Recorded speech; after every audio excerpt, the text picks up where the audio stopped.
Before we get started, a big thank you to all of my supporters over on Patreon and on Twitch, with the Patreon people coming up on screen now.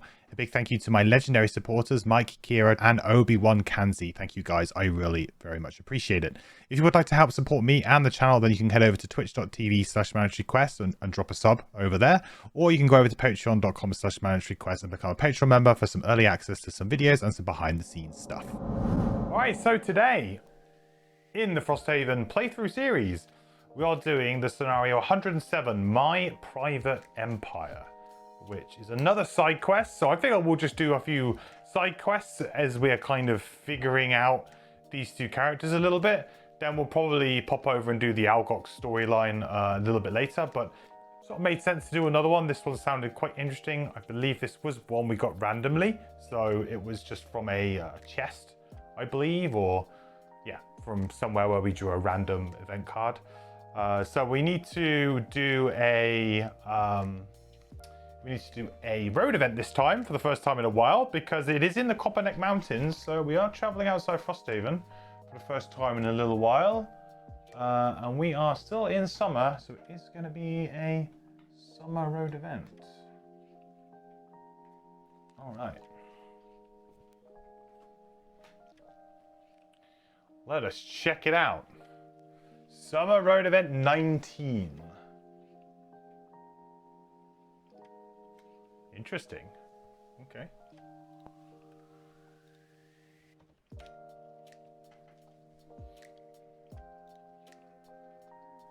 Okay, Summer Road Event 19, here we go.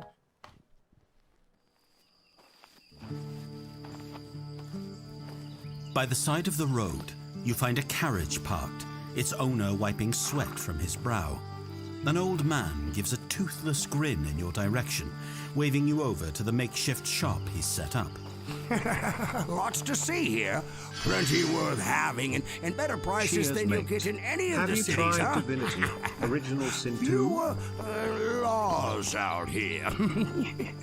He chuckles to himself as he lays thick carpets by the side of the road, spreading out his wares, shiny armor and weapons of all kinds.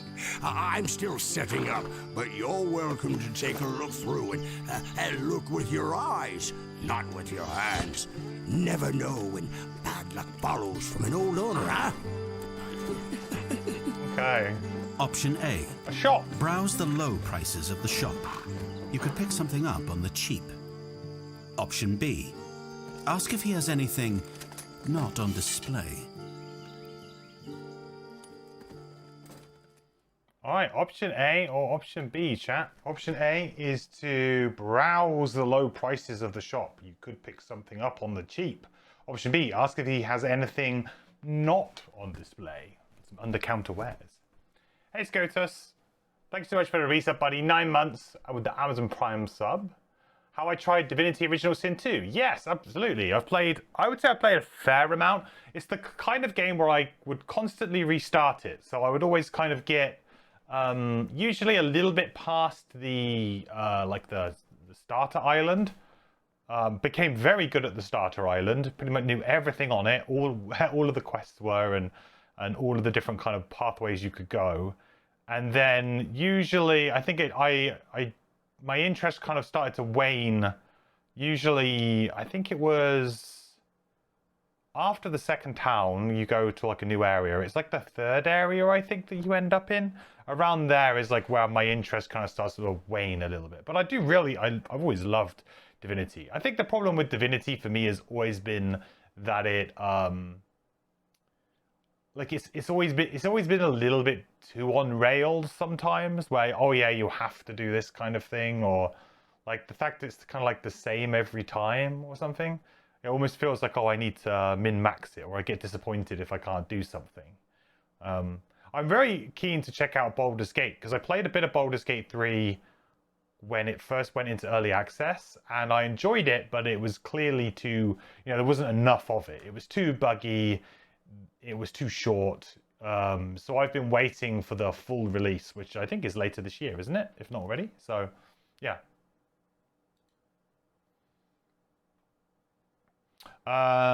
Oh, option B you guys went for. Okay, I thought you might go for. Ask if he has anything not on display.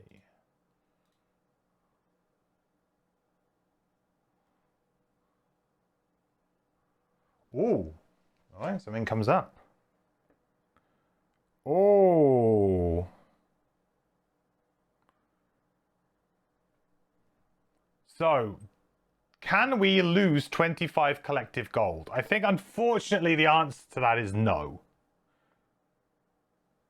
6, 2, no. So, we have this, unfortunately.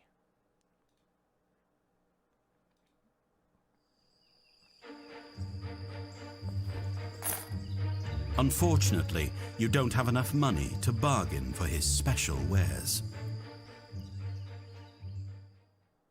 That's really boring because it's just over. This is just, it doesn't get reshuffled or anything. It just goes away.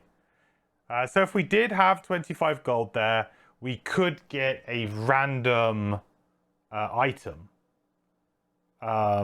which could be quite good. But we would start with Curse, so all characters would start with Curse.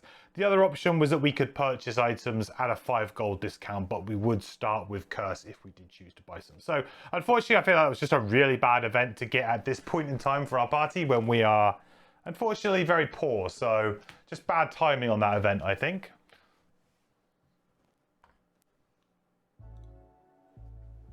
Hey, Calgroth. Figured out what you were doing wrong with the loot deck. 2 of your 3 guys are ready to retire, but they are only at level 3 and 4. You want to go to level 5 to do solo scenarios. Yeah, I mean, I guess I mean, you could just house rule it and just say, hey, do solo scenario. You know what I mean? Like, if they were desperate to retire at 3 and 4, and they would have to play for quite a bit longer to get to 5, I would say there's no harm in like letting them retire or something and doing the solo scenario, you know, separately, or, you know, you could just kind of house rule it, fudge it a little bit so that you can get the solo scenario.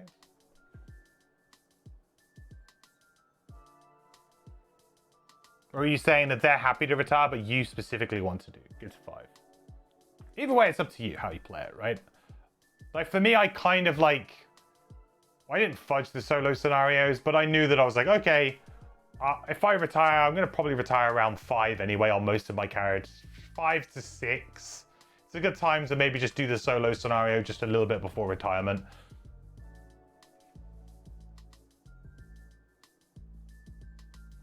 Okay.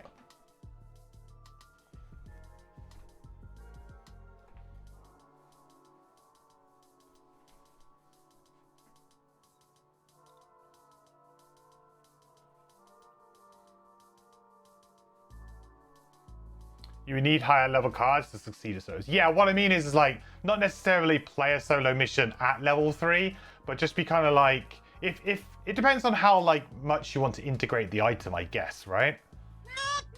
If you're not that bothered about integrating the solo item, it's more about, hey, I just want the challenge or enjoyment of playing the scenario, then I would say like, oh yeah, I'll just level my character up to level 5, get the cards, and then have a go, and then maybe don't do it. I mean, it depends. Like, if you feel like, oh, we might come back and play those characters again in the future, then maybe you don't need to do that. Maybe you just wait for the second time round. But, you know, if you really, really want to do the solo scenario, just fudge it so that you're level 5, do it. But don't fudge it so much that you then go on to maybe, you know, if you're going to go on to maybe play the game for several scenarios with the solo item at level 5 afterwards, maybe that's a little bit much. But if it's more of a case of, hey, I just want the challenge, try it out, then, you know, I would just do it. Hey, Arvalani. Hey, Bones. Waiting is the thought. Yeah, I mean, you could wait. It's really up to you. I would, yeah, I would do whatever, like, feels right, you know, for you and your party. Because, like, some people want to kind of get through Frosthaven like a bit quicker, or, you know, some people aren't going to do every side scenario. Some people aren't going to finish the campaign. You know, some people are going to do all of it and will want to do it by the book. Some people will shortcut stuff and just open character envelopes because they want to play the specific characters or something. You know, everyone's going to play the game in their own kind of way, and that's the beauty of a board game. It gives you the opportunity to do that. Whereas video games, you need cheats or mods or something to be able to do that. It's not something that you can always just do. So yeah, just do whatever kind of like feels right, as long as you're not, I would say, as long as you're not like throwing all balance out of the window for the sake of it. Heading over to your side of the pond shortly. Ooh, where are you going, Melchondrian? And thank you so much for the resub, buddy. 13 months. Appreciate you. The quest continues, my friend. The Hive have the 2 blessers. Good call. We need to check that because that did not go right last time.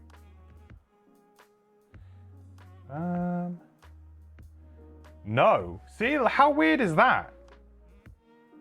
Anyway, I need to set the scenario. I didn't set the scenario because it looked like it was very simple to do. This is 107, sorry. 107. Oop.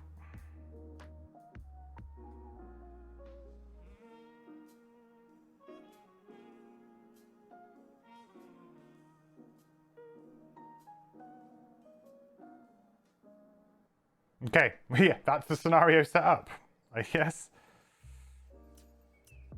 2 blessings.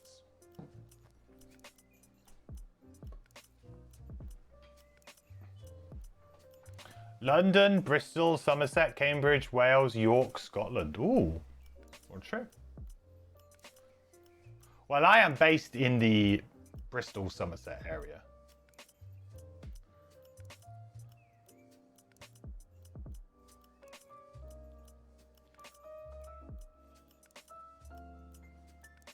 Like, not quite, but close enough.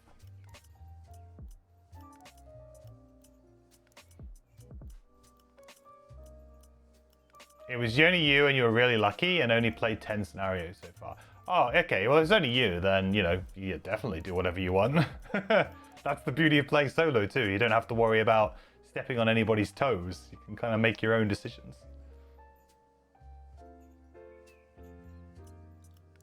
Well, if I want a pie, you'd be happy to treat me for all the fun you've had with me. Well, if you're in the area, you know, drop me a DM or something on Discord or Twitch or something. I mean, it depends really on, you know, dates and times and things.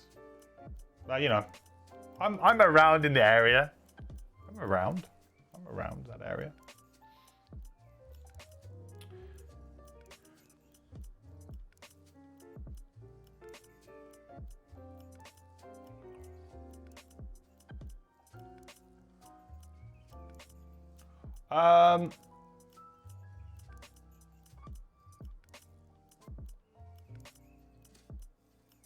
Let's do okay, this scenario is like kind of weird, but cool weird. So let's do the introduction to this scenario on Fortella, and we'll see how this goes.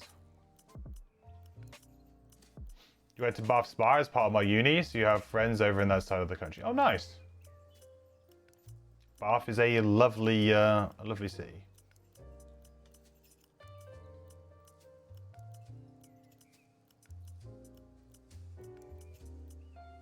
Okay, let's do the introduction. It's a bit of a long one, but let's do it.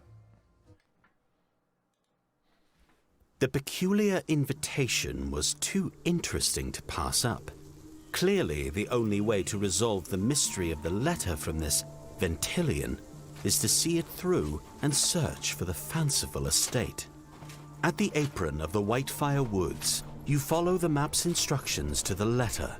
Await the fading sun, square yourself to the 4 sighted landmarks, and then look for the shadows of the nearby peaks to converge on a supposed path through the foothills.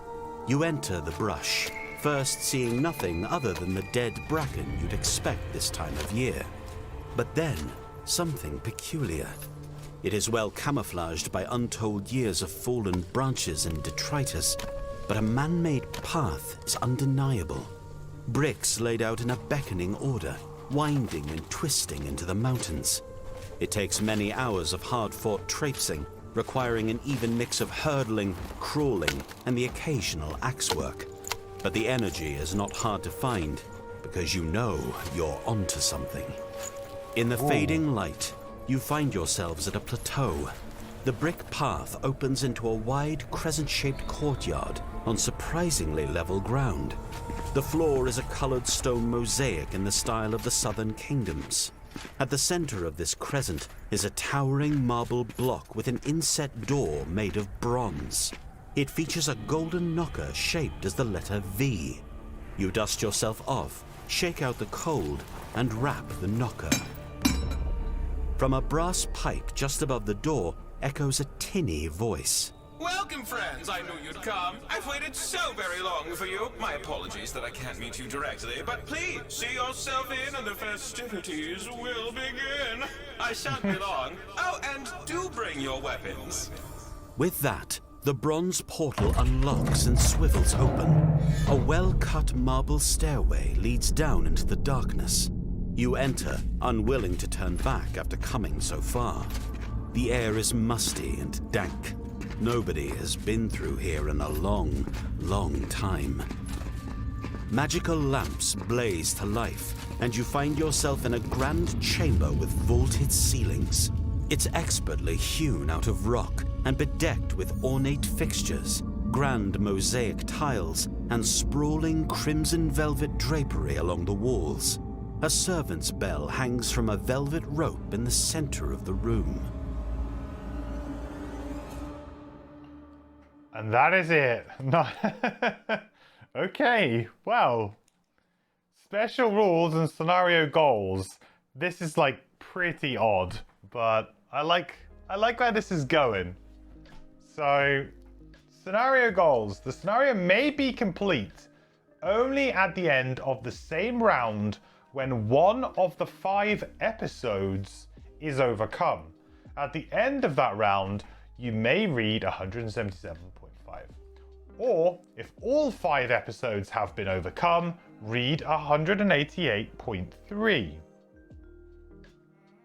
Section links. The first time any character enters A, read 168.4. So presumably pulling the velvet rope.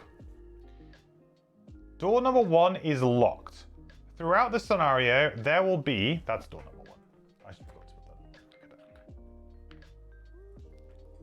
Gonna need our markers here. Door 1 is locked. Throughout the scenario, there will be 5 episodes. Whenever any episode is overcome, you may choose to complete the scenario at the end of that round. If you do not, the scenario continues as normal and cannot be completed again until another episode is overcome. If all 5 episodes are not overcome, whether the scenario is completed or lost, it can be attempted again after returning to Frosthaven. So I guess the idea here is that we probably want to do all 5, but there's like you can kind of get out if you feel like it's going poorly. We could maybe leave, and then perhaps this is a good one to replay.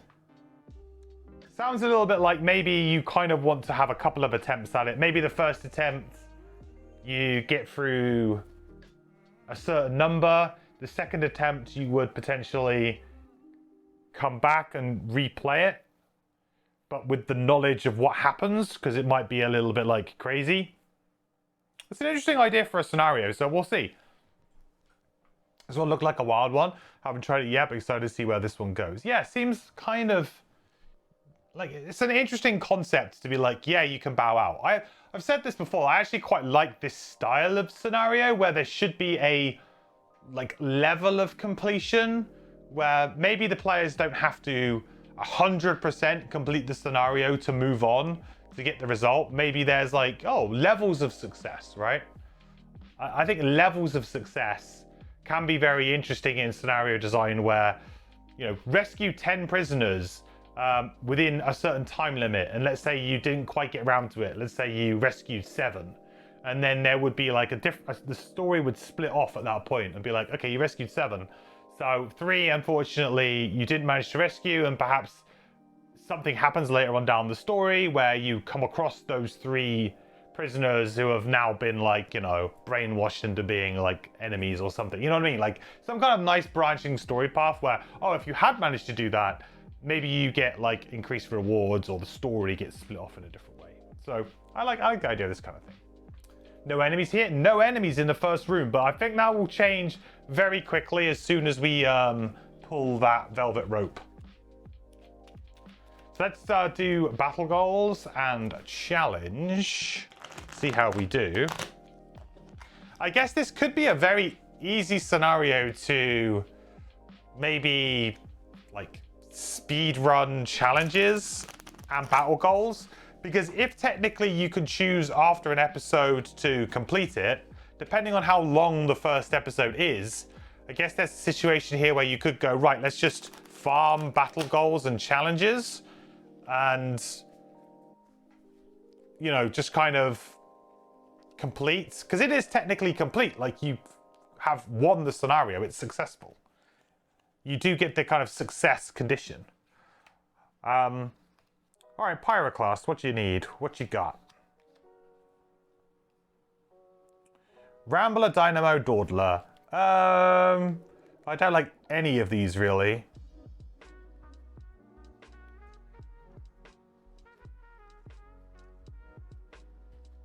I guess Rambler is one that you can kind of control in most ways.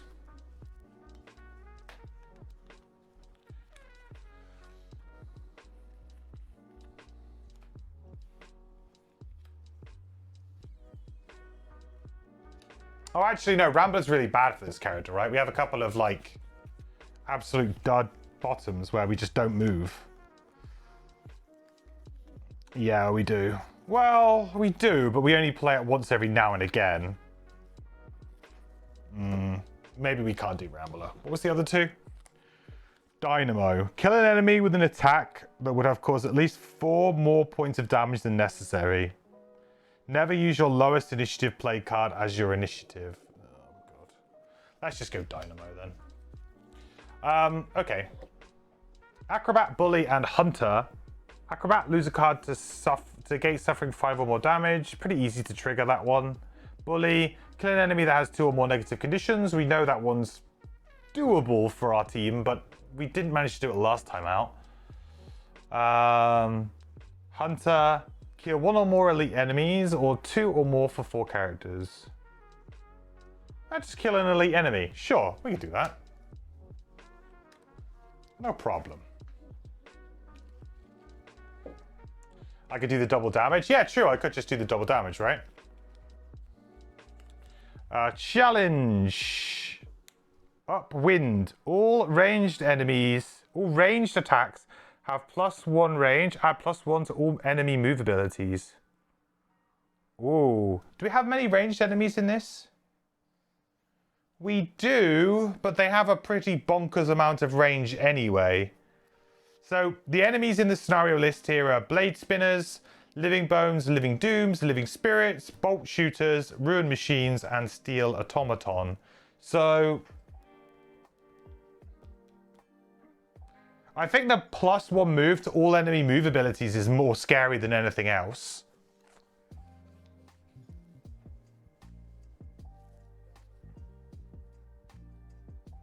Like giving enemies just +1 move makes them all pretty scary, I would say. I'm gonna decline that. It seems too good. To me, that one seems that's pretty tricky, I think.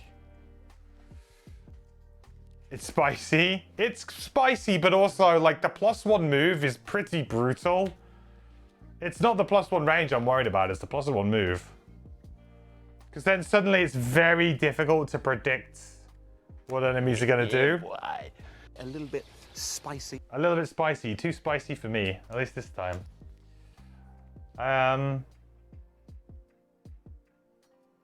Okay, well, we're away then, I guess. I mean, what do we do? Let's choose our mode first and foremost.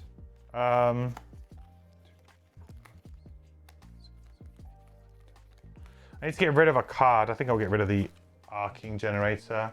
It's a fun one, but I think we're not doing that.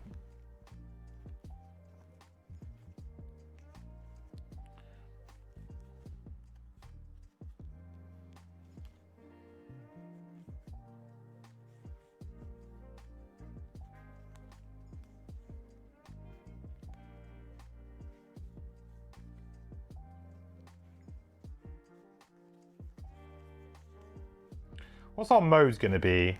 I mean, maybe just add jump. It seems just a bit rubbish, but we have to start somewhere.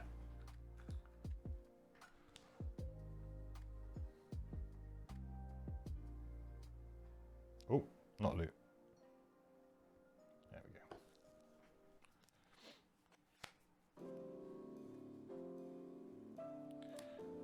Ranged enemies stay further away and melee enemies close faster. No thanks. Yeah, pretty much. How many enemies have multi-target? Oh, I don't know offhand, like the exact number. In this scenario, Blade Spinner can multi-target. Living Bones can multi-target. Living Dooms, I think I've only faced them once before. I can't remember. Bolt Shooters have more than one target. So at least 3.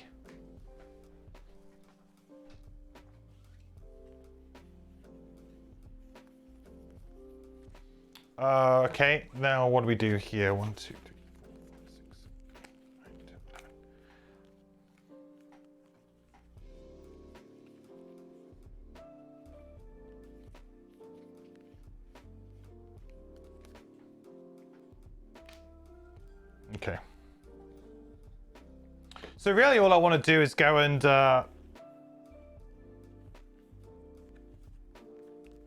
compress that, don't I, really?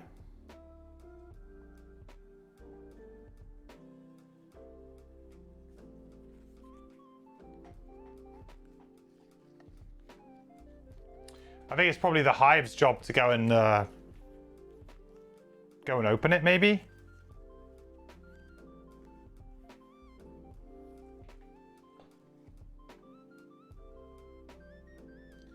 It's when they enter it too.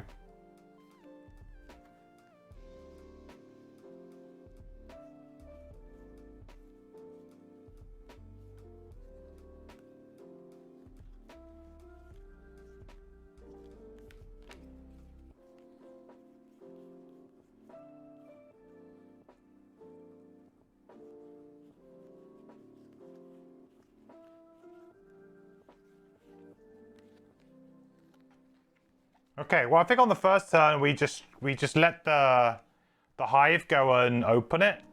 I think we'll go like 16. And we'll follow up with I think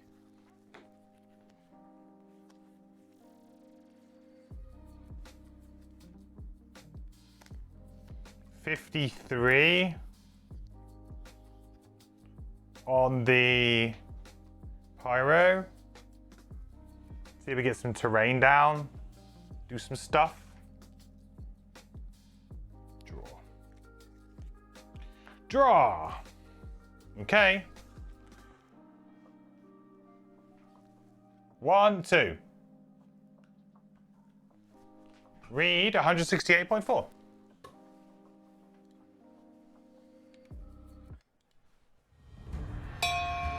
The same voice from the courtyard rings out from the brass tubes arranged at each corner of the room.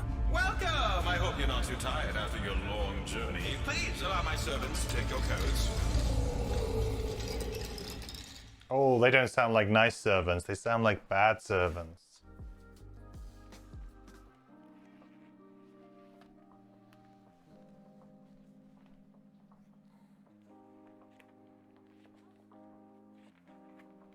This kind of reminds me of like a Borderlands scenario or something. Alright, spawn a bunch of stuff. Okay, special rules. The first episode is overcome when all revealed enemies are dead. So we spawn a bunch of living bones here. Yeah, this would be super easy to farm battle goals. Like ridiculously easy. Because you just... Yeah. Wow. Okay.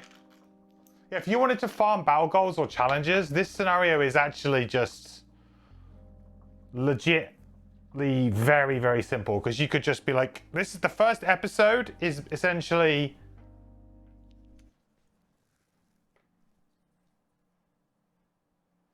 this.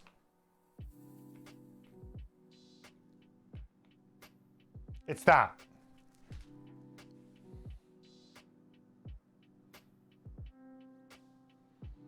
How, like, easy is that?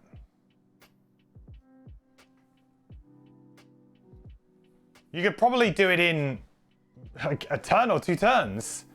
And then it's like, it kind of breaks the game. I felt like there's many, the problem with that kind of way of thinking is there are many ways to abuse the systems in the game to try and get certain things. So yeah, it's a little bit like, it's obviously a bit cheesy, but I guess if people are going to abuse systems, they're going to abuse systems. But yeah, this one does feel a little bit easier than most. Okay, well, Hive's been... Well, we've done the bottom move at least. Now we need to do our attack. So I did play like a pretty flexible card. I thought, well, if there's an enemy that spawns on top of me, I have an attack on it. If not, then we have a ranged attack. These guys have shield, right? I think they do. So I'll probably just use my tri-corner hat here to give myself pierce. And, you know, I suppose attacking number 1 is probably beneficial here. Let's do 1 and 5. So number 1. And number 1 will have this. So this will be, so that's 2 damage to number 1. And then on 5, just the 1 damage.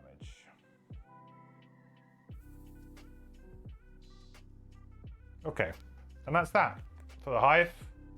Pretty simple start. They are healing, which is a bit annoying here, right? So that guy's gonna go there. And then he's gonna attack. -1. So 1 damage to the pyro. So for 2. It's actually a really annoying thing to happen there, actually. 2 is going to go there, let's say.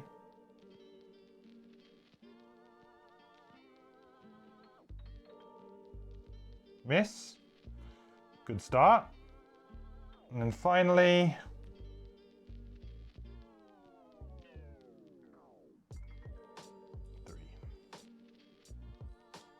Probably ended up evening out pretty evenly there anyway with the +1.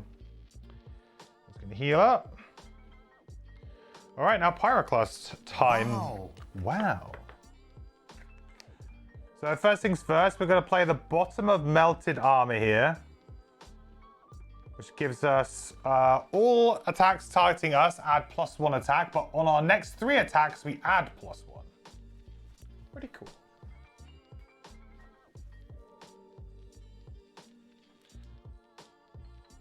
And then, Lava Bomb time. We'll attack... Well, we don't really want disadvantage here. We'll attack number 5.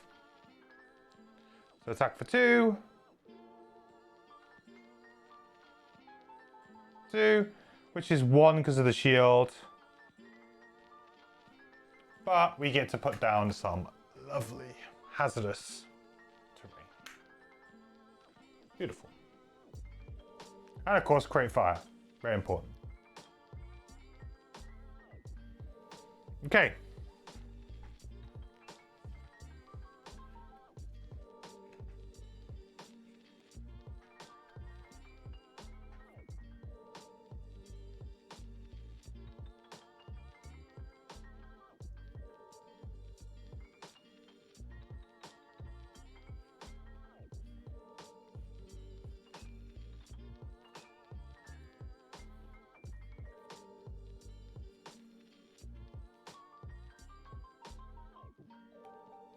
So I guess we should probably try and use the hazardous terrain to just kill number 5, shouldn't we, really?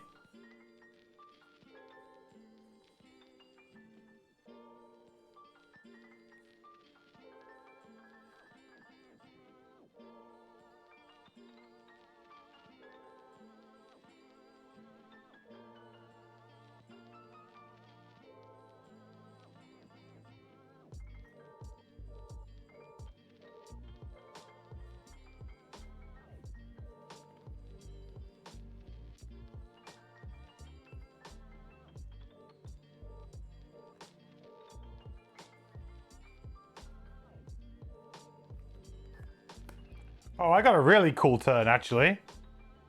Oh, hell yeah. We'll have to go, like, on 20. But this might be a really fun Pyroclast turn. I've been kind of wanting to get some fun turns out of the Pyroclast. Oh, no, I'm not going to be quite in the right orientation, am I? Dang it. Not quite. Oh, it's close, though.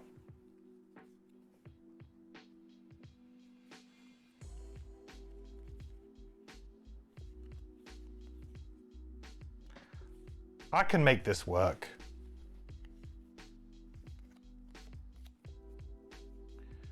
So I could go 2, that would be pretty good.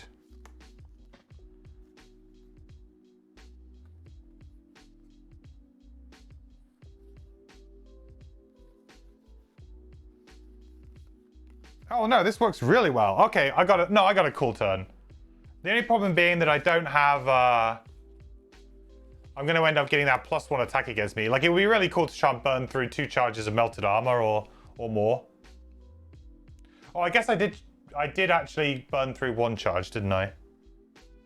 Hang on, should I give him more damage then? What did I draw last time? 0. Yeah, I should have done 1 extra damage to number 5, right? Because attack for 2, 3. Yeah, I should have done 1 extra damage. I missed a charge. I played that and I didn't do it. Yeah, +1 from the persistent. Yeah, I played that knowing that that's what I wanted to do, and I still missed it. Okay. Yeah, this could be a fun turn. I kind of like this.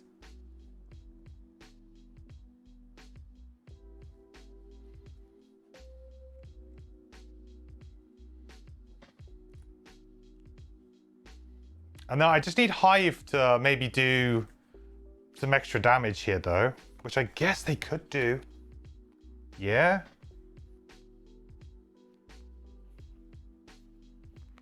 Oh, yeah. Heck yeah.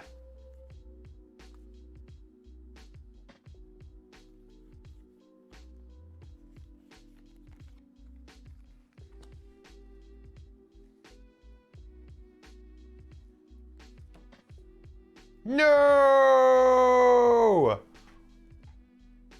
Why have you forsaken me?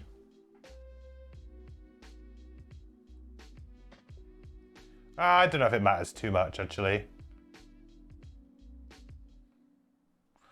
Okay. So number 1 is going to attack Pyroclast for 3, unfortunately. 4.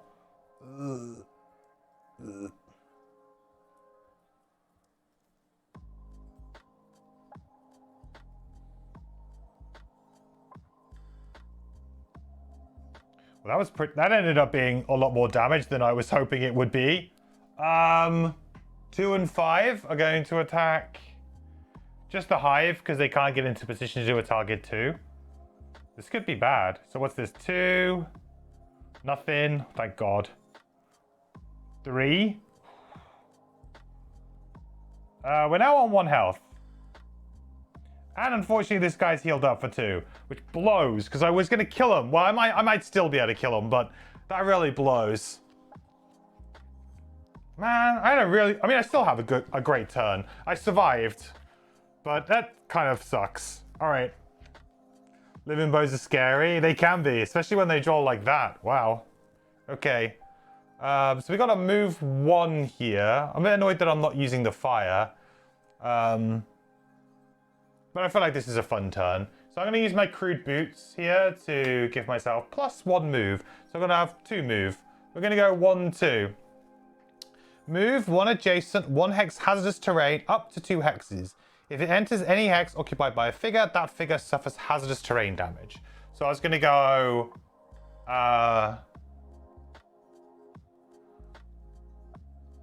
1, 2...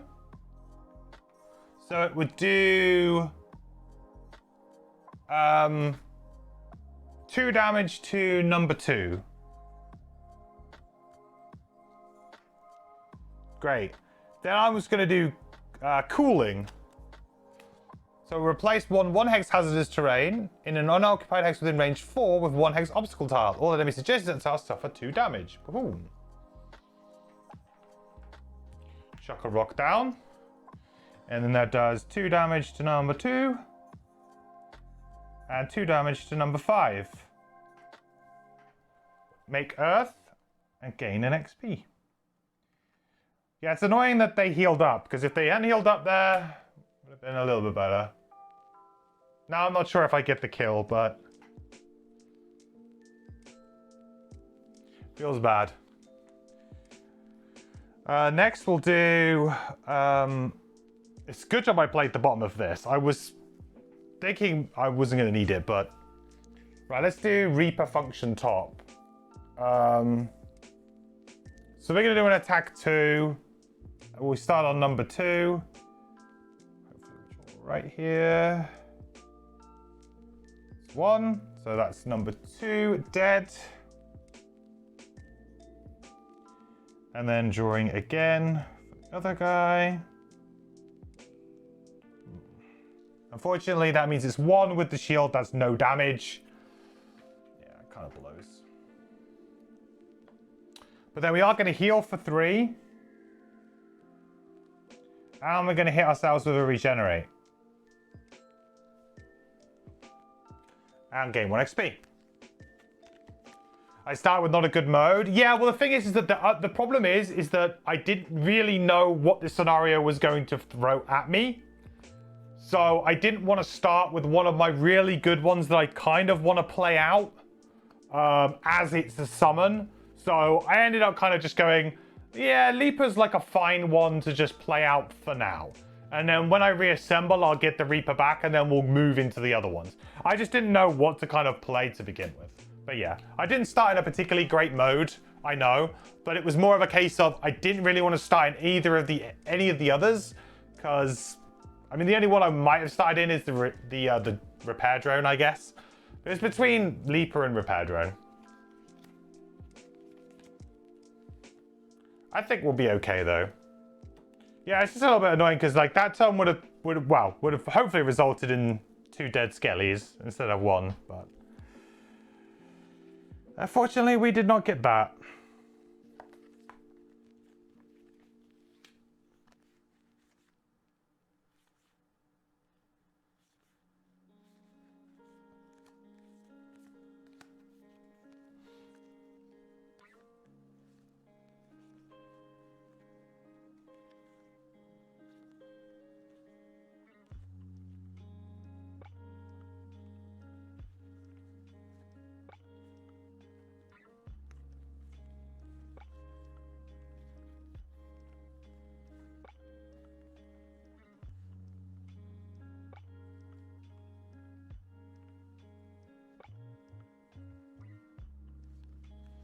Yeah, not using the fire when I had the chance is really bad. I don't actually have anything that uses earth. I must have swapped the card out at some point. I don't actually have anything that uses earth.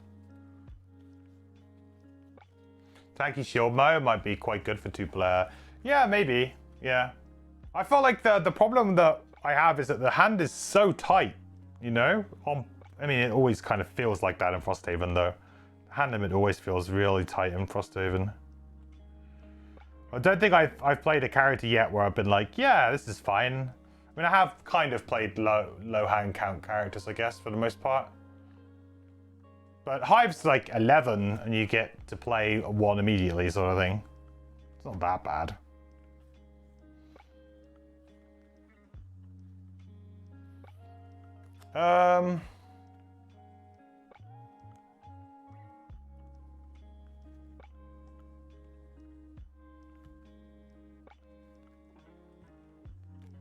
I'll use that for the bottom. And maybe just that for the top. It's got a sucky turn, but... Ba ba ba.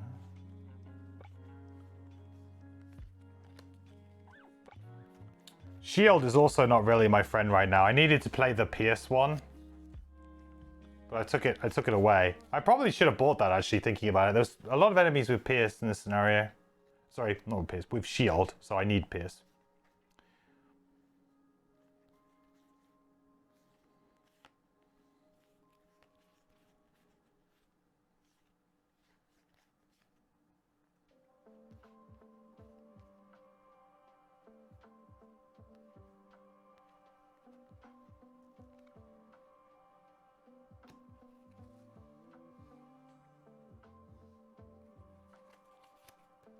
Okay. I want to try and get that regenerate. Move 3. Wonder if I can kind of scupper that a little bit.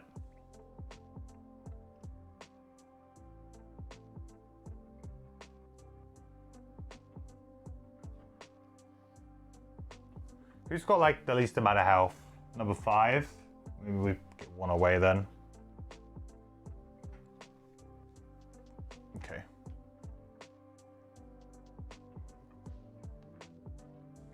One attack of 3 or 2 attacks of 2.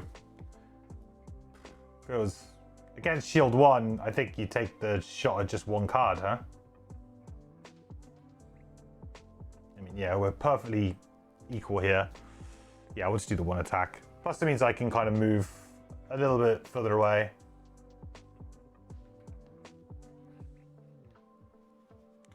We'll use long range missile and we'll attack number 5. Number 5. Hey, there you go. So that's 4 minus 1 with the shield. 3. Dead.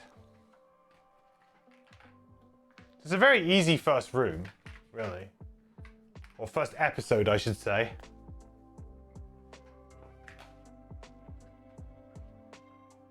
The Pierce robot is the best most of the time. In terms of what? In terms of 1 to have up? It is minus 1 attack though. So, yeah, there are a lot of enemies with shield in Frosthaven, so I guess it's fine. But it is minus 1 attack and Pierce 5, so there's going to be certain enemies. Like, for example, if the enemy does just have shield 1, it's kind of like a wash, isn't it, really? Like, yeah, it doesn't really matter. The only times it matters, really, is if you are attacking with maybe really low values, but even then, I don't think it really matters that much, right? When I'm attacking for 2, and I draw a minus 1, then even with my Pierce, because of that, it takes it down to a 0. So, yeah, I don't feel like it ever really... Like, the minus 1 on your own attacks mean that unless the enemy has, like, shield 2 or 3, it's not paying off, right? As a summon too, if not for the Pierce. As a summon, yeah, I think it is pretty decent too, yeah, for sure. But it is a... I mean, there's sort of 5 health, I suppose. It could probably survive 1 or 2 hits. Like with all of these things, melee summons are always going to be a little bit risky. So, yeah, it does seem quite... It is strong, like if you look at it at the base of it, but it's... You know, if it gets killed early, it's going to feel really rough for you. This scenario has like long scenario vibes, definitely. Okay, so I guess we just attack it for 3 with the pyro for now. +1, so that's 4 with the shield. 3. Oh, actually, and plus that, so actually 1 more. It's down to 1. That's awkward, isn't it? 1. What's he doing? Attack 2? But he's going to target 1 enemy with all attacks. I don't really like that. I can push him away. I can push him up to 3.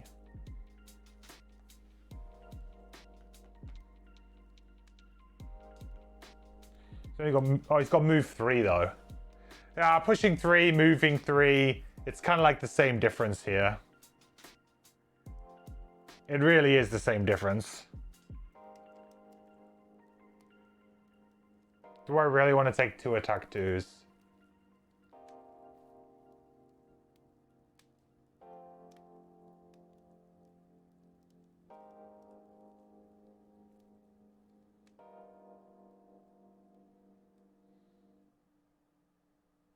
Actually, I could be clever. I could put an obstacle down. Yeah, why not? Let's just use some items for fun. I don't know how long I'm going to play this scenario out, so if I use wild growth seeds here and like place the obstacle here, then I decide to push him for 3, right? You know, 1. No, he's still going to be able to get around it. Yeah, I'm just being dumb. No, he's still getting around it. just whether or not I want the 1 XP or some loot. Well, probably the loot.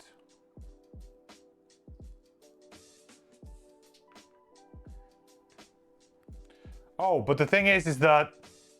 Oh, all attacks are going to get +1 against me. Ooh, that's kind of a deal breaker, huh?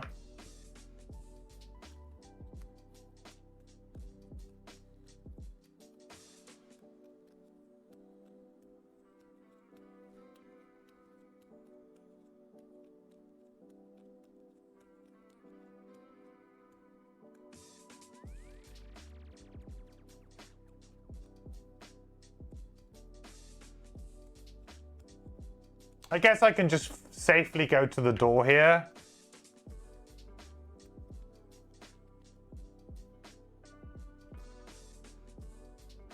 And then it will choose the hive. Yeah, it's fine.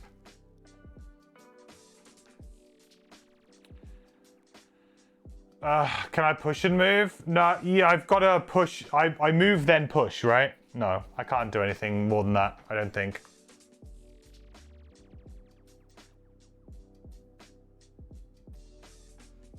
I have to either stay put, push him for 3, or I have to move away. Pushing him from 3 from this location, there's nowhere that I can do where 3 move does not just land them straight back up in my face, so I just have to move away.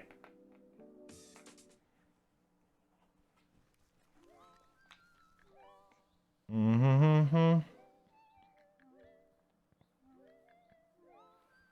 3 and nothing. That's fine.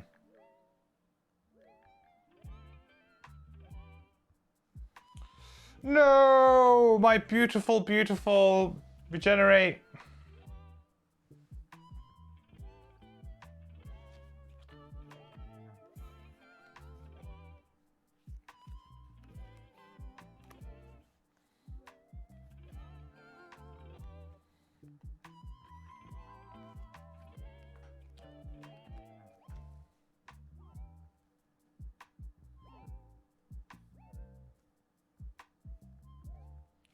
$27. What we'll do is we'll just probably do a default attack 2 here with the top of reassemble. See what happens. Although saying that, I could probably just wound, couldn't I? Probably do enough.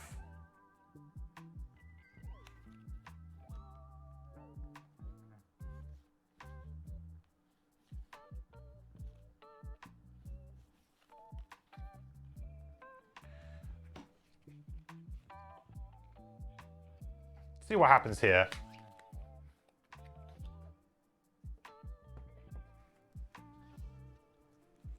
Right, let's attack for 2, 3.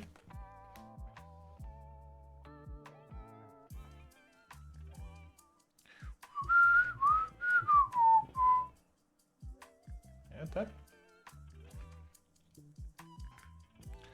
Oh, hang on. Did I do enough? That was 3, 4. No, it didn't get the dynamo overkill.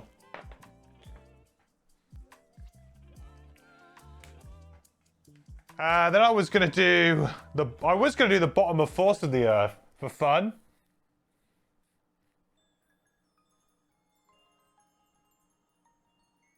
But it just feels like overkill. I'll just get loot.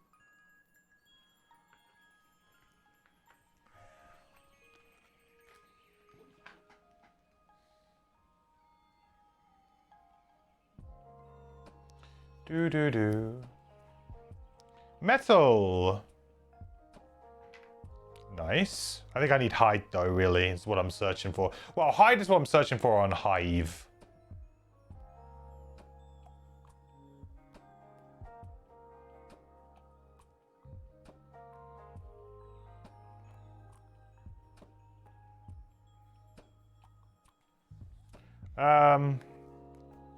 I'm gonna have a spare turn before we need to long rest, so it does feel like a little bit like I probably should have pushed through this room without having to rest, but it's kind of ended up being that way. I'm just gonna heal myself for 2 here, not do much else on Hive.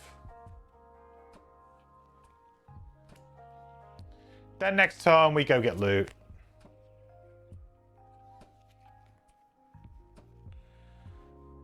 So it shouldn't matter too much here. 48.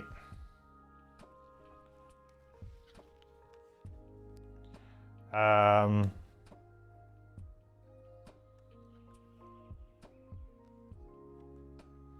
$18.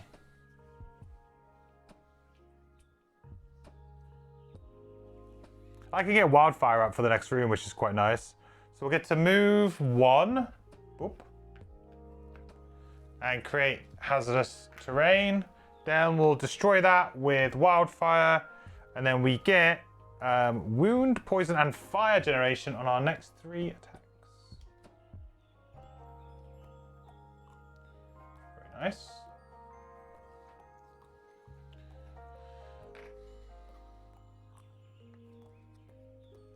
Draw in some loot.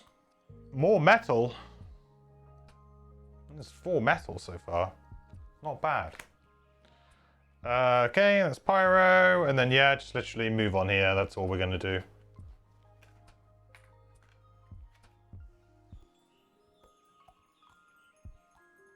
Gold! Which is good. We actually need money on Hive. Like, Hive just needs money and hide.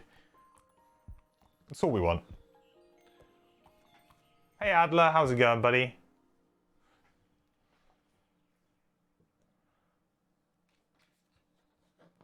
Alright, well, long rest time then, I guess. I think I'm just going to leave wildfire up. It's just not that bad.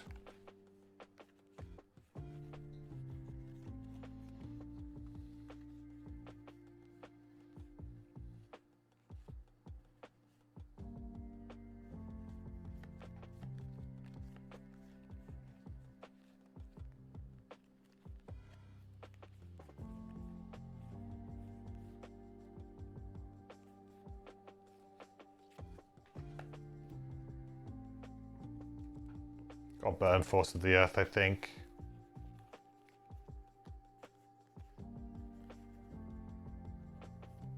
Probably Reaper function as well. I don't feel like I'm going to actually get much use out of Reaper function. We're going for the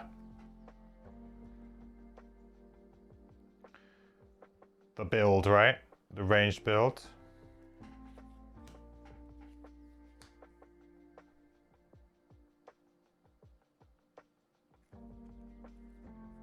Did I just lose some health or something? Oh, did it give me extra health there? Because of the long rest or something?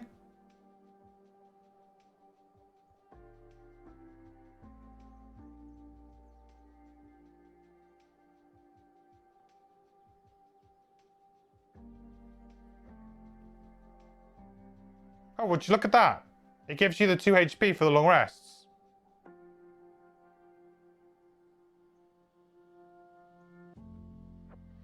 Is that a new function? Or have I been cheating for a while? Is Hive really wearing that fancy hat? Smashing. It is. It's really donned up. I mean, it's got a good look going on here. We're doing like a, I think we're doing a hatchet cosplay.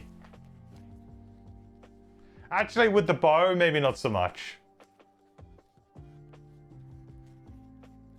It's kind of like a hatchet with a bit of a angry face. Van Helsing vibes, yeah. Great. So I guess the first episode is overcome. So I should read 150. I actually might have been cheating a little bit there. I think I should have read this earlier. So if some sort of enemy spawns, we should have been doing this earlier. I think I might have been a little bit naughty there because it does say that when the first episode is overcome, and it's overcome when all the revealed enemies are dead. So I probably should have revealed this a little bit sooner.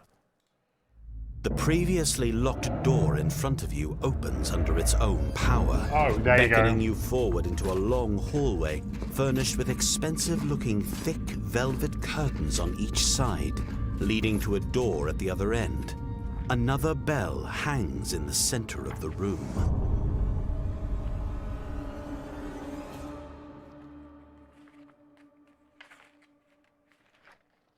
Okay, that's not too bad. There's no enemies in it, so it's not like much would have changed. So it's more of a... Yeah, I probably would have done what I did and just get the loot and then move through. So that's fine. No rules were broken. Phew.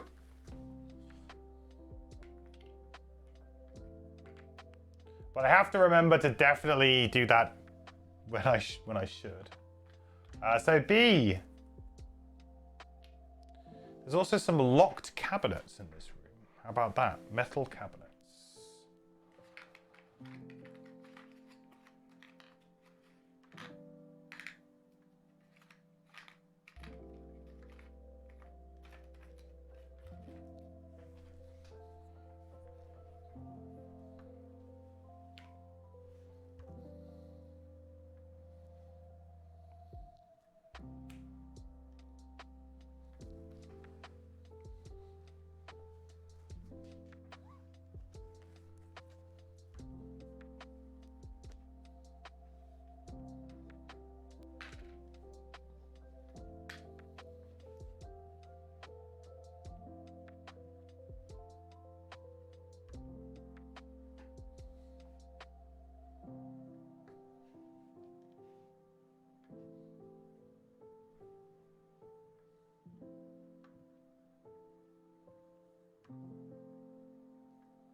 Okay,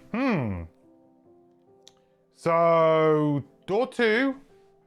I should put the door 2. Door 2 is up here.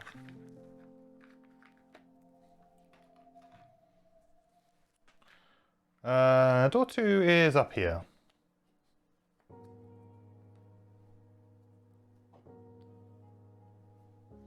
Door 2 is locked. And of course, the first time any character enters B, read 95.2. Okay. So we are good to go anyway. No enemies, aggressor hates that level. Yeah, there are certain battle goals that just would not work in this one. Oh, whoops. I got tangled in my feet. Let me get that back up.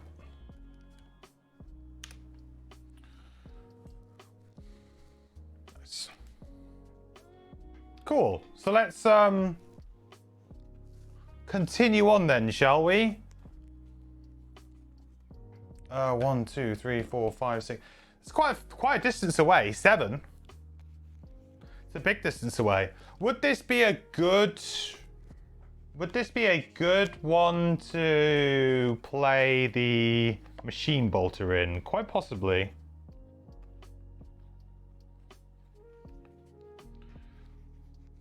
Yeah, why not?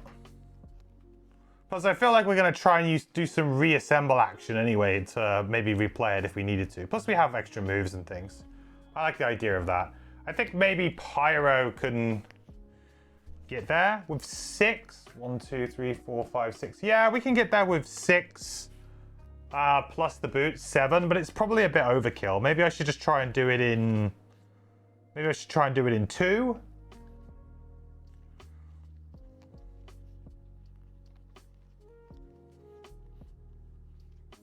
Or maybe I'll just go and open it.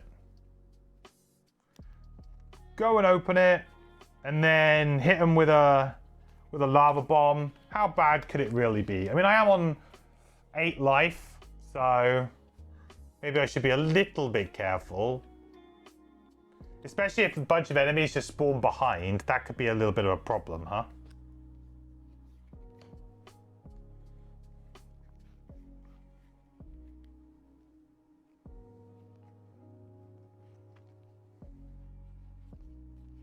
But wasting 2 turns to get to the door just seems kind of miserable, really.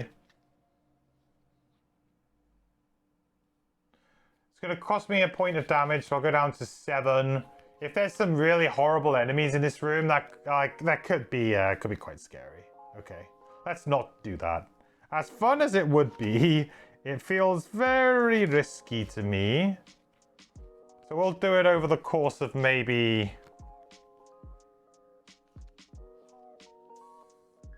Maybe 2.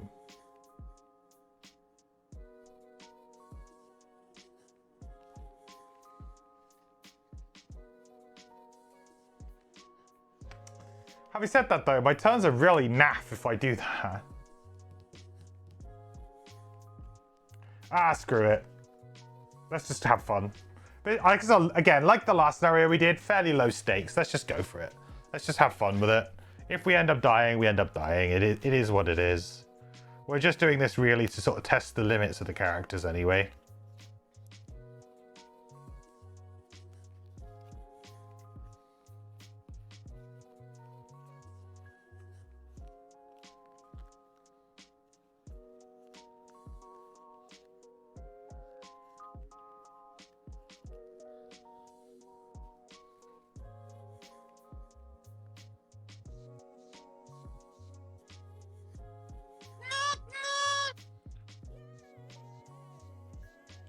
Okay, we're doing it. Move 6, we'll use the boots. We'll move 7. 7. Now, we take a point of damage from that, unfortunately.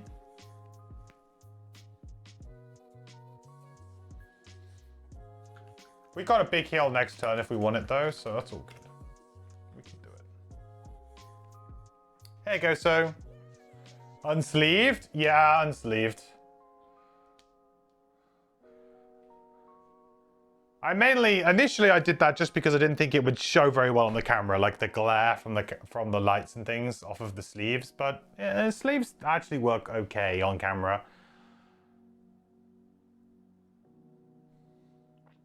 Right, let's see what happens. 95.2.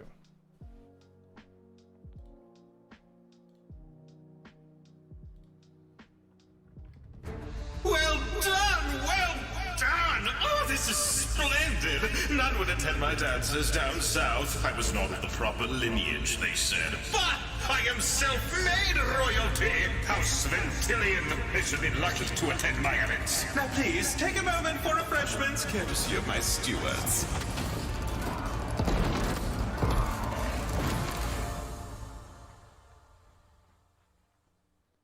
This guy's not a very good host, huh, chat? You're not a very nice host.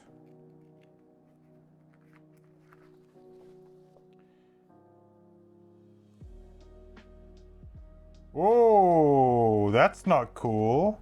That's a lot of enemies. That's a lot of enemies. And I have to, like, surprise doors? What? 1D and 1B. Surprise tiles, surprise doors. This is a bit of a yikes. 1D and 1B. I'm gonna have to move all of my cards as well. Wow.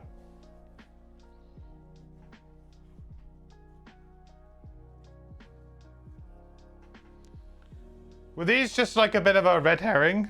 Don't seem to be doing anything.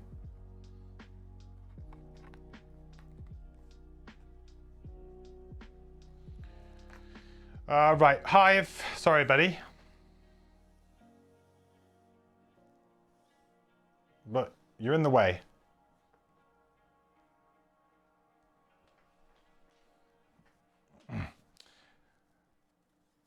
That narrator sounds like Handsome Jack. Yeah, I thought this scenario to me has a very Borderlands-y vibe.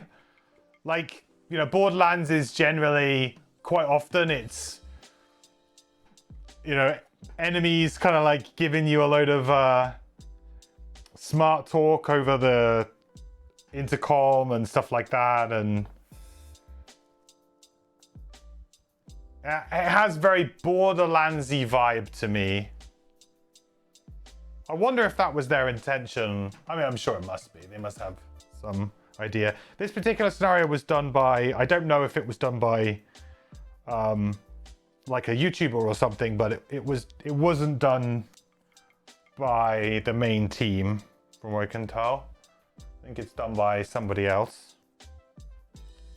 I'm kind of digging it right now. I'm enjoying it. I think it's like a fun idea for a scenario.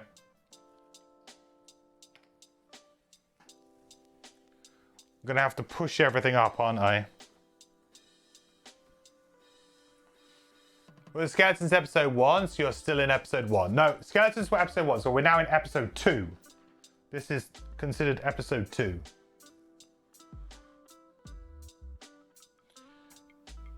I will be moving off of this pretty quickly, so then I'll be able to get rid of that one and we'll have some space back.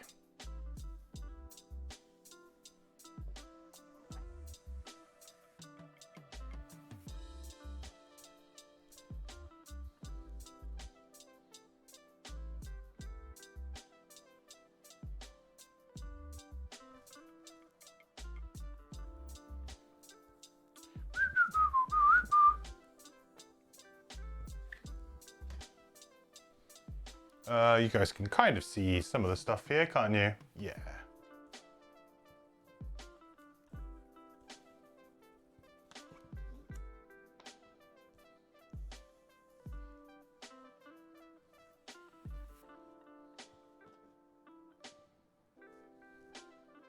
That's all good. You can kind of see all of that stuff for the most part.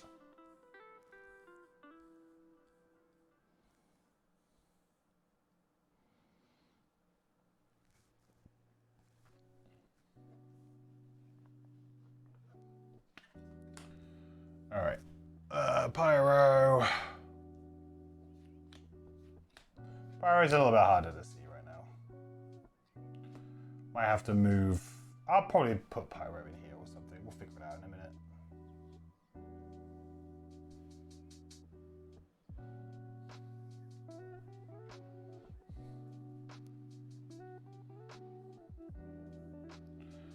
Well.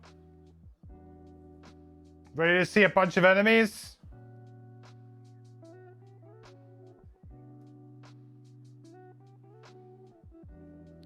Ta-da!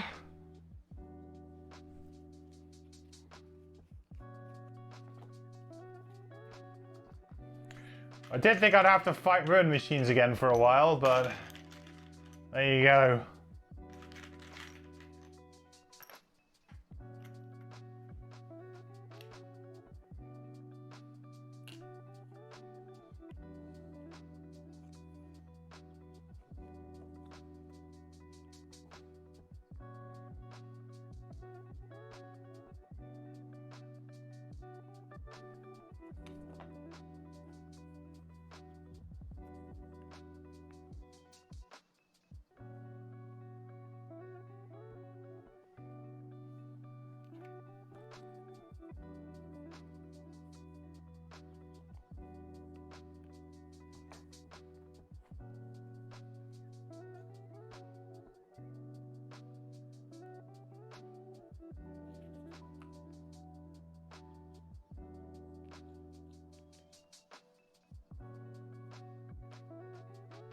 There we go.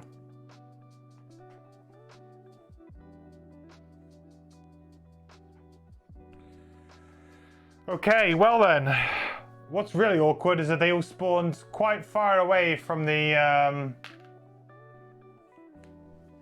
pyro. To a point where I actually can't do what I really wanted to do here. Which was this, which is a range 3. That really kind of came back to bite me, huh? I need to maybe increase the range of that up to 4 if I get enhancements. Now might be the time to use the wild growth seeds, because it will prevent damage here. Quite a good amount of damage as well.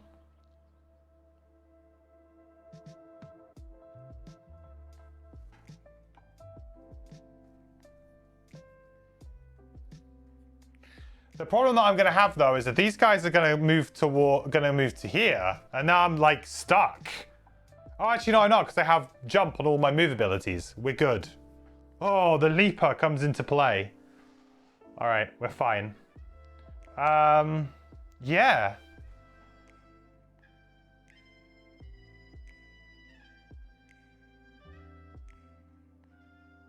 I guess it kind of makes sense to put it this way, and maybe we fight these guys.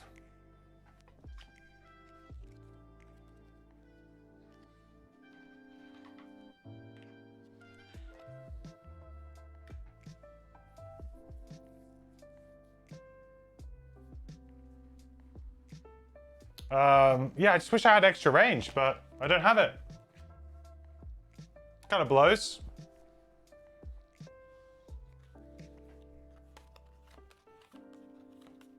Abra AI host soon.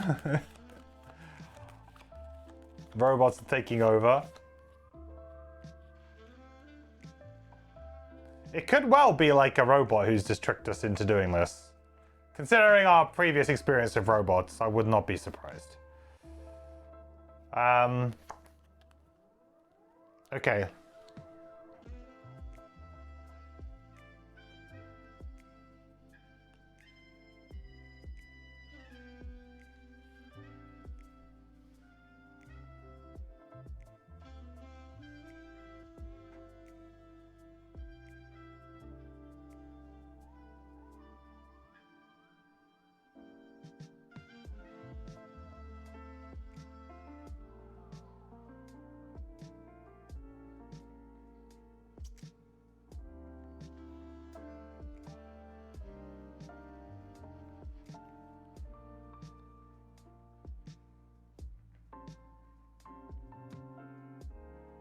Number 5.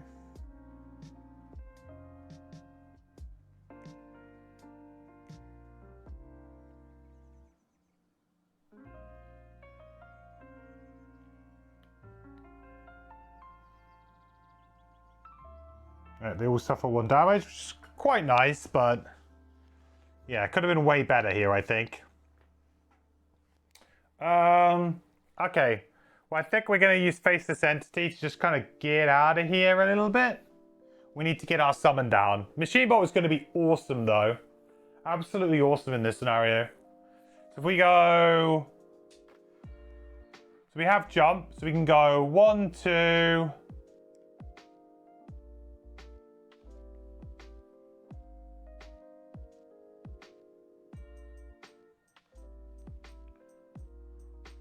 and then we chuck it here, I think. In comes the bolter. Oh, I should be adding these, shouldn't I? I haven't done it again. Leaper. And machine bolter.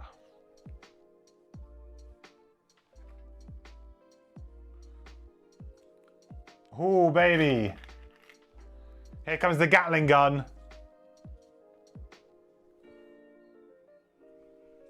The permanent shield retaliate 1 would do wonders in this scenario. Yeah, it wouldn't be too bad. I was tempted to play it this scenario, actually, but I ended up just getting rid of it because I thought, well, I need to make space for the level 3 card, and I don't know. I just haven't played it. I just need to be more disciplined to just play it on the first turn, I think. If you do that, kind of force it, I think it would be much better. I've just sort of been like, oh, I don't really want to play it on the first one because I want to get hazardous terrain. It feels weird because it's like a turn of not making hazardous terrain. But I haven't got it completely down yet, so. 2 XP, please. All right. Nice. Hive is done. Right, so now we just need to go like kind of in on it, don't we, really? Do I want to go super early on the... I mean, kind of do. They have 8 health and that's it. I guess I'll be on my way now. You just give me a... They have 8 health.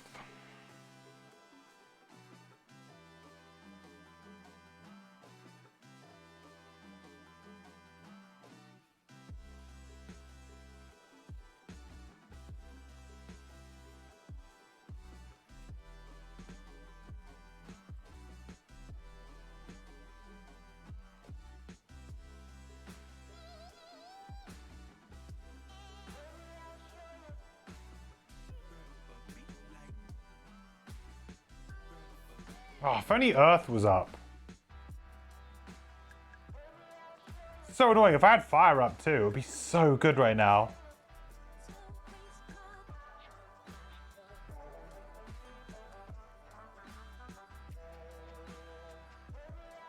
I could just throw up the defenses a little bit though.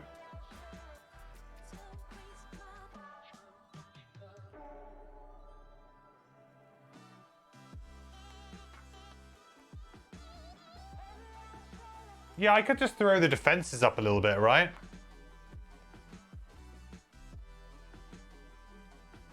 They don't have ranged attacks. Yeah, okay.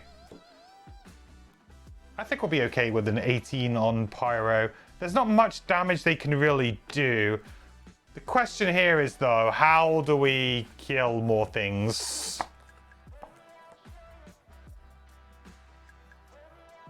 I really want to use remote control here.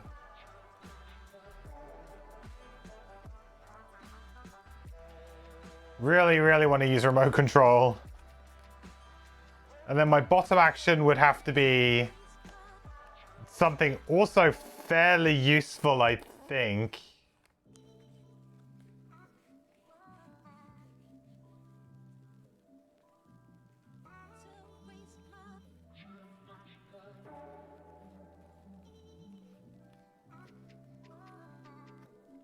Oh, I'm going to risk it for a biscuit. Let's get them biscuits. Yes. Profit. Winner. Winner, winner, chicken dinner. All right. So we'll go igneous path. I'm going to move 1. Create some terrain. Easy. Then we're going to play the top of living magma for the first time. I'm running out of active spots. Too many cards right now. And it says now and at the start of your next 2 turns, perform an attack 1 targeting an enemy adjacent to hazardous terrain. So we'll do that. So we'll attack this guy for 1 with wound, poison, and we make fire. And pierce 2. What number is them? Are they 3?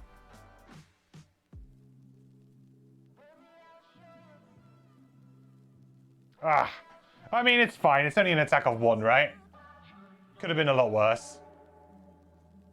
Oh, I need to take damage as well from the thingy. From this.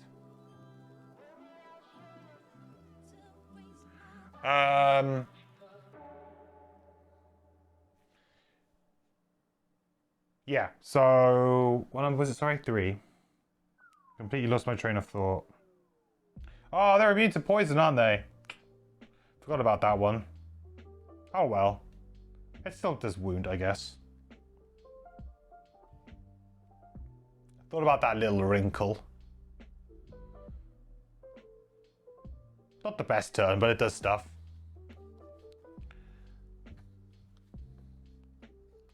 Okay, Leaper, no, but Machine Bolter, definitely yes. So Machine Bolter is going to attack... 1, 2, 3. So number 5 first.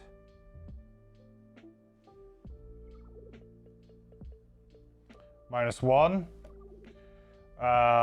So that's 1 damage to number 5. Feels bad, man. Then he's going to attack number 3.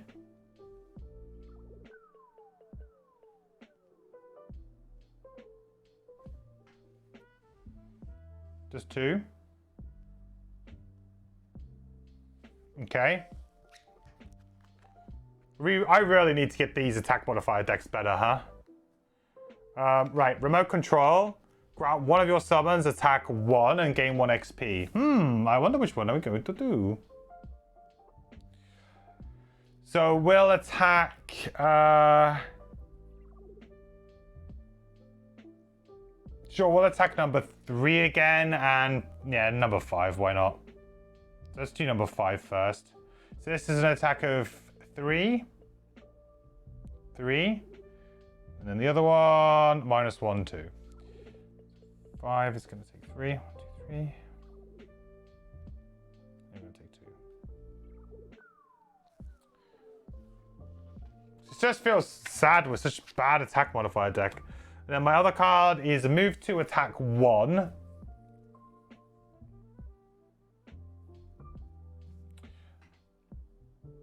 I think I'll attack number 5 here.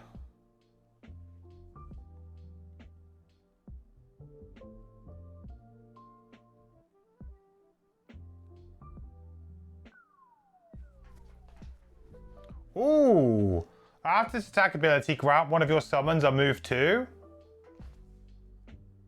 Interesting.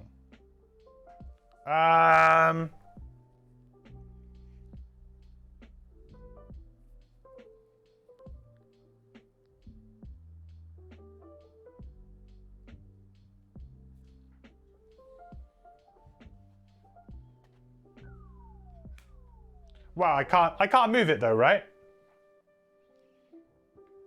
I don't believe I can move it anyway.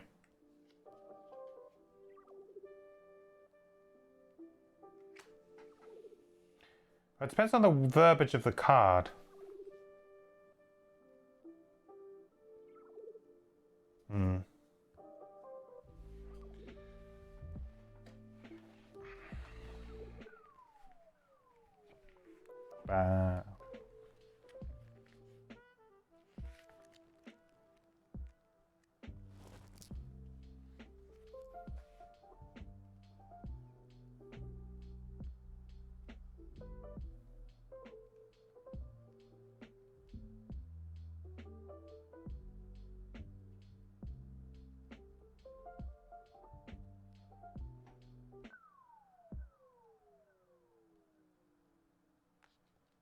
Yeah. No, yeah, I can. Because the way it's worded, it is a move 2 action, right? Yeah. Perfect. So I guess I could move it, which I probably want to, because it's going to be hard to move it otherwise. I'll probably just move it to there then. I don't want to move it too far, but certainly getting it 1 hex further up the board seems legit.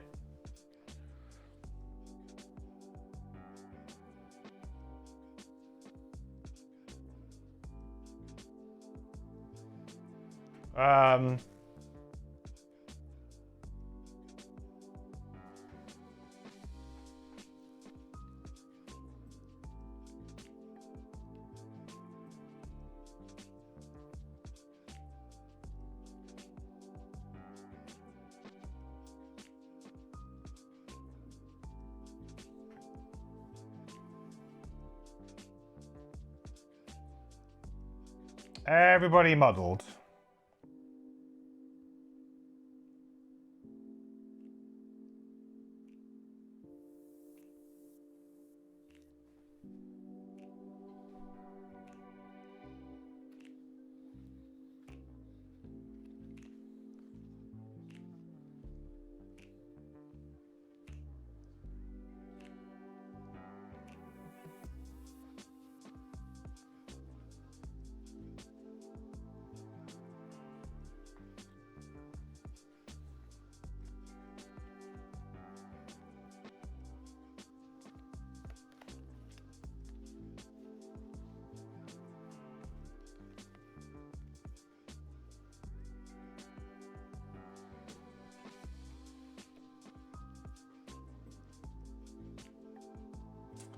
Gotta hate that muddle.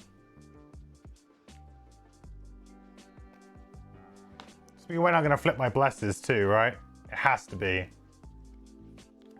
Great time to do cooling though. Super value cooling turn. But I do kind of need to heal though. Which kind of blows, because I really need to heal on that card right now. It's like such a good value. That's super good value.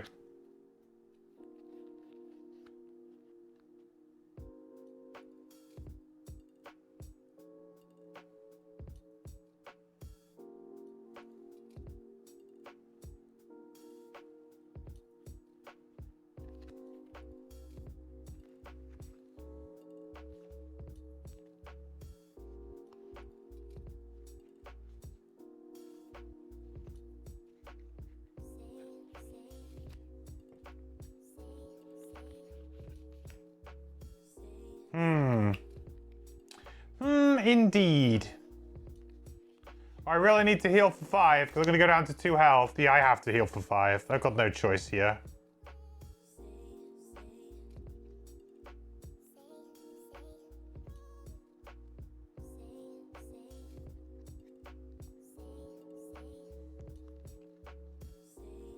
Yeah, I got no choice in the matter, really.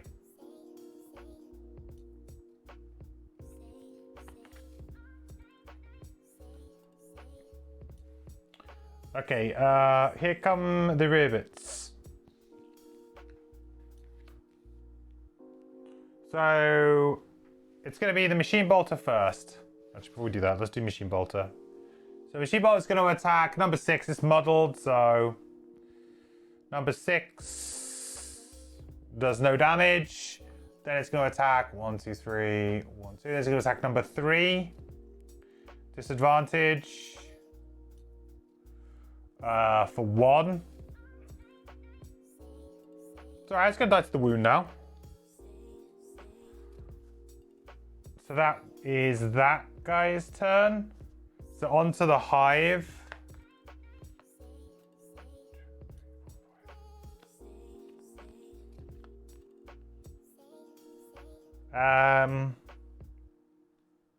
So I think the first thing I'm going to do is I'm going to transfer.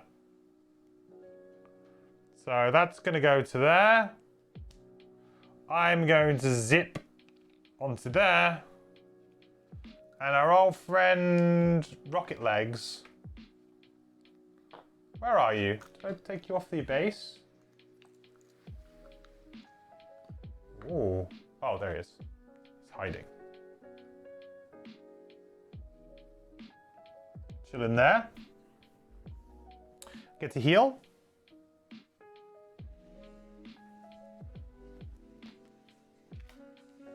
Now we have +1 target to all of our ranged attack abilities, but all of our ranged attacks have -1 range.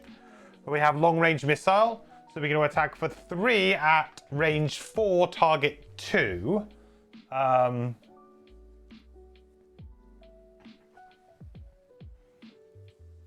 I think we want to target number 5. This is all at disadvantage again, kind of blows. Pretty low on the deck here. Well, that would be...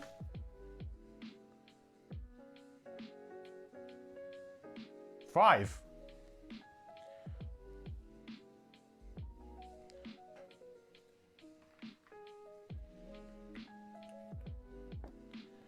And then on, I think we'll go on number 1 here. Enemy number 1.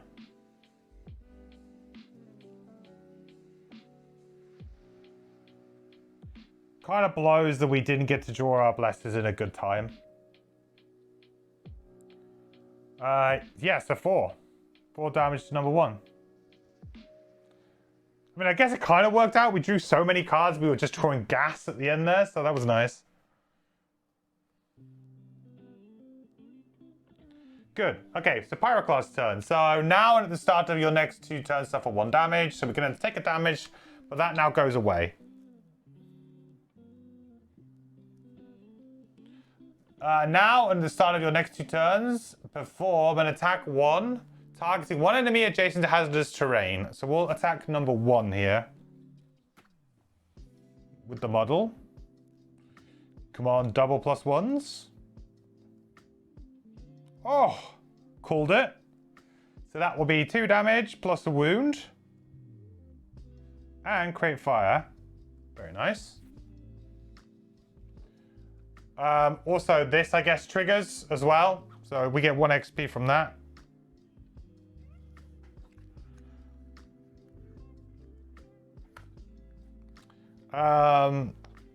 So who's dying? 3's dying, 1's dying. 6 is staying alive. And 2 is not able to get anywhere. So...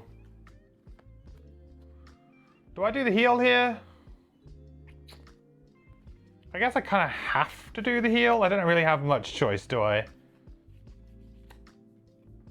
I don't do the heal, then how am I going to be healing any other time, really?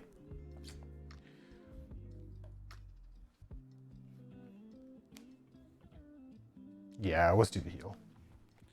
So I felt like I won't even... I mean, I guess I could attack to try and just draw some bad cards here with the disadvantage. So I'll attack, why not? Number 3.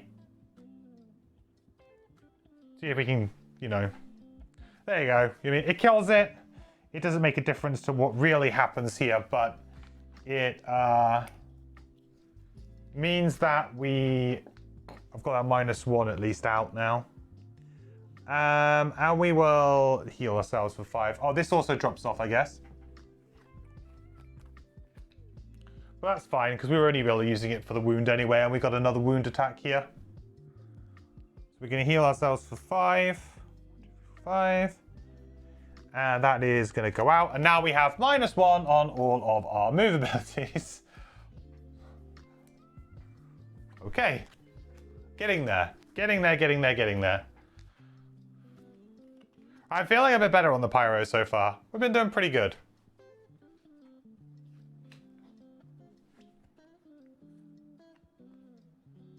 Alright, number 1 keels over and dies to the injuries. It goes to show you though, like, how much like this one tile is doing for me in this scenario. You know, people who, you know, negate what a trapper or, you know, what kind of control elements you can do with stuff like this. Just, I put myself in a nice corner here, and there's not really much they could do about it. Yeah, there's 1 hex you can attack me from. That's it. What you gonna do, you know? So, number 2 is gonna go 1, 2. Be a little bit disappointed. Number 6 is gonna attack the prism though for 2.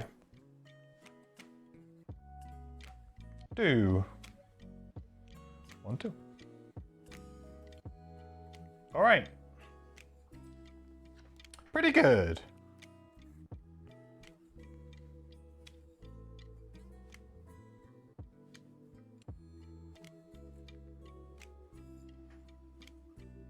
Pyro should absolutely destroy this guy now too. As long as the initiative all adds up nicely.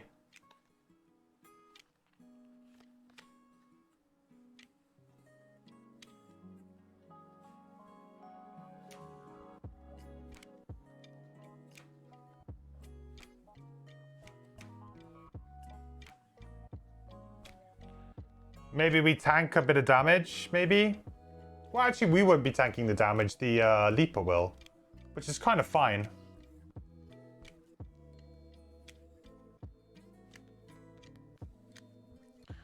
I have got a bit of a, like, funky rules thing coming up, though, I think. Right, Leaper. Leaper is going to focus on the enemy furthest away from Hive, which would be this. So it's going to go here. And it is going to do an attack of 1. 1. No damage. Okay. So that is Leaper's go. And of course we have the Machine Bolter currently here. So next thing we're going to do is, I think I'm going to do a heal 3 self, regenerate. Generate. And I am going to reassemble top. So, first things first is we transfer. So we go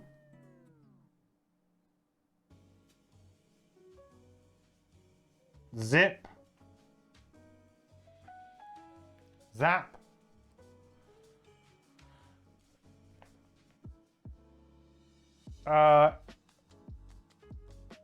no, the other way around, right? Yeah. This doesn't go on. So instead of placing our previous, yeah, on the map as a summon, move that card to our discard pile. Perfect. There we go. So that now goes to our discard, so we can play the bolter again in a more preferential position when we get into the next room.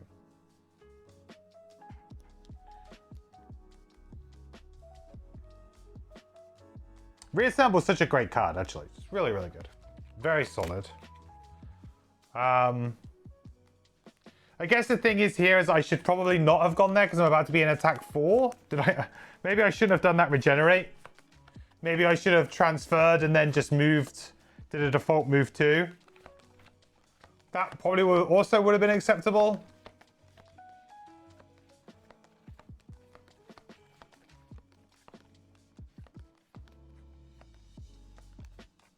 Yeah, maybe I should have done that. I didn't see that it was an attack 4 there. Don't really want to take that. Yeah, so instead of doing the regenerate, we will do the transfer first, and then we have a default move 2, which I can turn into a default move 3. I have jump, but we'll go 1, 2, 3, and we'll just disappear over this way. So I need to take off that regenerate and the 3 health. Probably the better play. Probably the better play. Bit annoying that we couldn't get away with it, but is what it is. Change my battery in my headset a sec.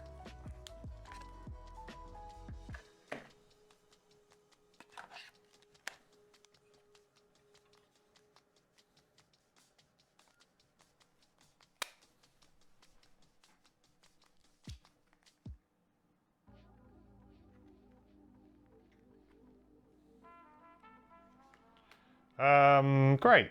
So that's Hive done. So Pyroclast. So the first things first, Living Magma triggers, which gives us 1 XP.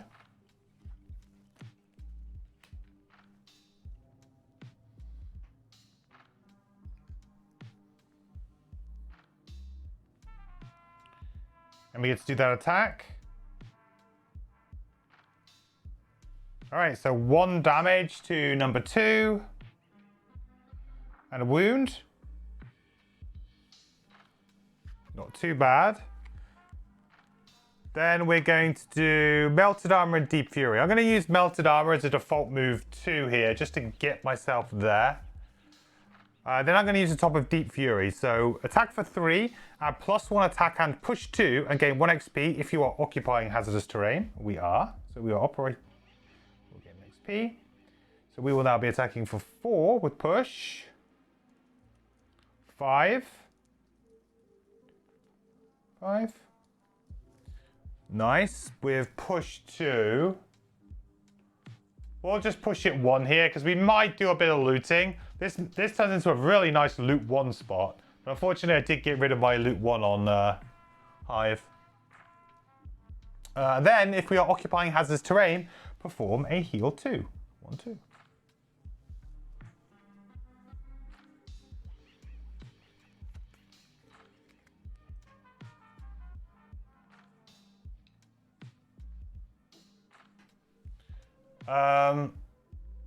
Oh yeah, and cooling happens because we moved, so we used up a charge of cooling as well. Whew. Done. All right, number 2 dies of his wound. Number 6 just chills. Oh, yeah, just chills and doesn't take the damage because the attack ability wasn't performed. Okay, well, I'm kind of on a long rest on both of these characters, and I don't mind doing it because, I mean, let's face it, we're not really in danger here, are we? We're on 9 health on the Pyroclast. There's a lot of, like, dud cards that they can draw as well that just don't do anything. And maybe it's better that the loot just kind of gets collected near me. So I think I'm going to long rest on both characters here and just see what happens.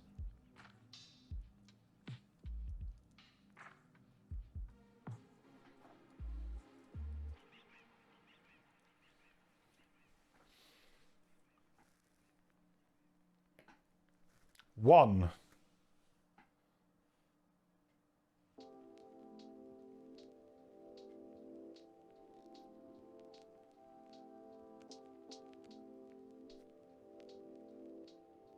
Did I heal twice then?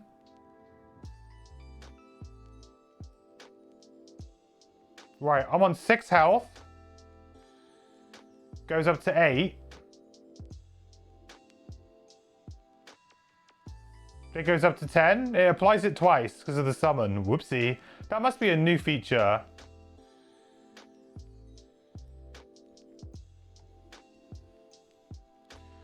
Kill 1 or more elite enemies or 2 or more. I've killed an elite, right? Didn't I kill one of these? I killed this guy. Hunter is done.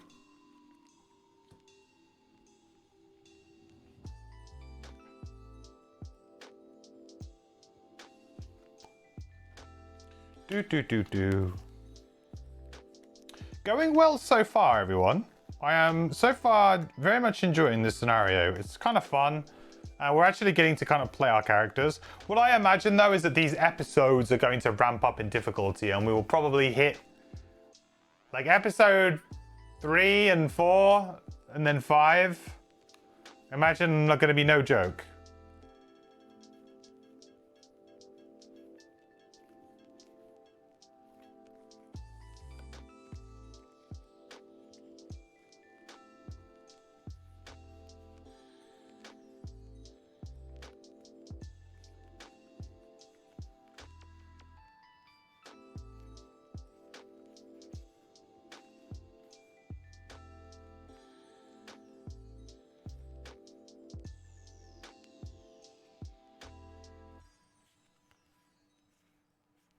But what to get rid of? I mean, I kind of want to get rid of Launch Pod, but I felt like I'm going to, at some point, launch the Jackal Mech in there for fun. It's going to happen. Maybe just high impact projectiles, because it's just a... like, it's a decent attack, though. That is the problem. I really need this guy in my hand, really. I should have tried to get the Leaper back instead of the drone, maybe. The thing with high impact projectiles is... I mean, I guess for the most part, it's always going to be pretty good, especially with the machine bolter. If I transfer. Ooh. I still want reassemble, though, for one more turn, or one more round, I think. Maybe I should get rid of the Jackal Mech. It's just not gonna... it's probably not gonna do the business. Saying that, the move to attack 1 on the bottom is pretty good. Let's get rid of high impact projectiles. Probably a bit of a wrong thing to do, but I feel like I've got Launch Pod. That's an attack 3, target 2. It's fine. Our attack modifier that kind of sucks as well. Pyro. This goes away. How many trials is scenario? 5. So there's 5 episodes, or yeah, 5 trials.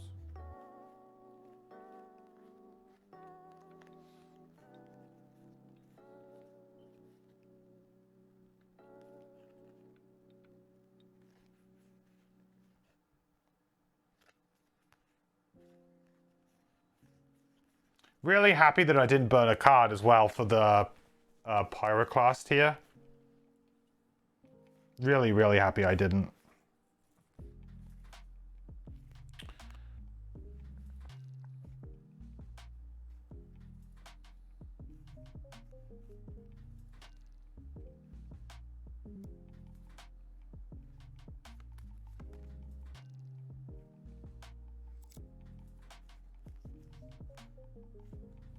Maybe we get rid of Wildfire, because ultimately it's not very good against some of these enemies. And we're going to be coming up against enemies who are immune to wound shortly.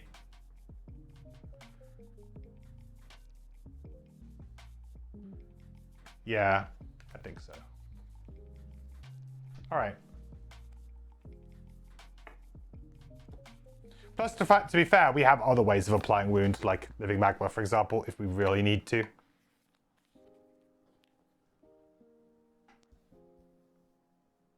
All right, well, I think I can probably quite comfortably remove this tile now. And, to be honest, these 2 tiles, because, let's face it, we're not going anywhere near them. We have no reason to go into these rooms. So this will hopefully give us a little bit more space on all of our stuff for these characters. There we go.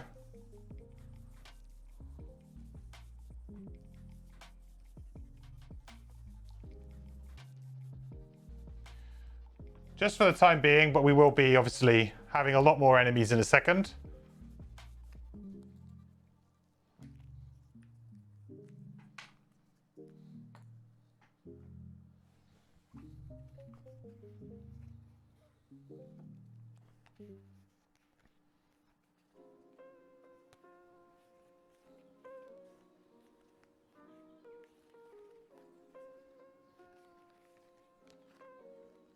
think we want to try and get a bit of loot here, don't we?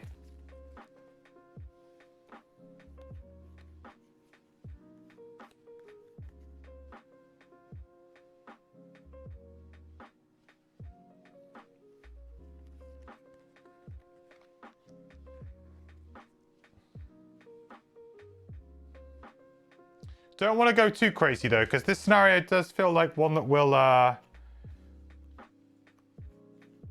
kind of tax you a little bit.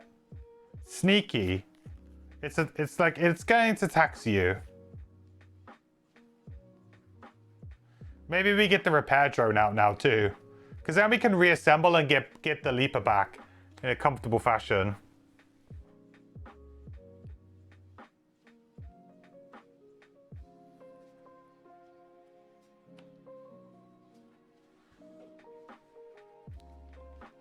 Okay, living magma. Move 1. Good up. Move 1 adjacent 1 hex hazardous terrain tile up to 2 hexes. Boom, boom. If it enters any hex occupied by a figure, that figure suffers hazardous terrain damage. 1, 2. Then we hit him with the melted armor.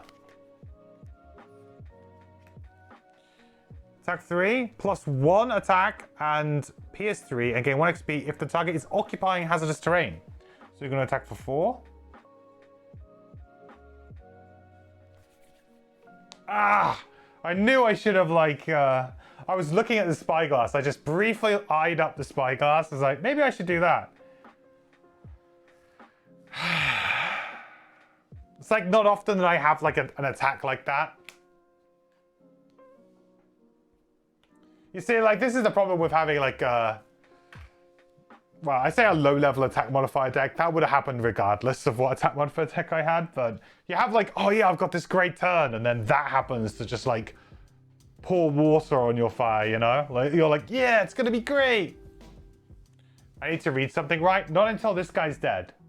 When this guy's dead, I do.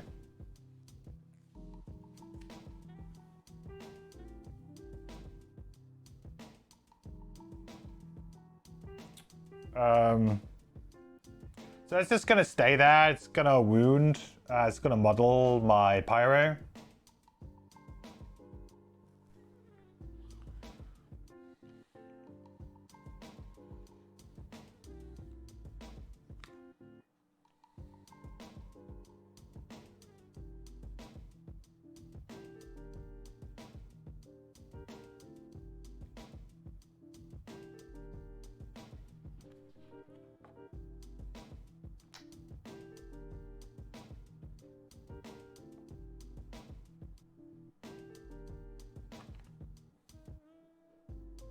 Yeah, it's just kind of frustrating because I was hoping that it would like die there.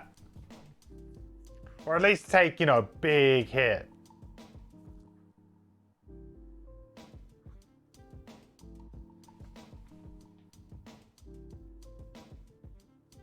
Hey, Canon. Not going to watch because of spoilers, but hello. Well, hello. How are you doing? Welcome. I totally understand. I am with you on the spoilers front. Appreciate you popping in and saying hey, bud.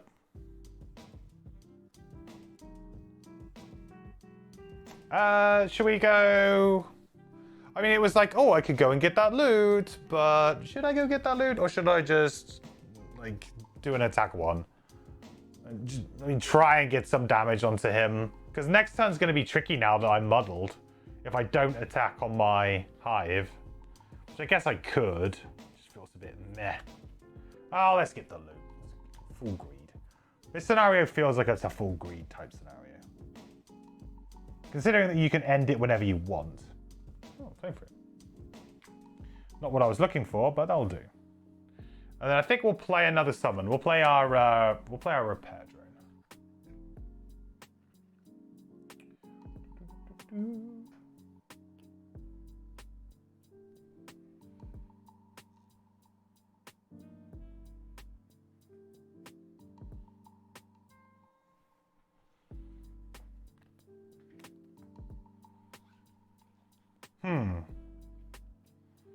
So yes, trying to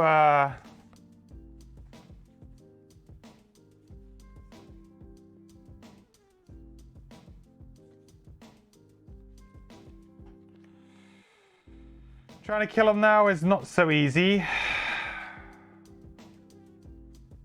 I really thought I had a great turn there. Damn you, miss. Why'd you always have to ruin everything?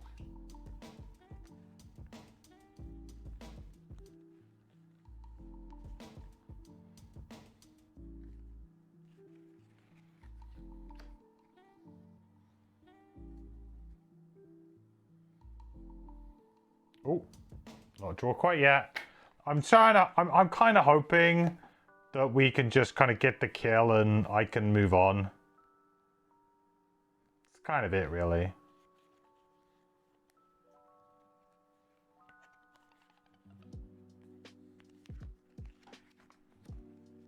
Is fire up? Yeah, fire's up.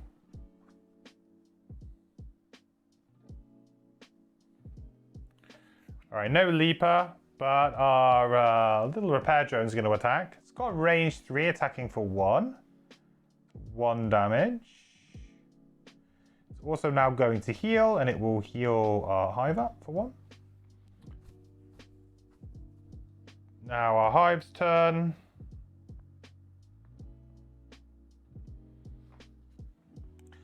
We'll do long range missile, attack it for 3.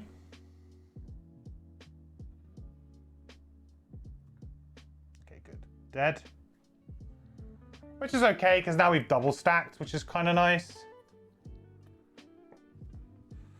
And then I was going to move to probably decline. Do I decline the transfer?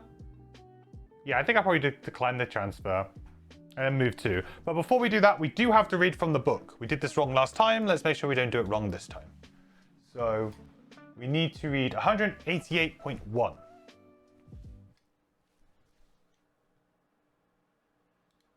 The far door swings open on its own power to reveal a well-appointed large ballroom. If you didn't remember the tiring, frost-bitten journey here, you'd swear you were at an opulent reception in the warmer, richer south. A bell hangs again. Ooh. So this door swings open.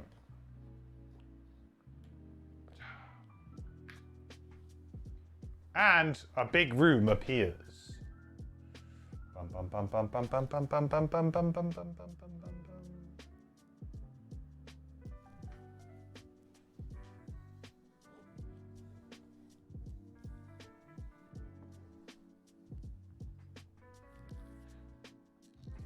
It's a big old room. The biggest tile.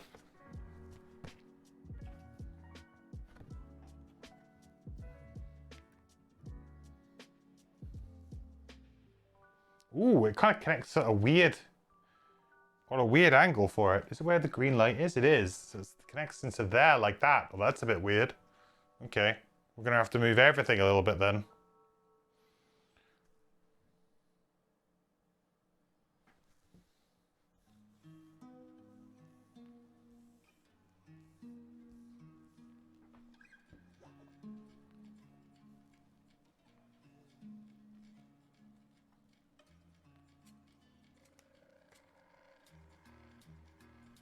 Like so.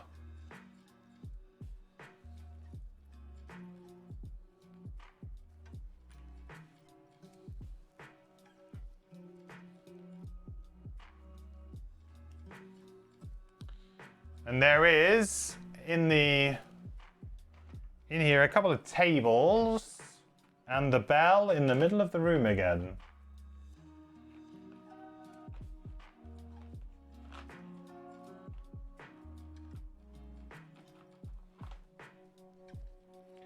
I think maybe we might end up just finishing after this episode. I don't know.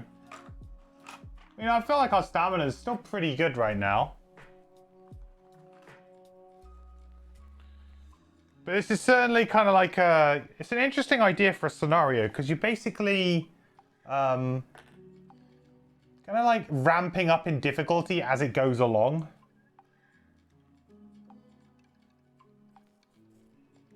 Oh, hang on, I need to look at it the way that I'm looking at it. I'm looking at it like that.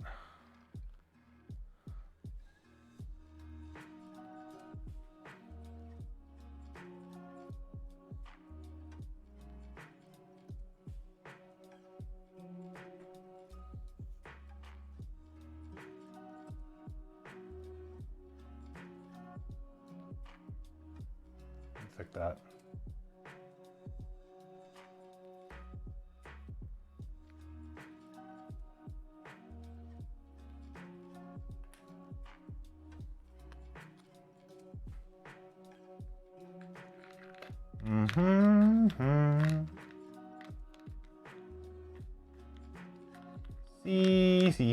See.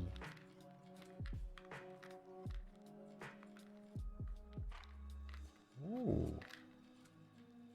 Why can't I find the sea? Ah.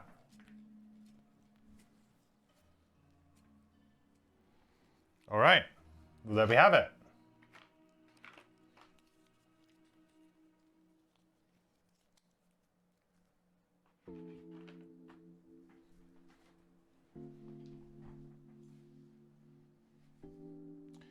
Great. So if we probably just filter this stuff in here, right?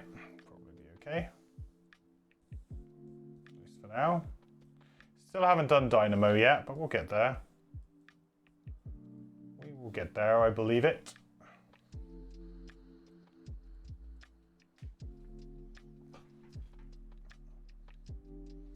Oh yeah, plenty of space for the pyro there. In fact, I can probably move that up a little bit.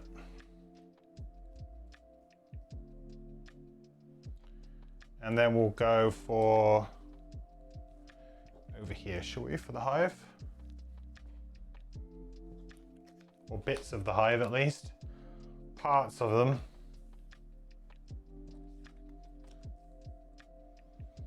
A couple of items there. That.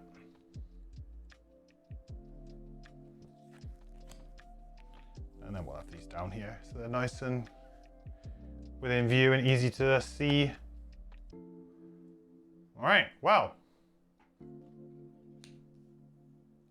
that's it then. We know we just need to continue on. So we have a move two. So where are we here? 1, 2, 1, 2. I won't bother transferring. I think we'll leave that there for now. Do I want to get that 2 bits of loot? Yeah, I do. So we'll consume fire here on pyro, and we will do, 1, 2.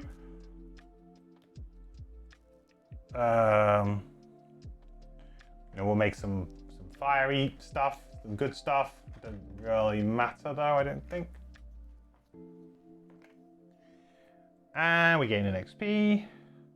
This is the first time the pyro's actually been beating the hive. I think mainly because of the first few times I was playing the hive, I was honestly just playing so many summons. And then I burned out really quickly. I ended up with like 12 XP at the end of the first room, but I burned out like very quickly. Ooh, extra axe nut, arrow vine. That's interesting. We've got 3 different herbs out of this loot deck so far. Have to wonder if that is a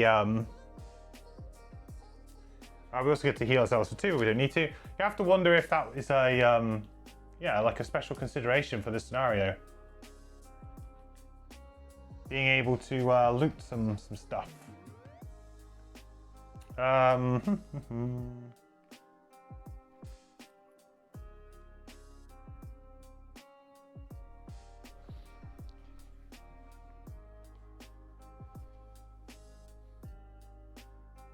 Right, next round. We actually ended up looting the whole, well, not the whole of it, because we threw some loot away, but not too bad. Hive. What have I done with your cards? I think I've put the section book on top of them. I have. So, open door 2, door 3 is locked. The first time any character enters C, read 103.1.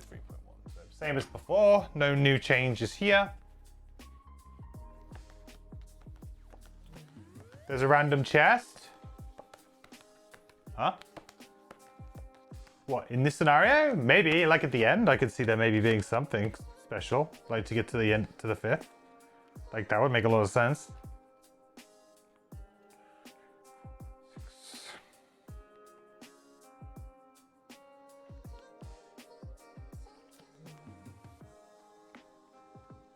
think I'm just gonna like do some big movement here to try and kind of get going.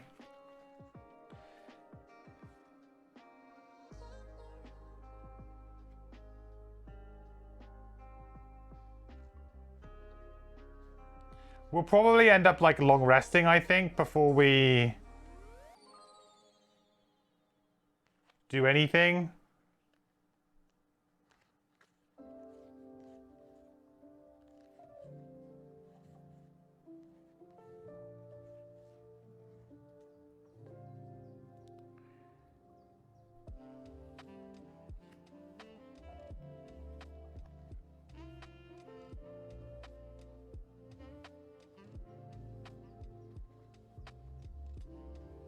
Yeah, this will end up putting us further back, so I guess we'll do that. Or actually, if not, if I do this and this together, this works quite well.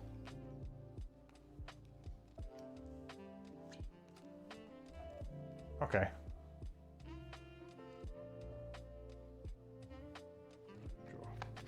Okay, so Pyro, we're gonna do a big old move 6. But before we do that, we will use the Top of Cooling to just basically get a free XP and create Earth here.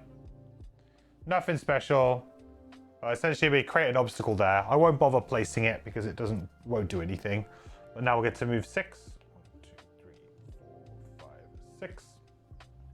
And we'll take 1 point of damage, and we will take some more damage later on. It's quite funny to think that, you know, Scoundrel had default move 6s that didn't cause them to take damage. Kind of funny that. So Hive, this guy will move a little bit. Will move closer to our Hive, as there is no target. It will also heal 1, so we'll heal Hive. Grant one of our summons a move +1. So that would be a move 3. 1, 2, 3. And with our other card, we are going to reassemble. So again, we are going to basically drop in here. And then instead of placing our previous standee on the map, we move it to our discard pile. So the looper ends up in the discard pile.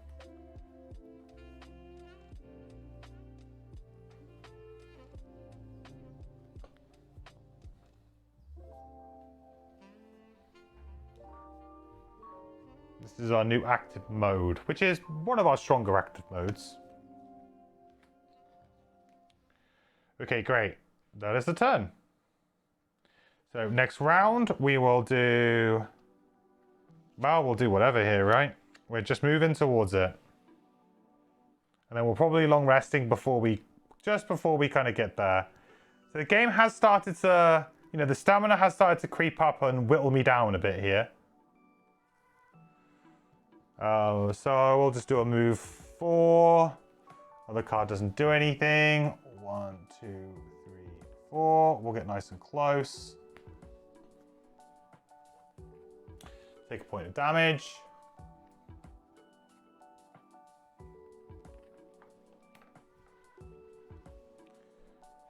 Hive is literally just default move 2 in.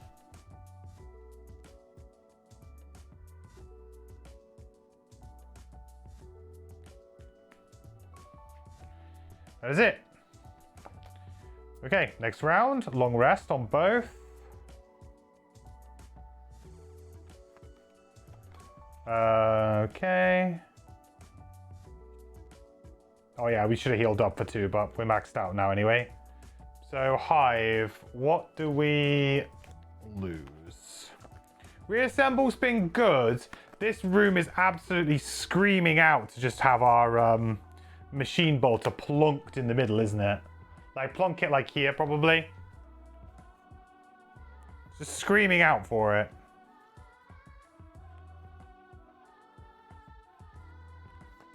There is one more room, I believe, after this that I know about from the map layout, but I mean, I don't know. We could... What could we get rid of?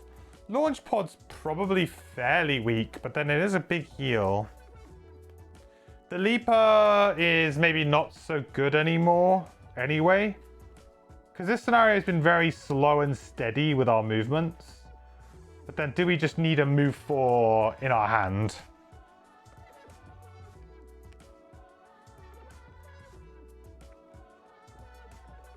Remote controls also just excellent really here. Face density excellent, long range missile excellent. Jackknife excellent. Launch pod allows us to play a summon for free, so it's kind of excellent. Maybe we get rid of reassemble. And we just say, right, okay, no worries. We will just move our summons around, or we'll transfer and then we'll move and then we'll transfer again. Like, we'll figure out ways of moving them around, right? Reassemble has been great at keeping us in the game in terms of stamina, but it is very much a do nothing card from this point onwards. And we are at the... We're kind of like getting to the climax point of this scenario where we're going to need every weapon that we can lay our hands on. So reassemble is not a weapon really. Okay, I'm fine with that. This goes away.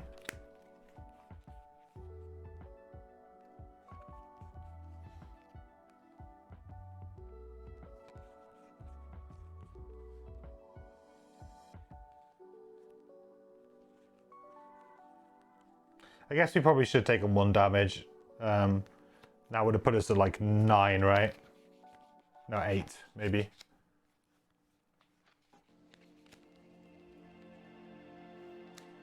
I'm 6 spots from the door. Does keeping a Leaper save you a turn of movement when you don't provide any other value? Yeah, it definitely does, yeah. Plus, not to mention the jump could just, you know, maybe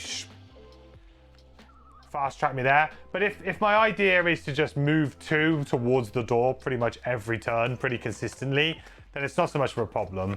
It really comes down to what type of enemies spawn and how I choose to deal with them, doesn't it?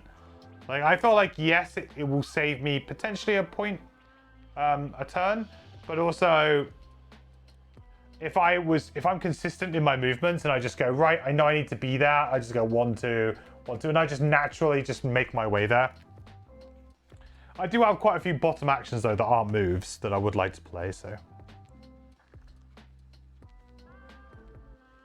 I'm starting to think, though, that I need to play something pretty spicy on our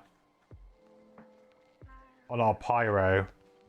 Pyro will be the one to really, like, go for it in the next sort of section, I think.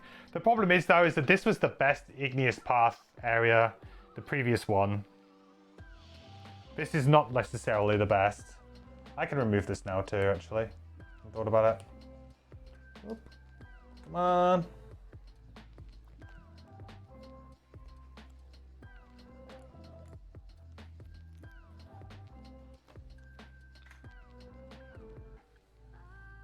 Now we've got loads of space.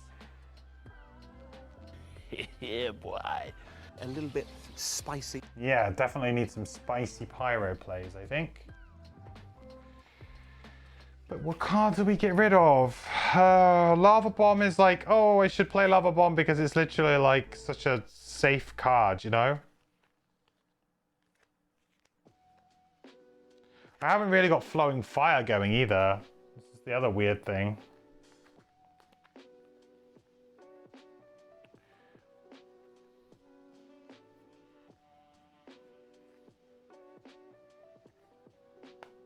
Liquid Stone's like fine. Fury's great. Melted Armor's pretty great. All of these cards are great. I guess you would say Cooling is probably one of the weaker cards here. But it could be like 6 damage, so it's like, it's kind of like weak sometimes, but other times it's really great. And it has our big heal on the bottom, so. I feel like maybe I just have to get rid of Melted Armor.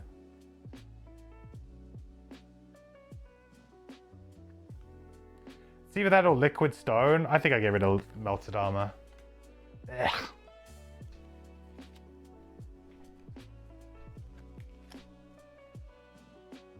Yuck.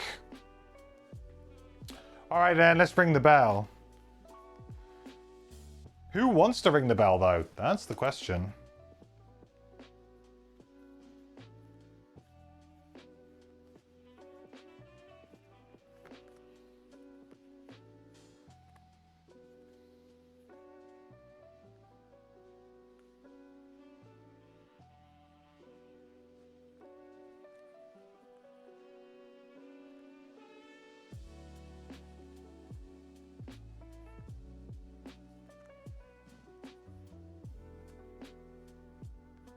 I think I'll let Pyro. Do I let Pyro do it? I'll let Pyro do it.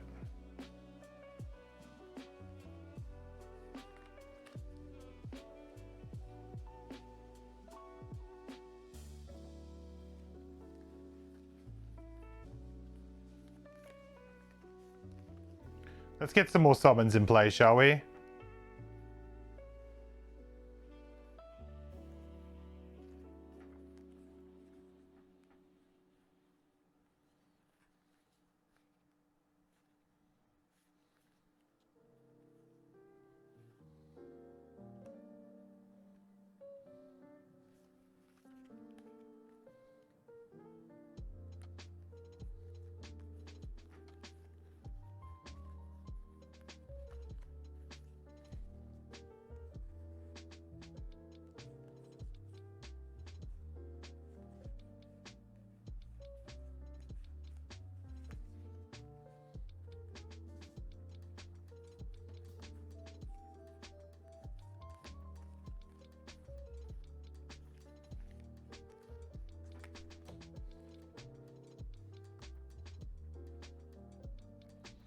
All right, let's see it.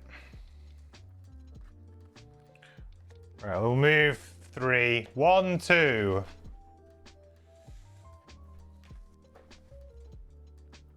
$103.1.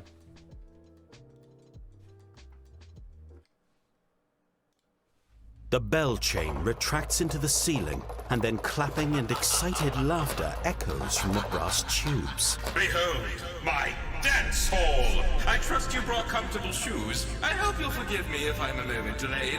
In the meantime, these fine fellows were hoping for a waltz. Let the ball begin!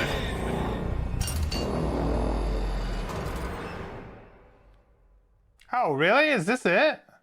Oh, what an anticlimax to this. Oh my word. We have one elite automaton. One elite automaton in this giant room. Okay. I mean, sure.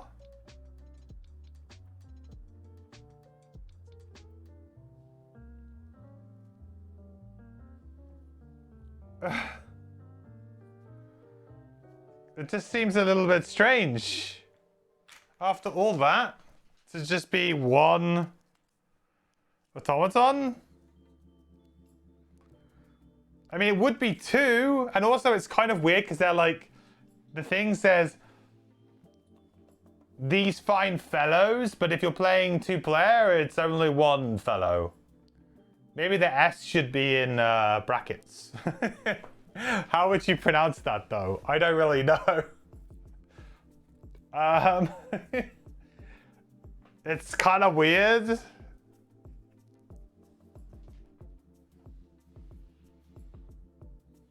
Now I don't feel like playing my summon. What? This is so strange.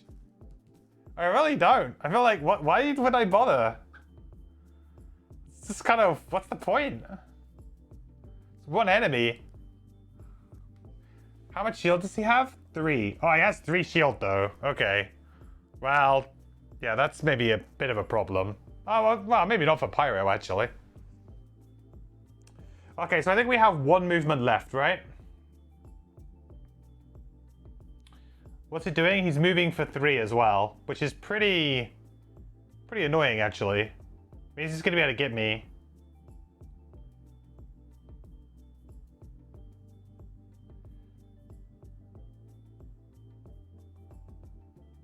I guess I could try and trigger him onto the hazardous terrain and then...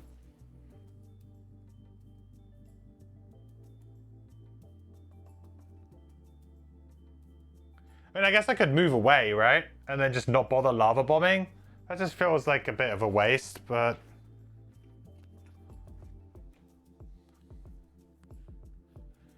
It's just real strange.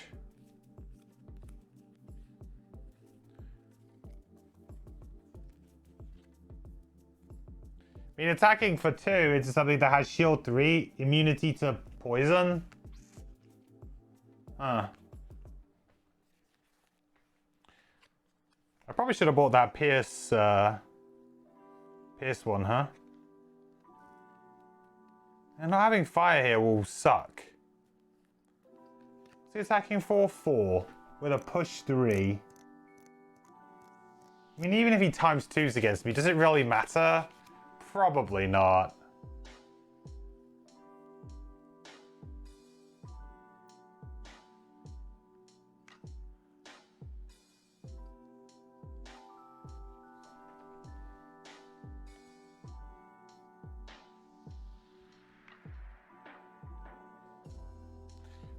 I just really want the fire, otherwise my next turn just feels a little bit rubbish. Or maybe not, because then I can just living magma.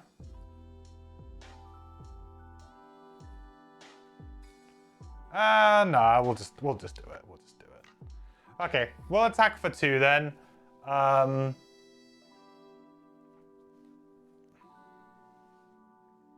Range 3. There's probably no point in me spyglassing here, really. It's not a big enough attack. So no damage, but we do create fire. And we get a hex under him. Not that it really matters, but...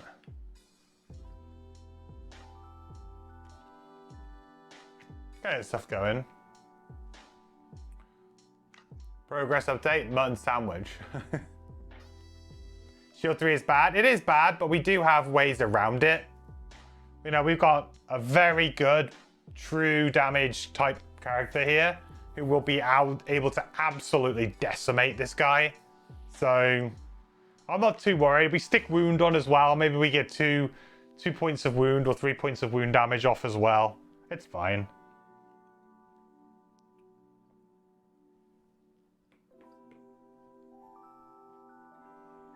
So we're going to be attacked here for 4.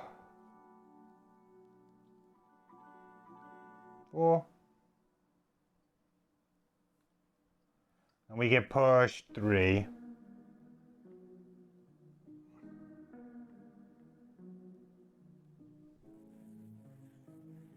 Sure.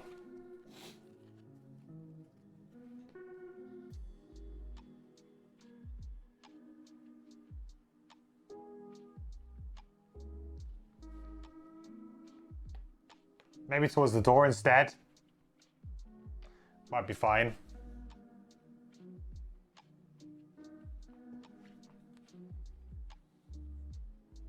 Yeah, it's fine.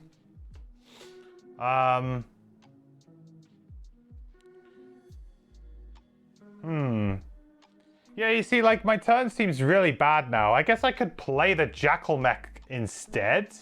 But then I'm kind of resigning the Jackal Mech to just be out and about. The thing with the Jackal Mech is it's going to do damage, it's going to wound it, and it's potentially going to retaliate as well.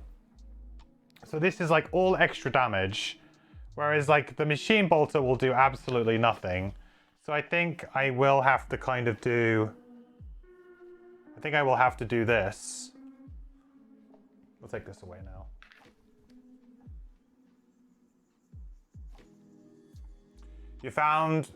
You've got another questionable decision connected to the puzzle book, up to 3 so far. When you say questionable decisions, you mean as in terms of the content of it? Or like in terms of... Yeah, the puzzle itself, or like the decision to use the puzzle book in some way? Let's make a jackal. Bum, bum, ba, da,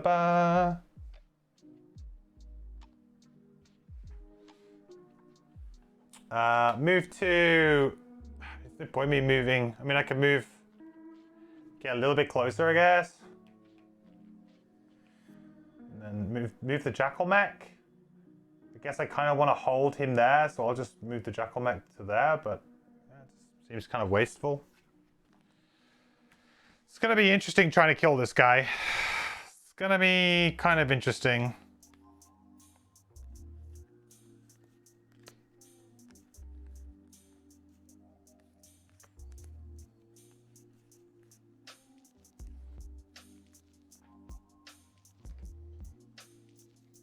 I could use my major fire shield, I guess, actually, to yeah, I could use my major fire shield to retaliate against him, actually. That's 2 retaliate damage, right?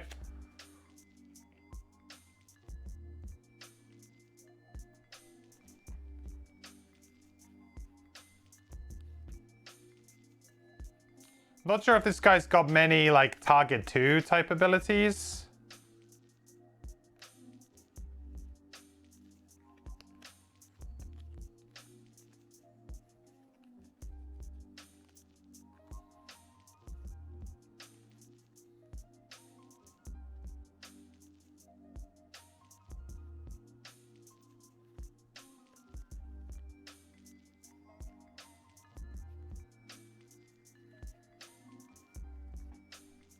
Actually, maybe I go like here and I do this and then I move into him. That's probably better, actually.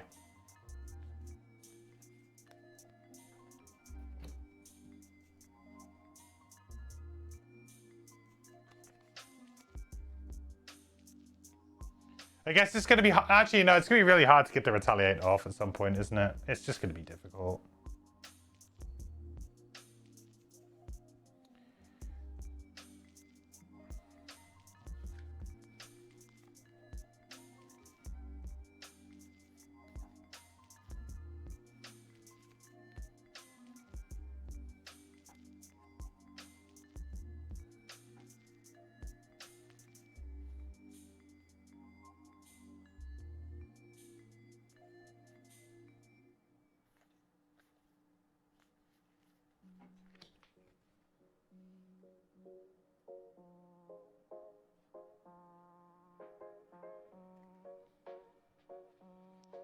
If we can hold this guy here... Oh, Jesus. I mean, I guess whatever, but that's... Alright. I can't beat him. I mean, this is like... I guess this is how we lose. I should have figured that there was something like this in here. He was on the enemy list and I checked it. That's all my bad.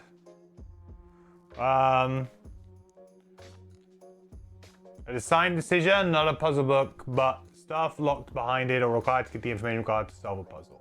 Play more, it'll be too spoiling. Okay, fair enough. Yeah, I mean, I'm not at the moment. I'm gonna have to think about that a little bit more. How I engage with that, I think.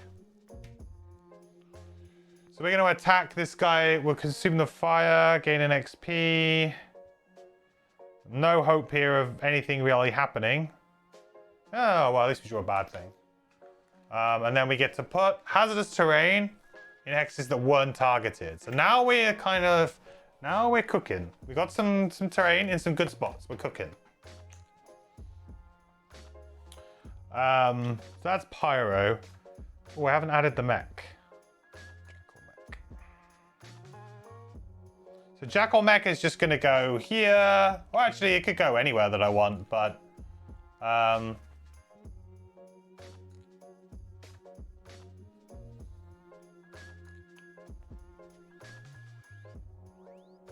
Does it really matter? I don't think so. We'll put him here. We'll attack for 1. What is it? Attack for 2, but with wound.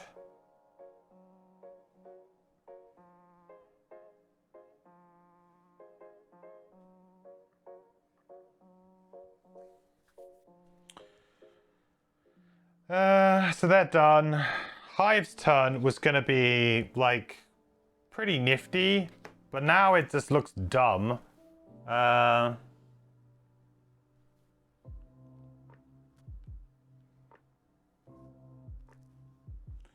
But I guess it kind of is what it is, isn't it? Just stay where I am. Or maybe we try and move my summon away.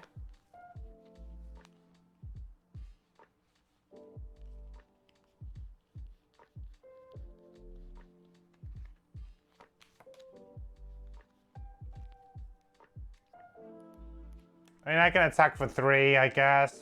Why not? There's nothing I can draw, though. Let's just try and draw something bad. Well, just something good. Yeah, that blows. This might end up being our downfall here.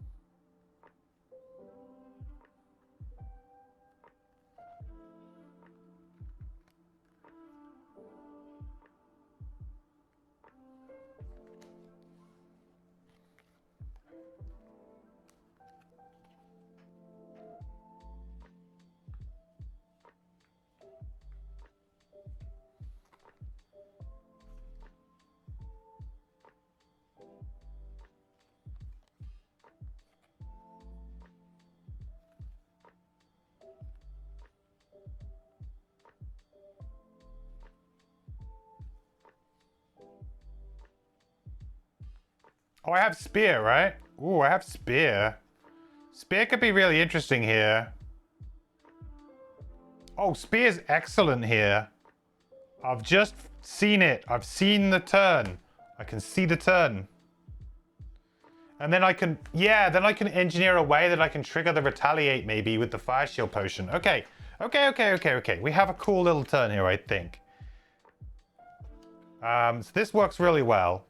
We need something for the hive. It needs to go probably after this, really. Maybe we go like 48 and hope that that's good enough. Instead of 12. Oh, actually, no, that's fine. I can probably go on 12. It doesn't actually matter if I go before or not. It really doesn't. Okay, great. So repair drone, nothing.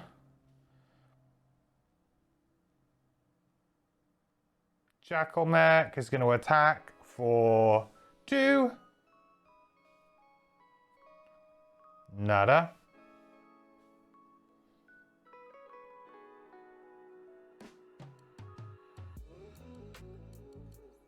Okay, so then my go, I'm going to grant one of my summons an attack +1 and gain an XP.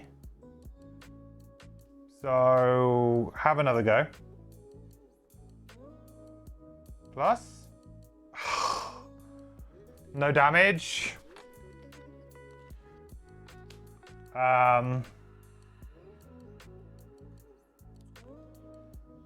Then I need some moves. What am I going to do? I can go 1, 2. So I want to go like...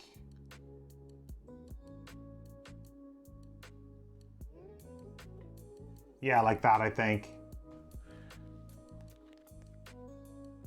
Then we're going to use the major fire shield potion to give myself big old hefty amount of retaliate for this round.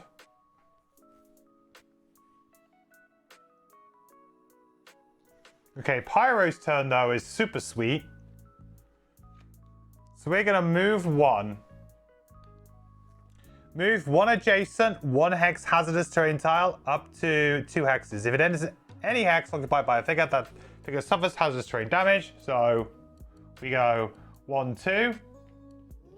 1, 2. So that does 2 damage to this.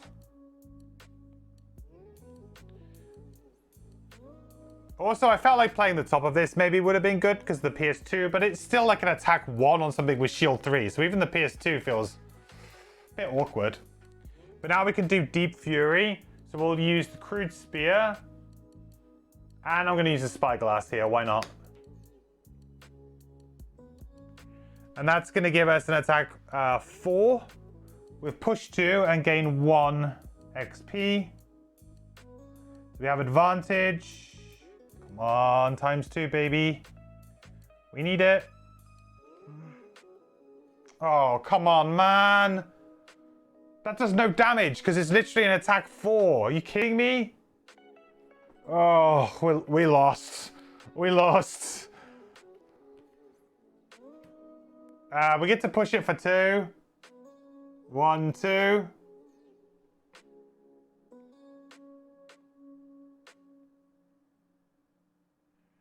So it goes through this, so it takes another 2.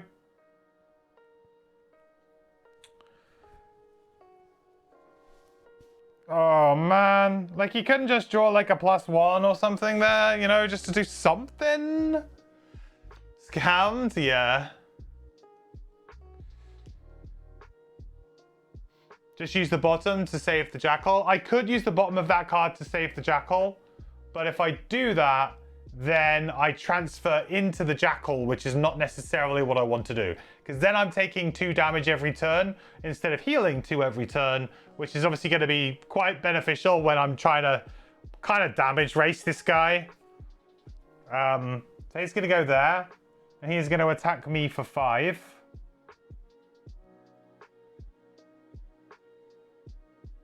Miss. Take 2 retaliate damage, sir.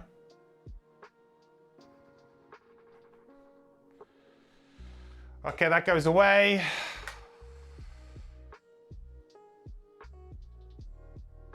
Plus, the Jackal can keep reapplying wound and then maybe retaliate themselves if they need to.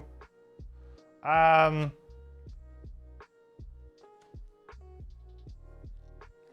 are they on? 7? Well, they're really on 6. 6 is really the number here. I need to long rest on my Pyroclast.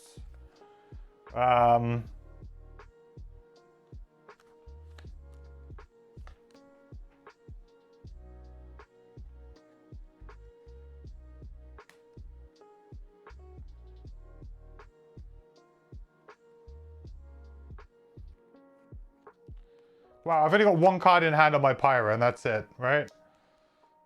I could just long rest.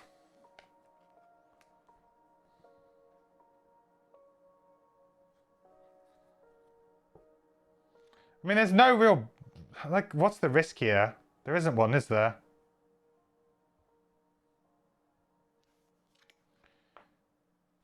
I don't think so.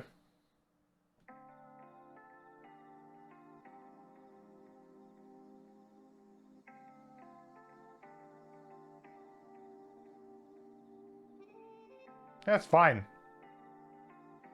I could make the Jackal go before, though, because our long rest thing here is that I can choose any initiative to long rest on, so that my summons can have a go, basically. And I get to decide how they perform their abilities as well. So do I want my Jackal mech to potentially take a disadvantaged attack of 4 to do 1 retaliate back? Warden's Robes won't help me here because he's got PS3, so the Warden's Robes aren't going to help.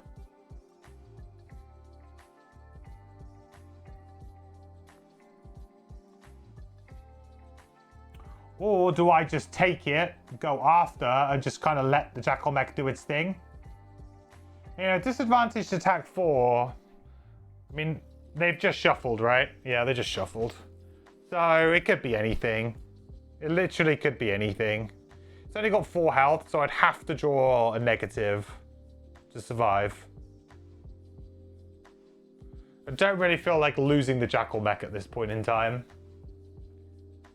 Let's just go late. Let's just go late. Oh, whoops. Okay. Well, I probably shouldn't have done that. Undo.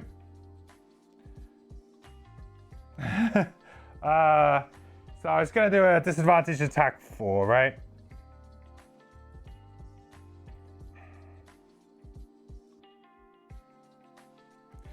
Would have been -1. It happens. So that goes to 3. We're going to heal up 2, 4, so we'll heal up to max anyway. Then we just need to decide what cards to get rid of. Yeah, we're very much, at the moment, we're very much in a bit of a situation here.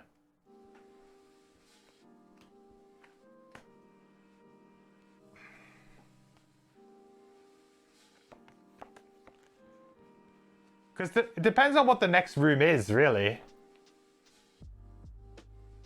What's the... Oh, the only other enemies we haven't had are Living Spirits and Living Dooms.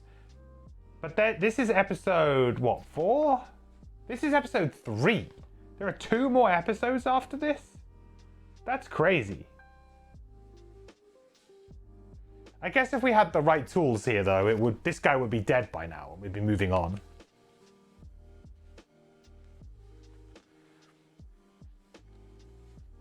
Do I get rid of the move 4? I think I probably get rid of the move 4. I mean, I'm close enough to the door as it is. And I technically have another move 4. Technically.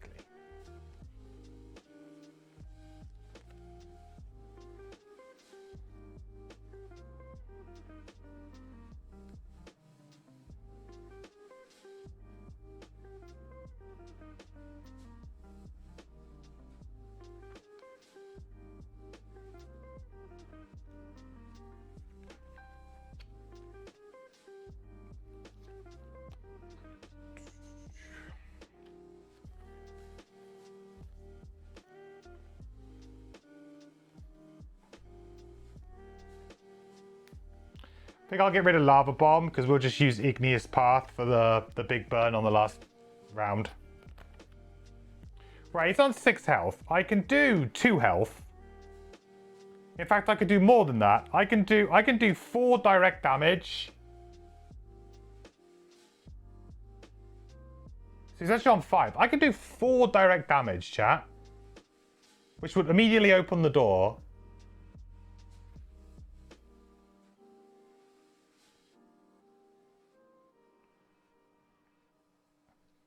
It's not bad.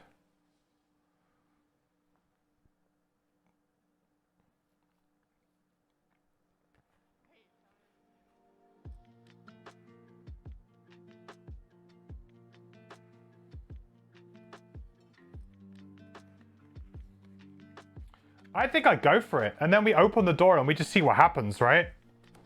We just go. We gotta go for it.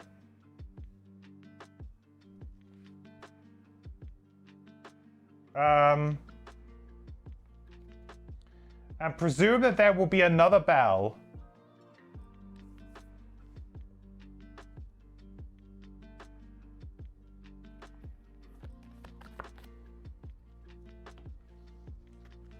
Same again. Oh no, I don't get the push because I'm not going to be on the terrain, right? Oh no, hang on.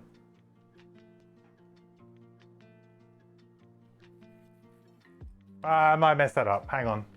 I forgot I wouldn't be on the terrain this time. Oh, that's fine. I can just play Liquid Stone instead.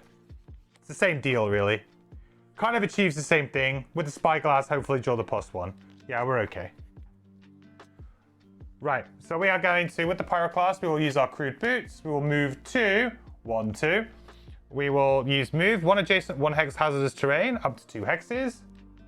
1, 2. Do 2 damage here. 1, 2. Then we'll use Liquid Stone. We'll attack for 3. We'll use our Spyglass for advantage because we need to draw a point of damage here, really.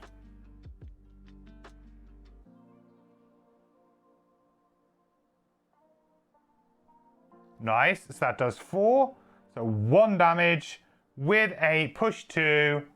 1, 2. Takes 2 damage from the terrain. Easy peasy lemon squeezy. Oh, okay. Pyro is done. Dies to their wound.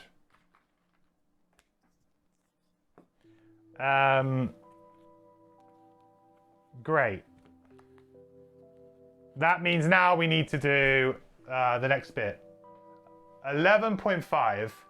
So I believe we can choose to like resign, right? If we want, but I don't really see the point. Except for the fact that we've got quite a bit of loot. Obviously, we've done a battle goal. Carry on. One more, right? What time is it? Yeah, you probably got a bit more time. Did Jackal attack last time? Yeah, I think so, but even if it didn't, it would have had to have drawn plus. It would have to have drawn a +2 in order to do any damage, so... Not the end of the world if I missed it. With the dance complete, the bell chain drops again. Okay, short and sweet. The bell chain. Oh, the bell chain in this room drops again. Oh, that'd be an interesting twist. What a twist! We've been baited. That would kind of make sense because there isn't that many rooms left. So there's not as many rooms as there are episodes. I'll tell you that much. So there was going to be something happening.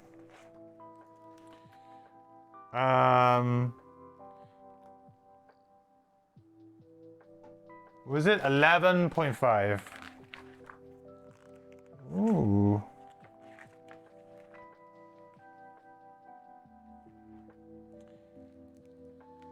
Oh yeah, it's still there. So we got to go back and get it, which the Jackal is currently on, but that's fine.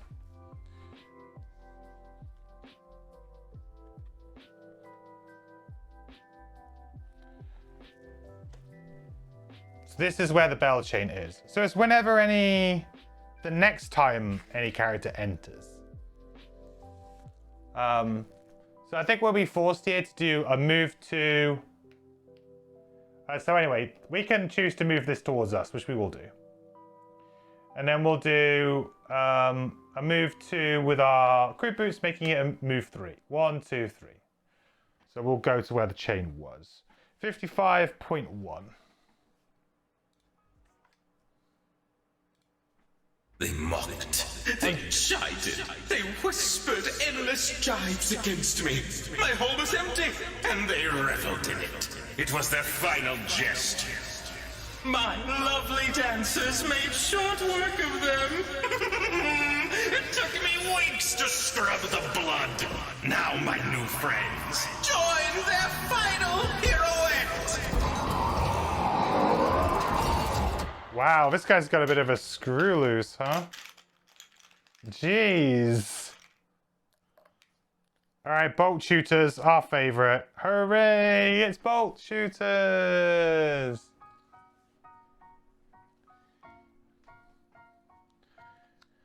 Oh, and blade spinners, yay. There's gonna be one there, that's not good.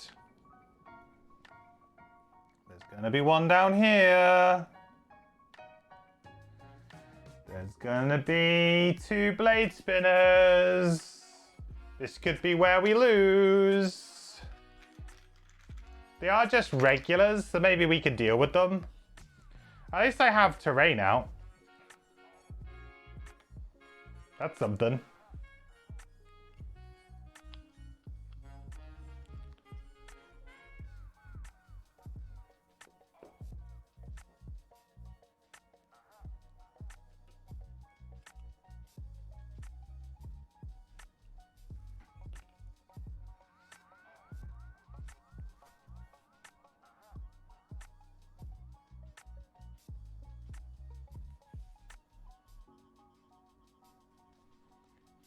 Three and 5. Ah, 3 and 5. Look at that. So I need to do an attack, right? I got an attack of 3 here. I guess I'd probably attack number 5. Hopefully draw my ×2. I don't know. I don't have any blesses left in my deck, right?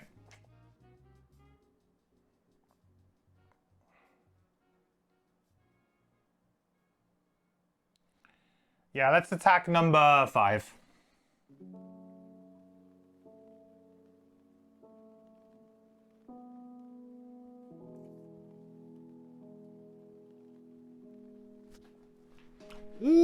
baby! That's a +2. Not quite a ×2, but...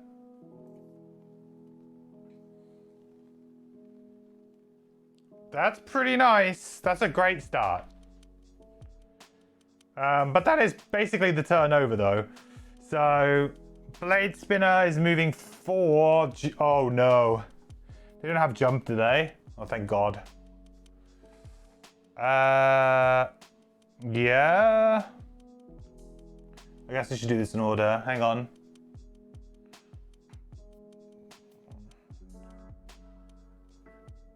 Yeah, I can't get the target, the extra target.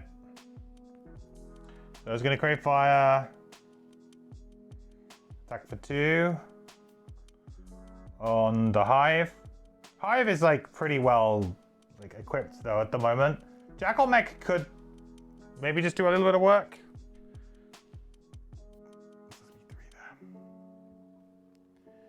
Boop.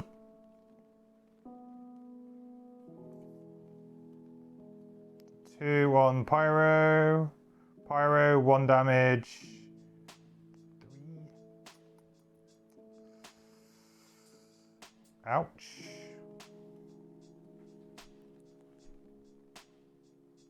Alright then, Bolt. Doesn't have range, thank God. This one does have range and will target the Jackal. So it's an attack 4 against Jackal. 3 Warden's Robes. 2, 1.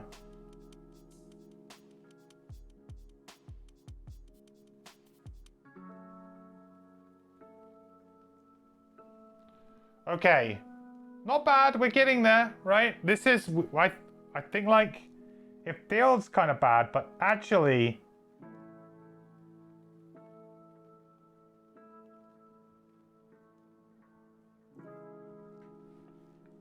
We're going to be short resting anyway pretty quickly.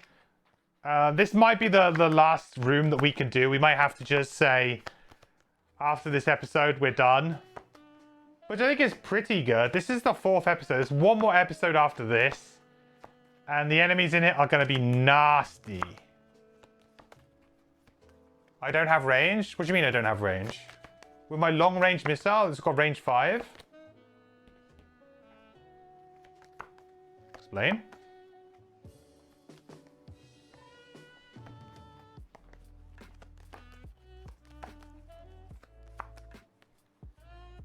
The mode? Oh, the mode gives me -1 range. I forgot about that. Well, it's fine. I could have just used my bow. I'll just use my bow then.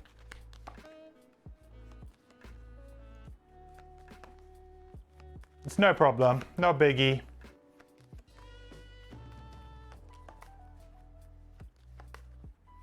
I kind of forgot the standee's blocking it there. I should put it to the side so I don't block it. Alright, this round though. This next round.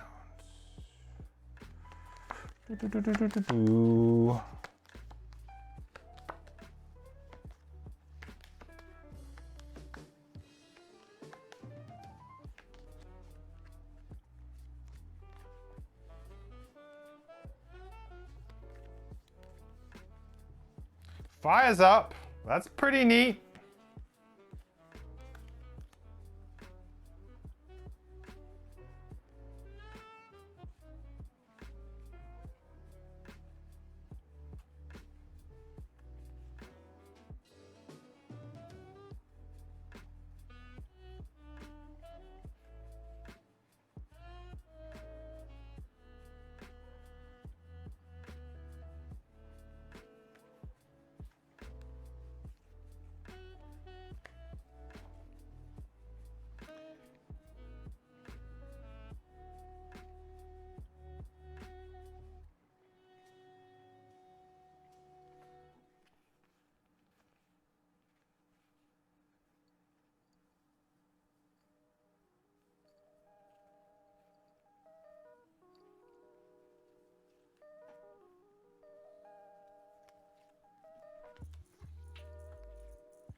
These guys have retaliate, right? Retaliate 2.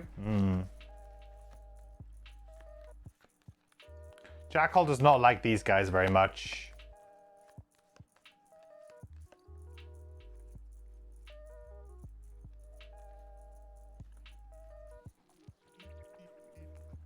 How much health do they have? 7.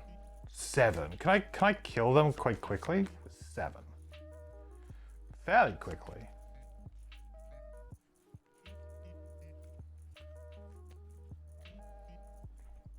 I don't really want a short rest right now.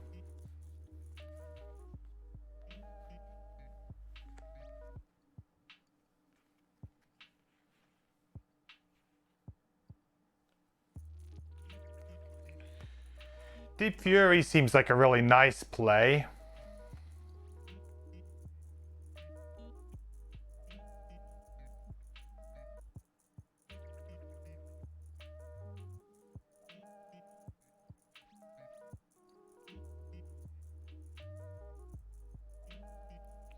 But trying to get a nice push off is kind of difficult here. I can't really get a nice push. I'd love to get like a push onto two things.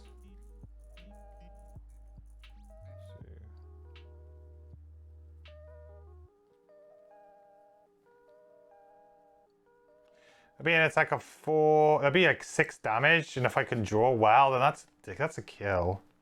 Yeah, okay. I just need to make sure that I move before 18. Can I do that? I can on 12, which is not bad. And I could just use launch pods here to just do some bunch of damage. Okay.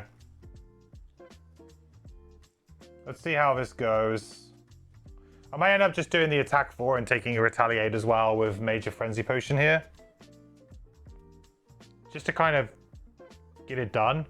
Get 2 things dead, get that dead.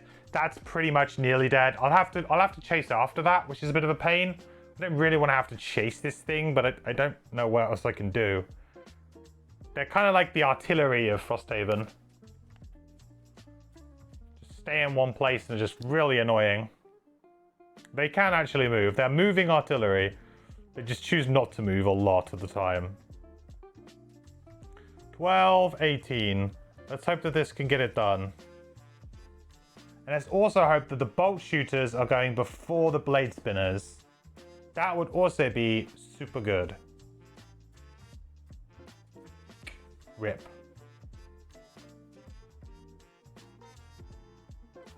Alright, well I'm going to heal 2 with my repair drone. It kind of blows.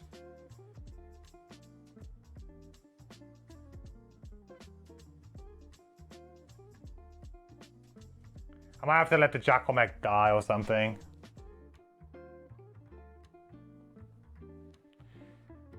So we'll go here and we'll attack the...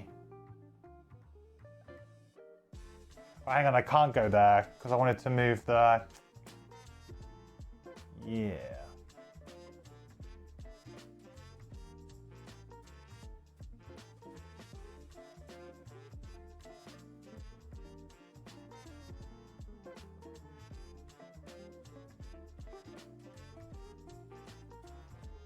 Oh, he has to go there.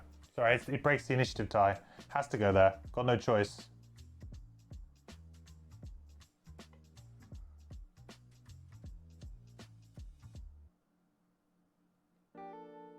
Shoot. That might cause us a problem. Oh, wow.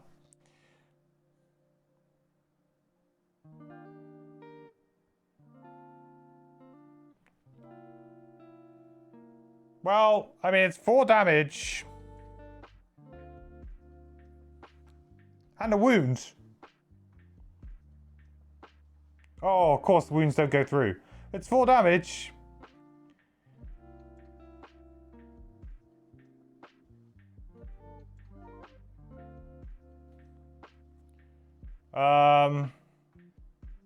Okay.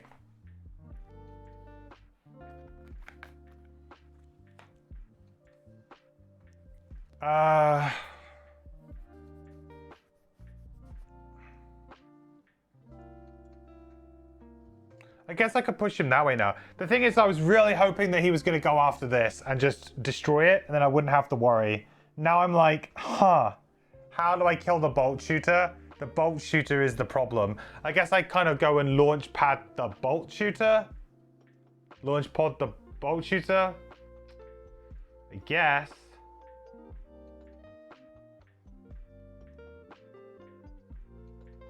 What's he doing? Attack, target 2, range 5. Well, the Jackal's dead, basically.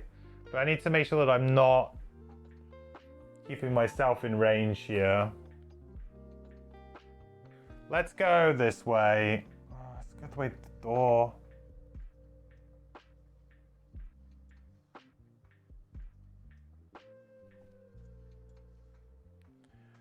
It's just a real crappy one.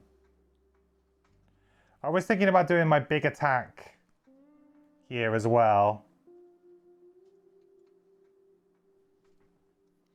Should I do my attack 4 with my major frenzy potion here? Or shall I go and like try and kill... Let the Jackal mech die and just go and kill the bolt shooter with a combination of that plus launch pod maybe? It's just a default attack 2, attack 6. 6 onto something with 6. There's a chance there. Or I attack this for 4 now. And then I go up there and I attack that for 3. That's better. It really is better. Oh, I could use Attractive Bracelet to pull this one across, couldn't I? That's probably pretty legit. Then we don't have to deal with it as much. Yeah, okay. So I think the first thing I'll do is I'll use Major Frenzy Potion here. And I'm going to attack number 3. Blade Spinner for 4.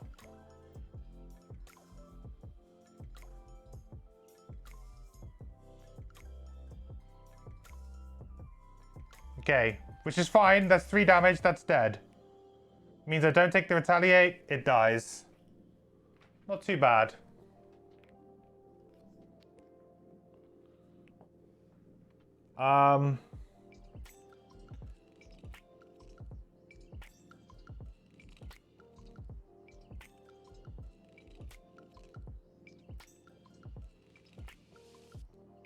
Next we'll go up here.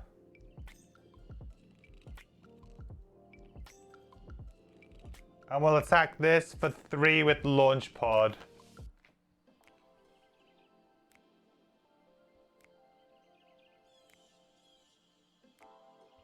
Okay, great. Dead. Okay, okay. Progress, all right? Stuff's happening. Stuff's happening.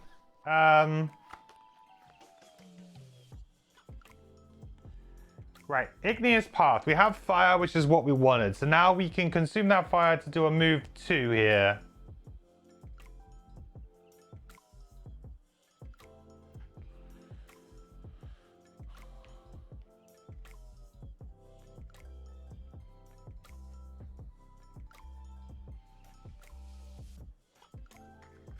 I run out of terrain? No! Oh no, hang on. There's one. Is it 5 out at once? Is it max 5?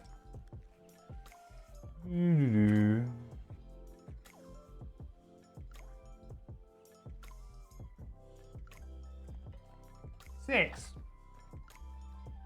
Aha.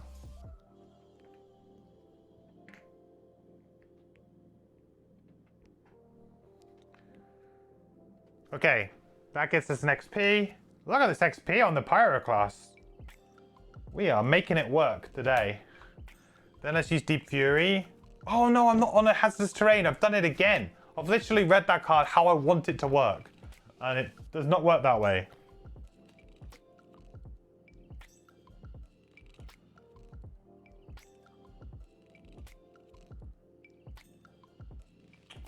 I can't do what I wanted to do. You fool. Oh.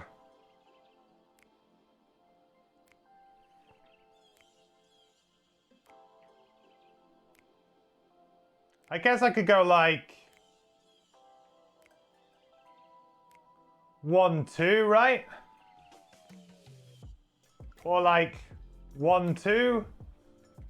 That still works.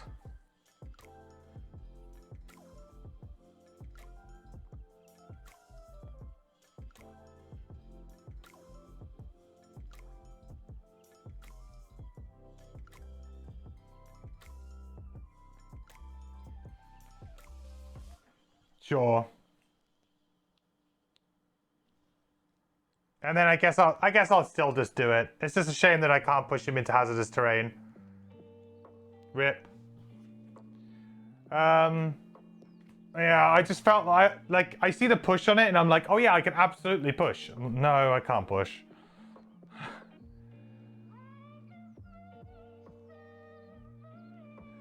All right, well, we're on hazardous terrain, so we can attack for 4 with push 2, which is at least something. We can't attack with advantage or anything. Oh, I guess I have the crude spear. Was there any way that I could orchestrate it where I have crude spear?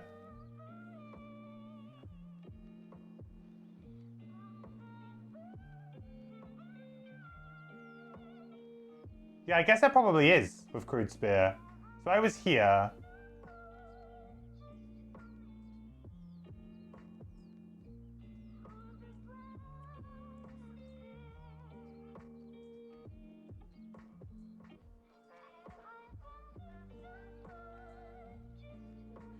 This was the one I was going to push him into before, which is why I'm kind of getting a bit bamboozled.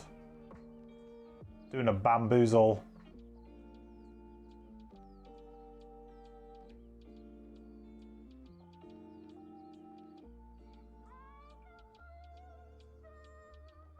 I don't think so, because I have to push him away from me. That's kind of the problem here.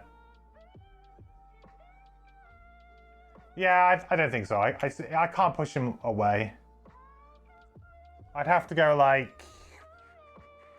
I'd have to have a pull ability, really. There's no way that I can move around enough to push him through another one because of this, unfortunately. Damn you, Jackal.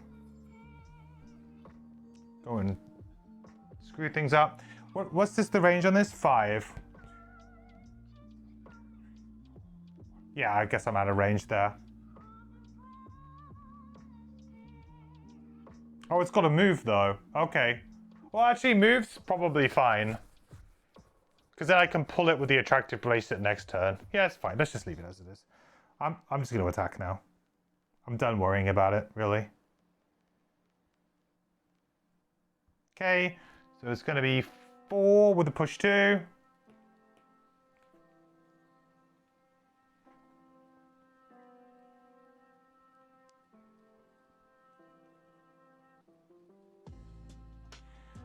We're going to heal 2. I think I already counted the XP. Okay.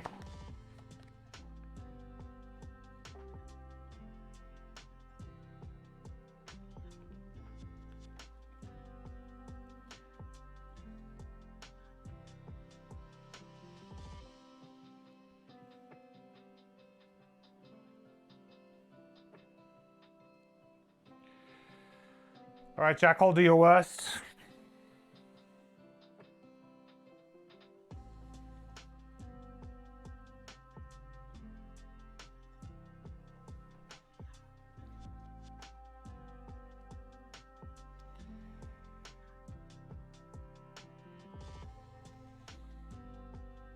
Yeah. Bye-bye, Jackal.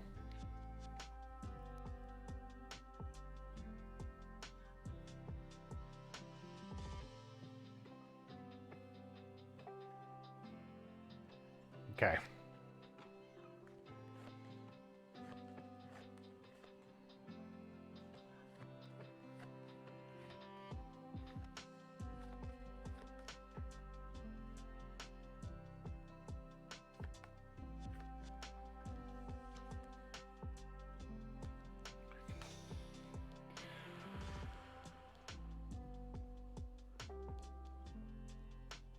Long rest, I think, on the hive. Pyro, what's the kind of card situation like? 1, 2, 3, 4 with 1 in hand, 5. And got a load of items that need refreshing. Didn't they strengthen as well, actually, the Flaming Blade Spinners? I think they did.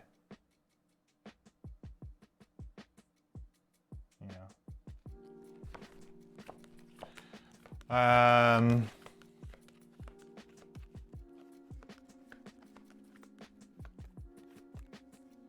2 in hand. 4 in discard. The 2 cards that I have in hand, though, unfortunately are not super good, but would enable me to potentially sort of tank a little bit here.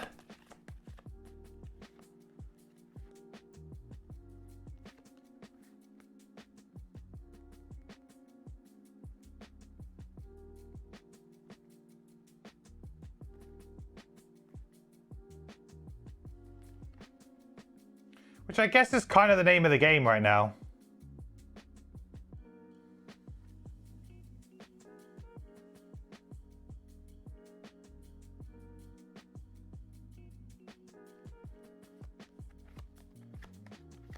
Ooh, that makes things a little bit more difficult, but okay.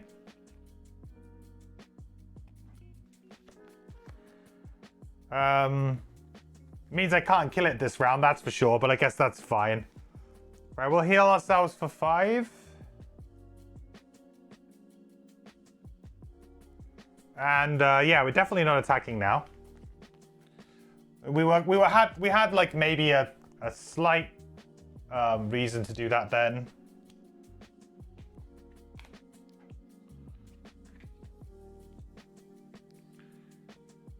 Okay, so this one's gonna move, target 1 enemy with all attacks. It's gonna do 2 attack 1s. So I will use the attractive bracelet. So at the start of its turn, before it determines its focus, perform a pull 4.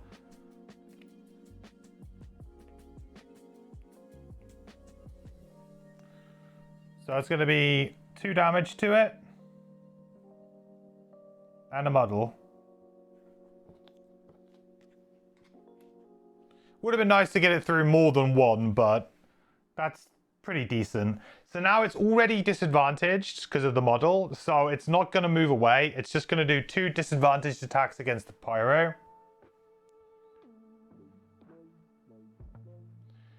So 1 damage, and then second lot, nil damage. There's 1 damage to the Pyro overall. Okay, repair drone is going to get us up 2. So it should be a 10. That's all done. Oh, I need to get rid of the Jackal mech. We're definitely not 11. That's a weird bug. Gonna have to do something about that.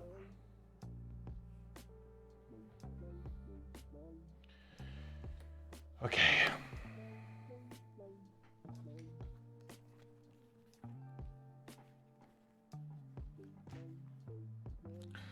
My main concern here is that when I get the machine bolter out in the final room, like, is it going to be enough? I don't know. Maybe, maybe not. Maybe I don't play the final room. I don't know. This is 4 I mean, I've kind of got to go for it though, right? I'd just be kicking myself if it's like, hey, there's like 3 enemies to kill. I'd be absolutely livid if I didn't try. Plus, the fact that the scenario kind of like, oh, it ends, but it doesn't really end. Like, you can come back and play it. Like, will I ever play this scenario again? No. I really don't think I will.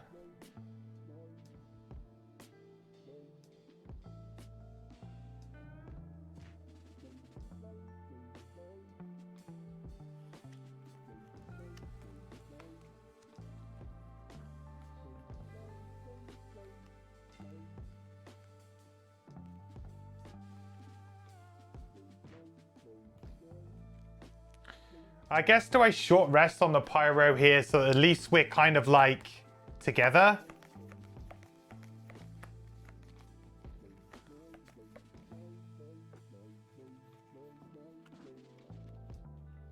It's kind of an interesting one.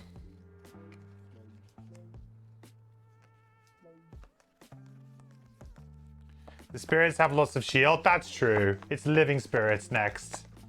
And they have flying, actually, right? So, yeah, maybe I'd call it. Yeah, that's a fair point. The living spirits having so much shield, plus the living dooms. Yeah, maybe. I might just spoil the rest of the scenario for myself, though, just to see what it would have been. But this is a pretty. I think it's been a pretty good outcome so far. Yeah, if there's like, let's say there's 2 living spirits. How am I killing those? I'm really not. I can wound them, I suppose, but that's about it.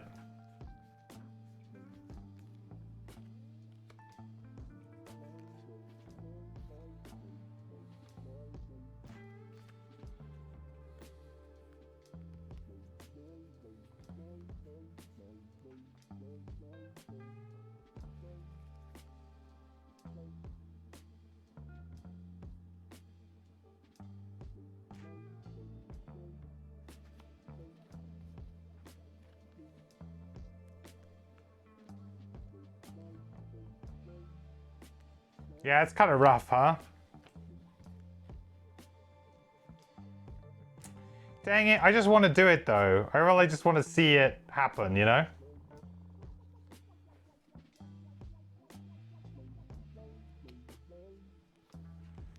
Am I short resting on Pyro then? I think I am, aren't I? Yeah.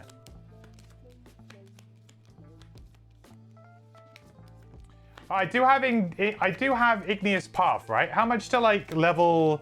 This might be a little bit meta, but how much do Living Spirit, like a regular Living Spirit at my level, have in health? Oh, come on. Can I scroll down? Can I scroll down, please? Is that allowed? Can I scroll down, please?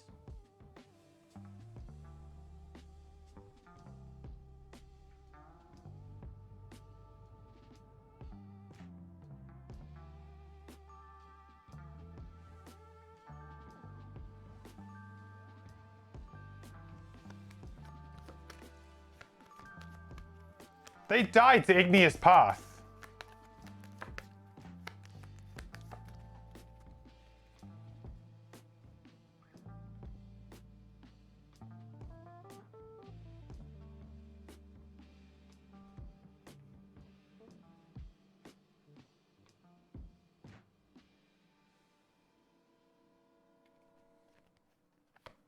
Shield 1.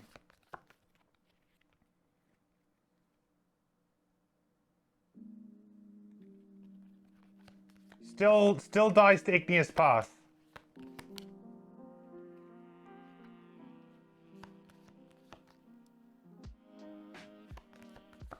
Shield 2 on these guys though. If it's at 1 Elite Living Doom and that's the boss.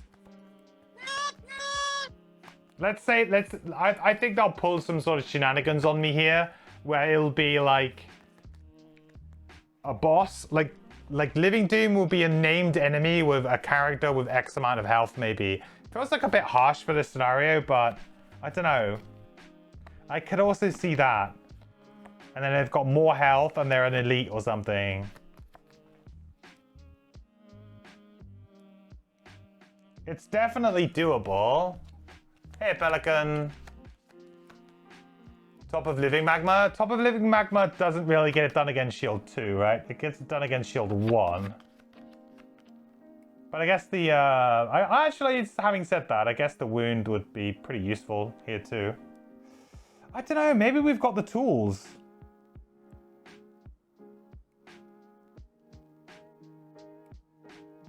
Maybe we got the tools. But if I do that now, I have to long rest at this juncture. Because I can't afford to lose any of the key pieces in my hand for that. If that's what we're going to do. I need all of these key pieces.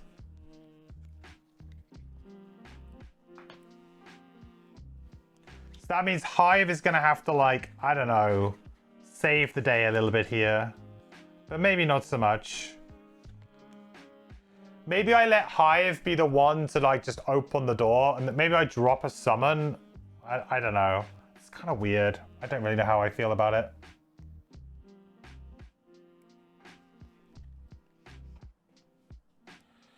It's shielded up again, you know?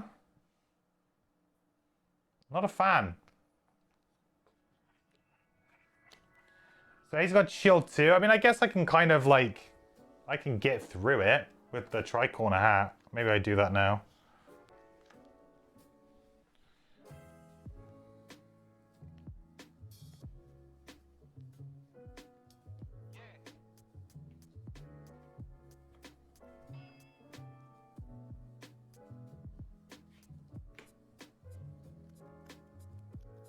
I mean, what's my hopes and dreams here? I'm probably better off just attacking that, right?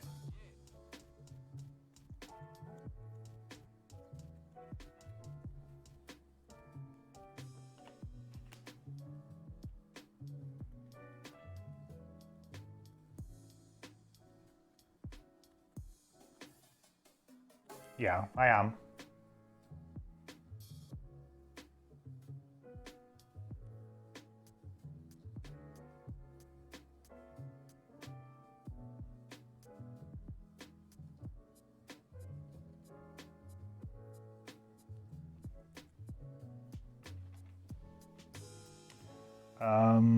Loot me.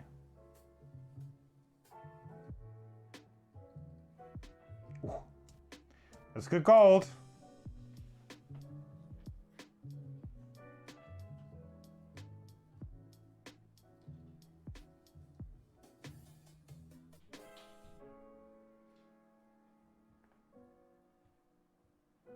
Little disadvantage.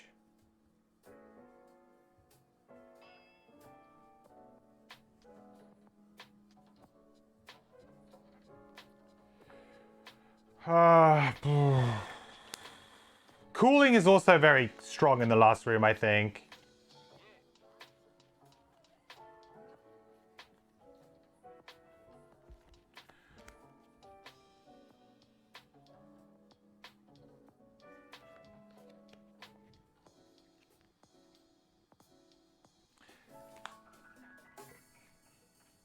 Big question here, though. Do I get rid of Liquid Stone?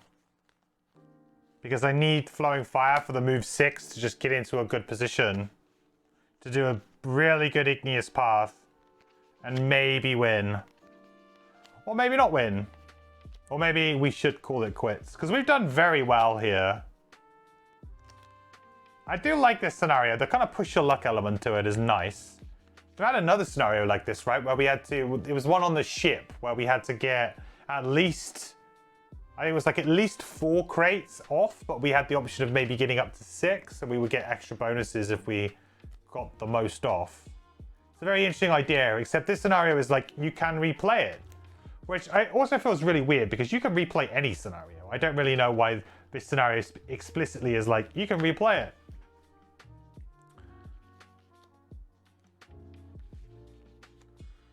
Victory or death, yeah.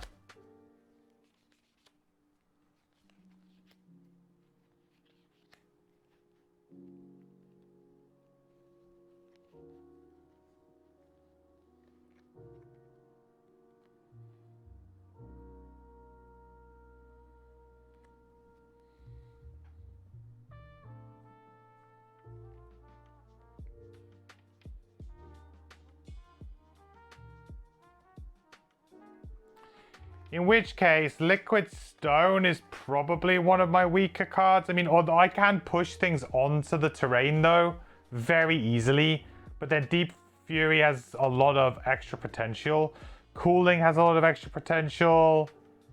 Yeah, Living Magma, obviously, is great. I think we get rid of Liquid Stone because we need Flowing Fire for the move 6.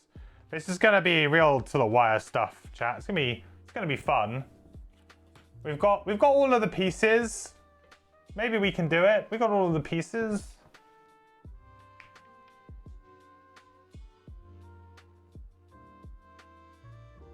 Hive is definitely not making it out though.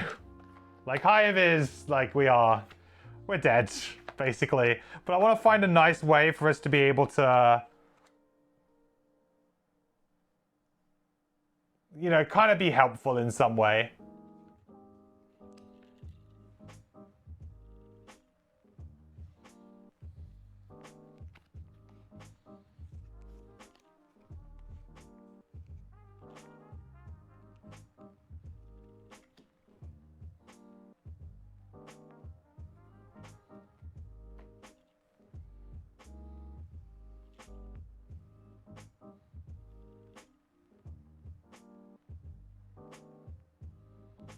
Alright, let's see what happens then.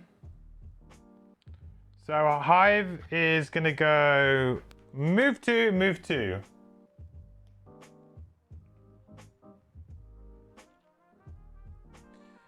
And then is going to use a default attack 2. Wow. Just need to do 1 damage here, buddy. That's all you need to do.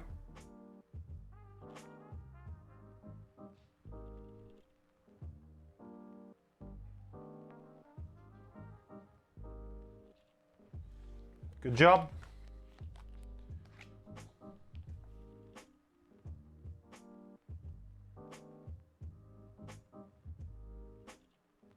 Right.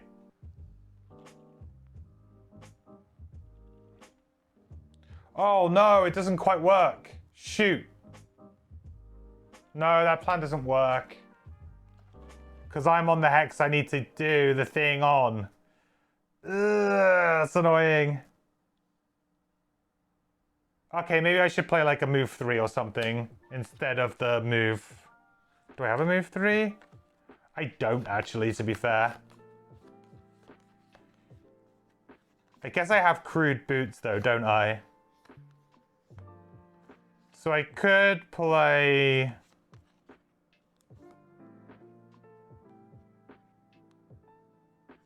Deep Fury as a move 2. And go on 38? No, because then I would be after that. I need to be around the same initiative that I would have been. 22. Yeah, I guess. Yeah, that... is that okay? Kind of has to be, doesn't it?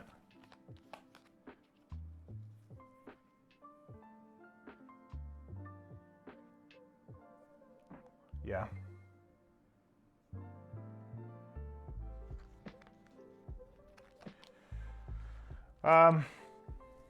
Yeah, I kind of messed up there. I forgot that I needed to blow up the hex that I was on with cooling. Anyway, so we'll move 1. Then we'll use cooling here to replace this with a obstacle. Blowing it up.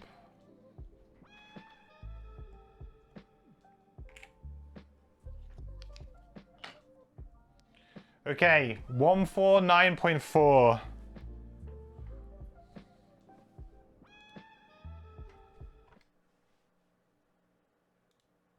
A previously locked door at the right end of the ballroom opens on its own, beckoning you forward once more. This chamber feels less welcoming than the rest. It's noticeably colder, and a stone sarcophagus looms against the opposite wall.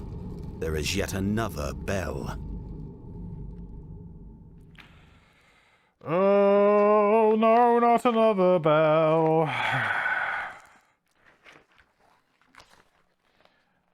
This definitely feels like a Loot Island style scenario, you know? Where we're just kind of like getting the opportunity to gather as much resources as we possibly can. I really like that idea, you know?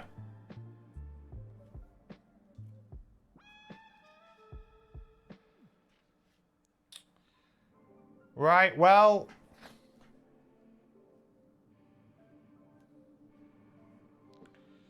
Here goes nothing, I guess. How should I do this? Should we put it towards the top, or... What is it? It is 13E.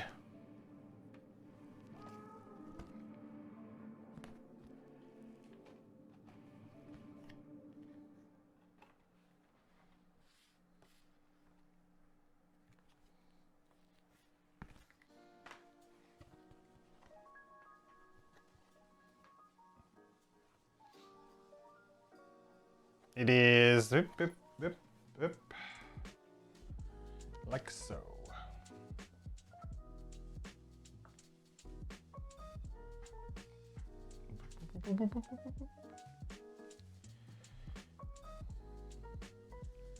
It's a pretty small room.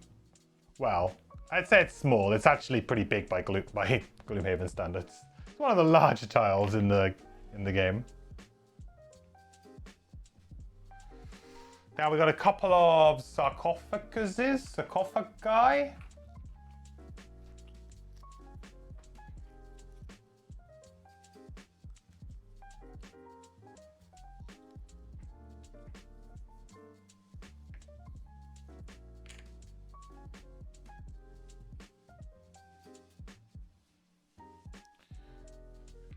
And that damn bell.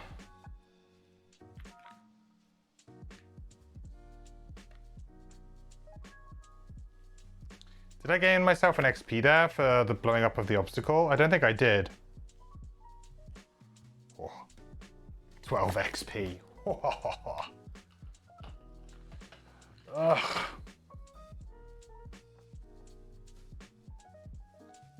Right.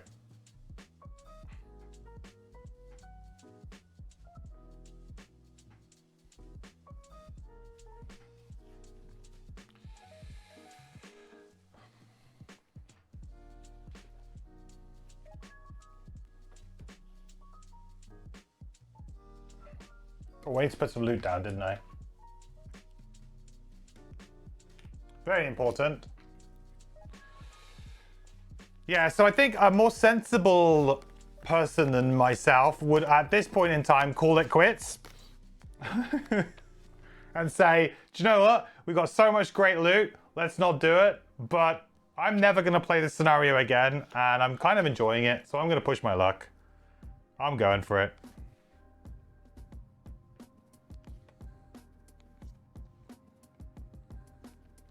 No messing about.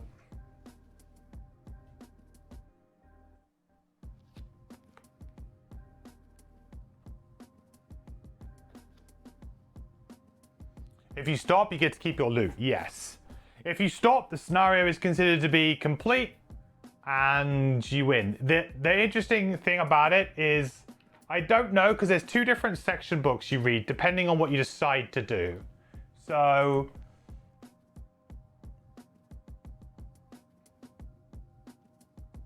basically, once you complete a episode, you can, at the end of that round, the round that you completed the episode in, you can choose to finish the scenario, essentially. And then you read 177.5. But if you manage to complete all 5, you read 188.3. But the interesting part of this is it says, if all 5 episodes are not overcome, whether the scenario is completed or not, it can be attempted again after returning to Frosthaven. So they kind of say you have to go back to Frosthaven before having another go. I'm just interested to know what would happen with 177.5, because one thing I identified is that if that does not say you're not allowed to gain battle goals or challenges by replaying the scenario. I don't know how they would do it without spoiling challenges if you haven't had them yet, but you know what I mean? Like, there would need to be some kind of way to stop players from just continually replaying the first room and then going, oh, I choose to finish. Because it was like 4 skeletons and you could just get like battle goals like crazy. You could get all of your perks like fairly quickly if you really wanted to. But again, like, part of me is also, if someone's going to choose to cheese the game, they're going to choose to cheese the game, you know? You shouldn't necessarily not put some fun mechanics in because some people might ruin it.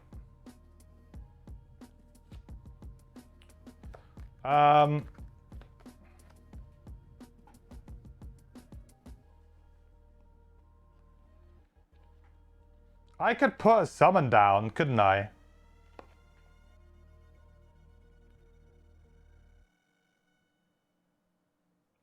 And I could just like go on the long rest, the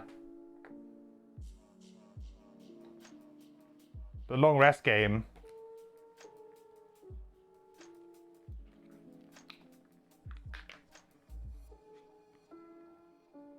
Yeah, maybe we do that.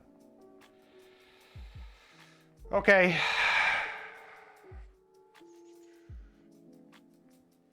Here it comes. I really hope that we just get a really nice draw of enemies here. Because I would love to complete this, like, not cheating. Obviously, for completeness, you need to do it twice. Yeah, I guess you kind of would. I mean, I'll read both probably regardless, because like I'm not going to replay this scenario because it's a side scenario. It's a fairly low stakes one for me, so I don't really care about. Like, I wouldn't bend the rules for a main mission, but for a standalone side mission, I'm not gonna really, worry about it too much. Okay, move 6. 1, 2, 3, 4, 5. We've got 1 movement left, plus our boots, maybe if we need an extra one after that. 116.1. Here, in this god-forsaken frozen north, I found the space to claim my birthright. Here, I am Emperor! I am Lord! Bend your knee! You will scream my name with your last breath! Come on. Dance with me!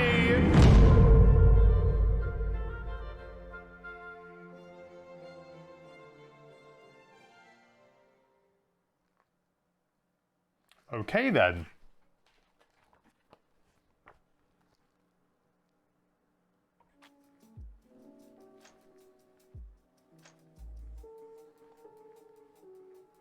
You think this man may be possessed? I think this man is a living...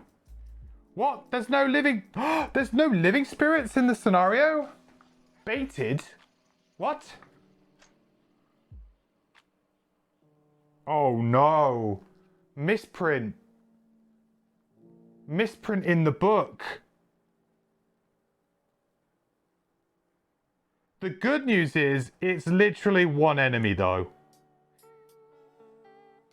Unless, do they spawn? Do Living Doom spawn living spirits? Maybe? I mean, I fought them like once. I can't remember. Maybe? I know they're pretty hardcore, but... Living Doom summon them. Right, okay, that would make sense then. I guess the key here would be to not allow that to happen. Like, maybe don't do that. Ah!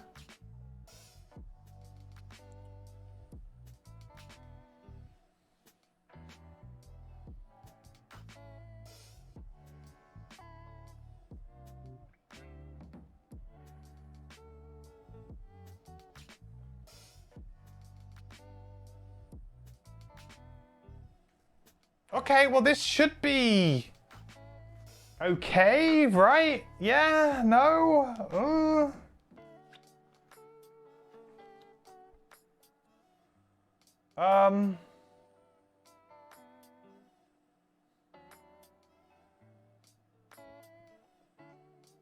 I gotta think about the best way to do this pattern. Well, I don't want to be within range too. Let's be clear of that, right? So maybe I take 1 step back and we use Igneous Path. Or maybe I go back 1 and we go 1, 2, 3, 4. What do you think? Because then there's like a really good line right down the middle of the scenario.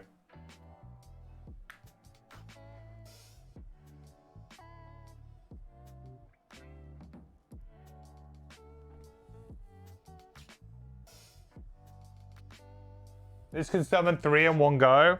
I really wish I hadn't played Igneous Path now, but... If I put like 3 all in one row... Or should I try to be more aggressive with this?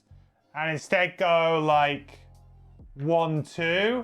And go like 1, 2, 3, 4. And then we go like next turn. We go for like a big push play or something. But I'm not going to be on the terrain. That's the problem. Oh, I guess I could move the one that they're on underneath me.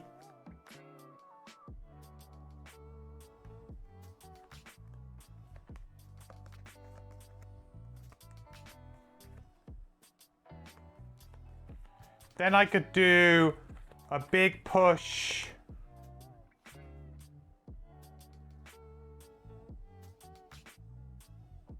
I could do an attack 4, push 2, with advantage.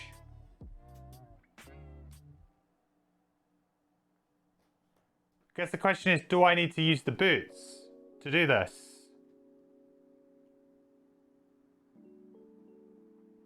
Probably not.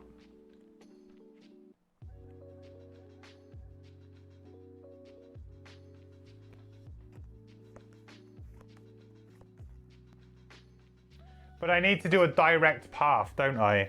So I can't be like 1, 2, 3, 4. Like I have to pick a hex. It's kind of a little bit like chain lightning. So if I pick, for example, this hex, it would have to be a direct path to it, right? But I could go 1, 2, 3, 4. That's still like direct, right?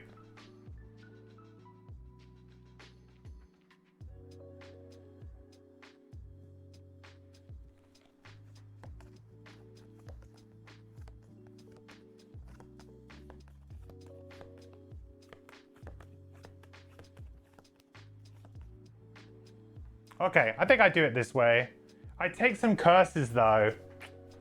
Is it bad taking curses at this point though?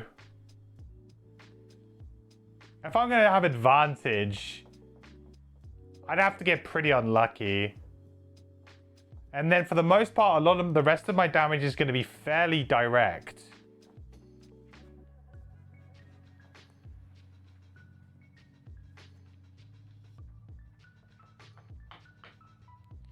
Let's think about it. Like, that's 4 damage right away. Yeah, this is fine. We just need to kind of dodge some badness for a little bit, I guess. Like, if he summons a bunch, we may just lose, but I think that's fine.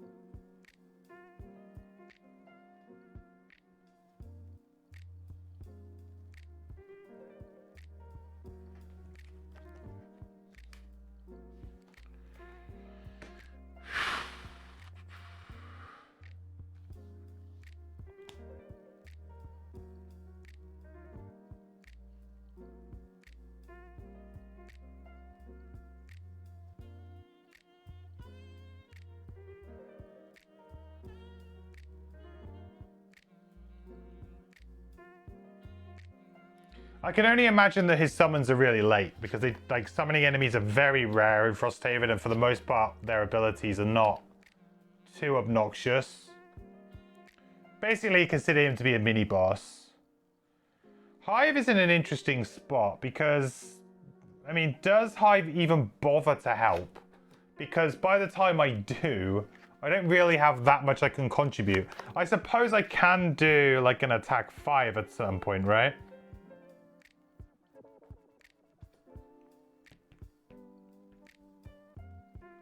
I need to get rid of the repair drone though. But I cannot because I believe... Do I always have to have a mode? Or can I just completely get rid of it and have no mode? Does that exist?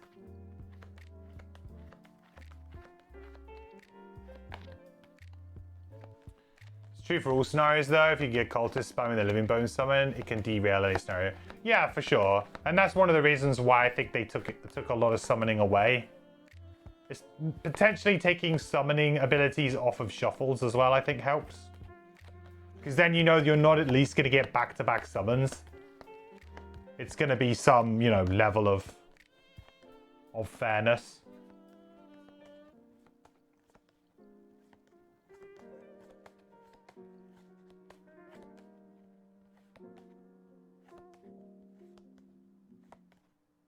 Or just give them 1 card rather than 2. That also helps.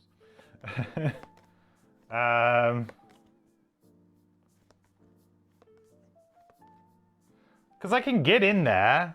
to do an attack of at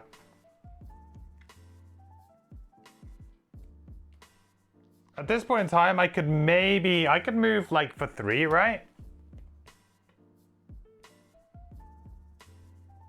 I'll be within range 5.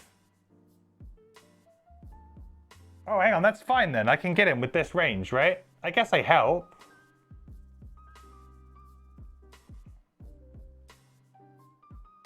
Sure, okay.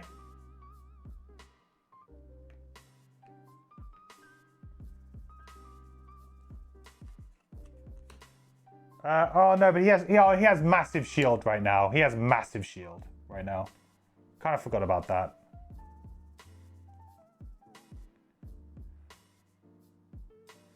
The other thing is to like drop the bolter here, but the bolter will maybe not have range. No, I think I'd just like maybe go and get loot here, and then maybe I can like angle myself to get one good long range missile at a certain point.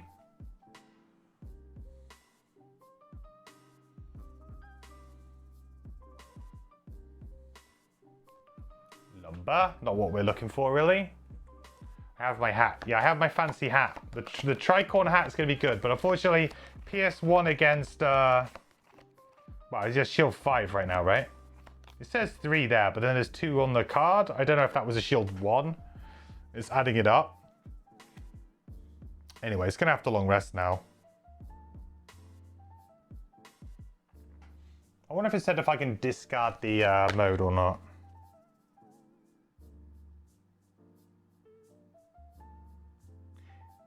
You cannot remove a mode card, the card with your mode token on it. Yeah, okay. That makes sense. I kind of figured that would be a rule. Because otherwise you're kind of getting all of the benefits, but you're getting rid of the downside at a certain point. This is probably not the intent.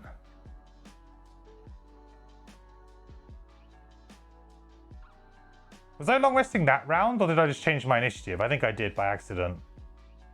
I'm long resting this round, right? I think I just made a bit of a boo-boo. Alright, so we're short resting on the pyro here. Oh, actually, I don't have any cards left. I have, like, no cards. Yikes. We better do this on the next 2 turns, and it better not summon. Otherwise, it's basically over.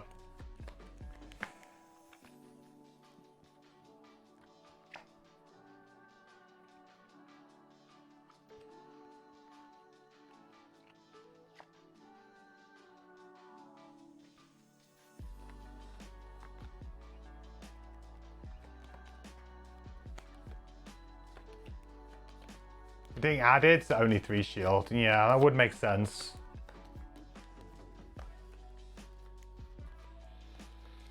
Alright, Pyro, let's do it. Cooling. Cooling, I think, is a fairly important card because it's just direct 2 damage. And potentially kills the living spirits if they summon. The other cards are, to be honest, fairly meh, apart from Living Magma. So if I lose Living Magma, that would be a bit of a problem, because getting Wound up would be nice. Because he could just die to Wound, right? If I could just do a little bit of long resting and just on my hive in this room, could just die to that. But I feel like cooling is my safety plan if things go absolutely terrible. So I think I have to keep it. Alright, let's hope we don't hit Magma. Ooh, lucky. Didn't hit Magma. Alright, we're good. We're good.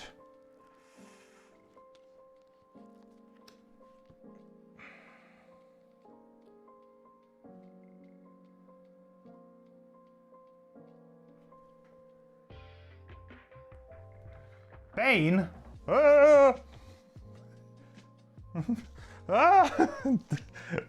There's Bane? Is there anything nice this guy does? Leave me alone.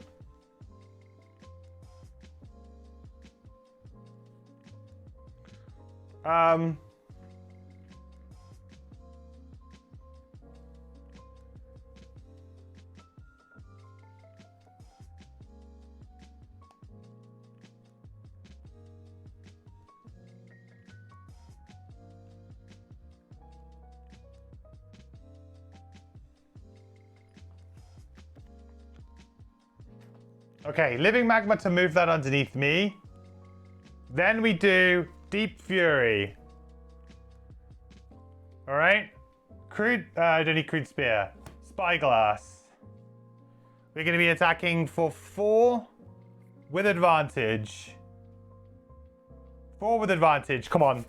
We need something here. I don't know how I respond to the Doom. The Bane. The Bane is just I have to burn a card, right? It's at the end of my next turn. So I guess if I could kill it next turn, it's whatever, right? It's kind of like whatever, as long as my hive's still alive. So I guess Bane isn't that bad.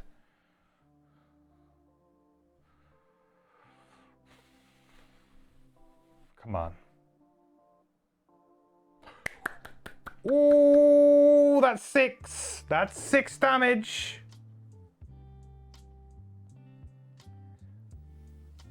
Wow. That's 6 minus 2 is 4. That's fine. We knew that was kind of happening. So that's 4 damage. Then, importantly, we get a push 2. 1, 2. Another 4 damage. Easy game.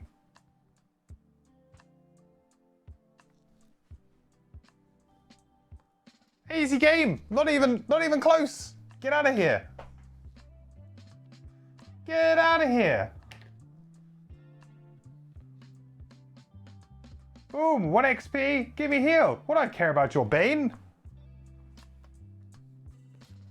Hell yeah. What a great end. I mean, we left quite a bit of loot on the table, but I mean, I guess I could have picked up 1 piece of loot by short resting here, but hey, I already pushed my luck way too much, so wow. The Pyroclast finally came alive as well in that scenario. Look at that, 13 XP. Absolutely bossed this scenario. That was 2 turns to kill it.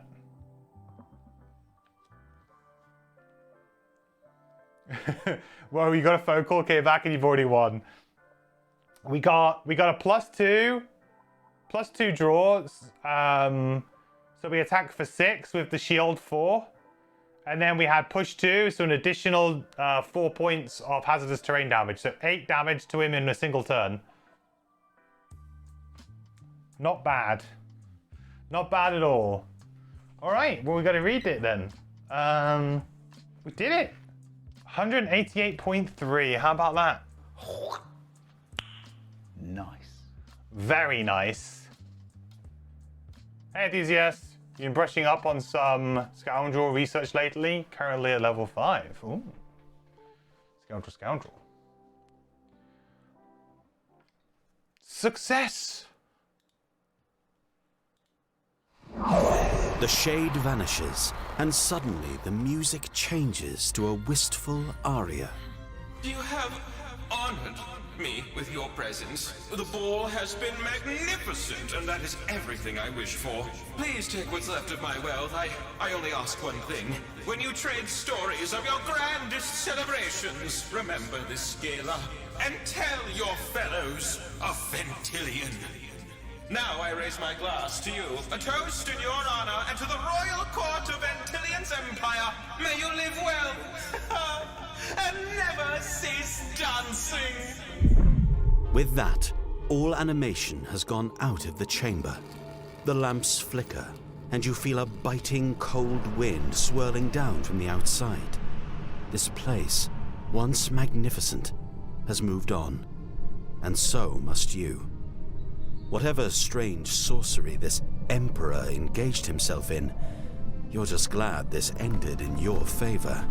But first, you see a burgundy sack in the center of the room, embroidered in gold with the letter V. Yes, loot. Give me the loot. Rewards. Get any 5 collective material resources. Very nice, because we needed a little bit of hide, I think, on our hive, so that's nice. Also gain Cup of Ventillion, item number 214. Ooh. 214, that's a big number. 214.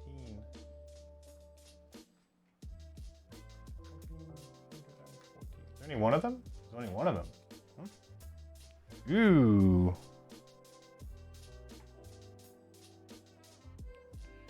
During your heal ability, add 1 positive condition you have to 1 heal.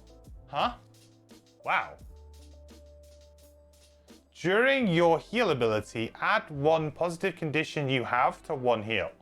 So if I had, like, what, bless or regenerate or ward, not bless wouldn't work. If I had strengthen, regenerate, ward, and then I did a heal ability on somebody else, they would also gain a copy of that. And it's reusable too. That feels like probably a pretty cool combo piece in for a certain character or something, right? Nothing, I don't think I've got anything that I could really do with that. I mean, I think I've got regenerate here, but it's all target self, so it seems kind of pointless to add another regenerate because I've already got regenerate. It's kind of redundant. You'd need to have this plus a targeted heal. That would be cool. That seems like a pretty good item, to be honest. With certain characters, right? It's not going to work for everyone. It's not going to be an auto include for anyone and everyone. But it's a pretty decent item if you have the cards and the abilities to support it. Start spreading out. Like if you had something like something like a restorative mist type effect where you could like move 2 and heal everybody for 1. Something where you could just chuck out a little heal to help. I like it. Yeah, I don't think it's like super strong or anything, but I think it's like situationally useful with certain builds. Probably take really good advantage of it. So, yeah, I like it. We'll give it to Hive, because Hive is going to need it for the money, because we will be selling it. We don't think we need it on this group, so it's 15 gold. Then in terms of resources, I guess we just kind of, it's 5 collective resources, right? I mean, most of the guys kind of have that covered. So maybe we give like a high tier. Actually, before I do that, I should just do scenario completion, because they haven't totted up all of the stuff from the scenario yet. Success. Select conclusion? Huh? Uh-oh. Thank God I chose the right one. Battle goal? Yes. Item?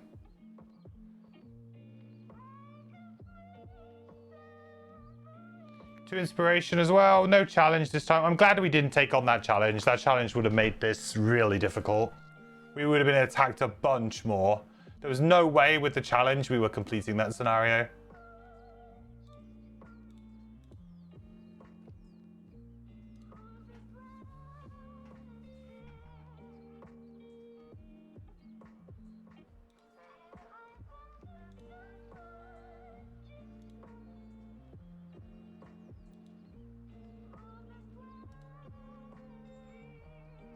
Okay. Do we have time for a very quick outpost phase? I think we do.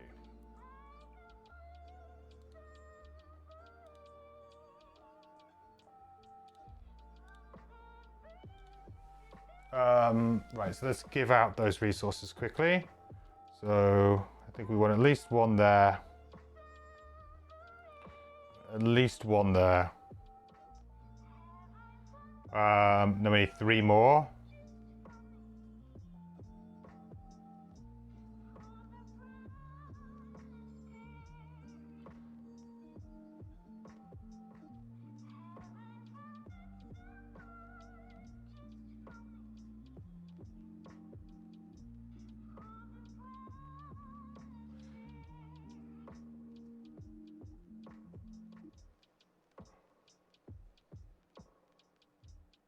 Sure.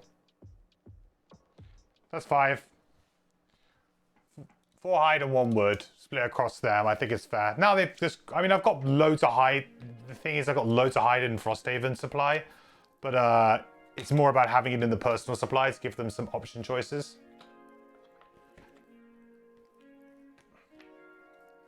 No gold. What, we didn't gain any gold? Pyro didn't gain any, but Hive gained quite a bit. Yeah, there's gold there. No bonus gold.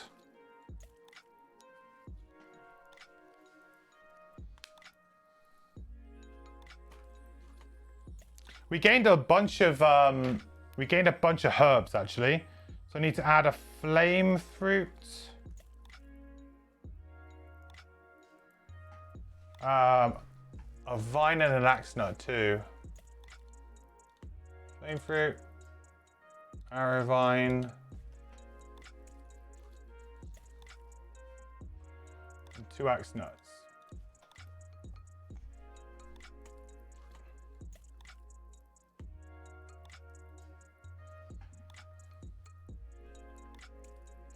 Yeah, so that was a really fun scenario. I really enjoyed that. It also just was a really good, like, I felt like I didn't quite maybe get as much out of Hive as maybe I have on previous scenarios. I'm still, you know, Hive is a very complicated character. I'm just happy that I kind of contributed pretty well on the character. Maybe I didn't have like a really super good showing, but kind of contributed pretty well. Pyroclast, however, felt like we were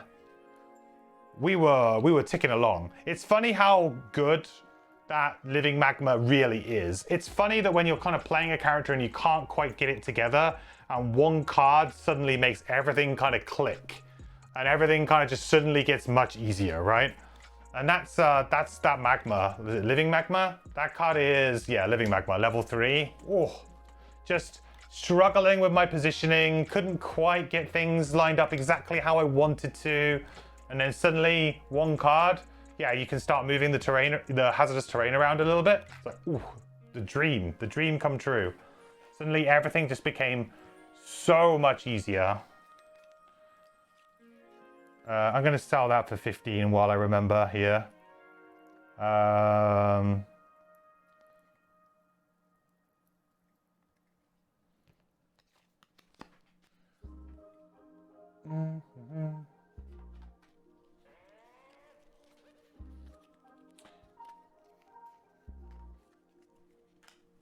Yeah, really happy with both of them, really. That scenario. Didn't quite get as much out of the turret as I would have liked, I guess. But we got like one good room out of the turret, where things kind of worked out.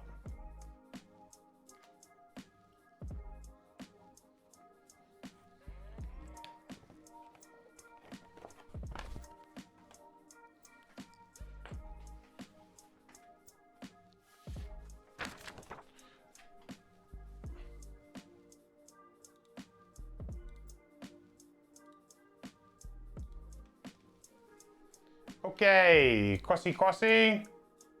Nearly winter.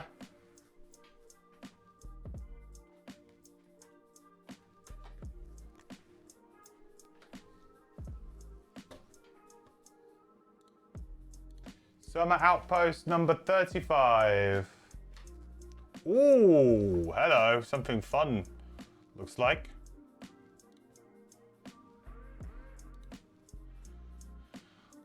Potentially a goodie.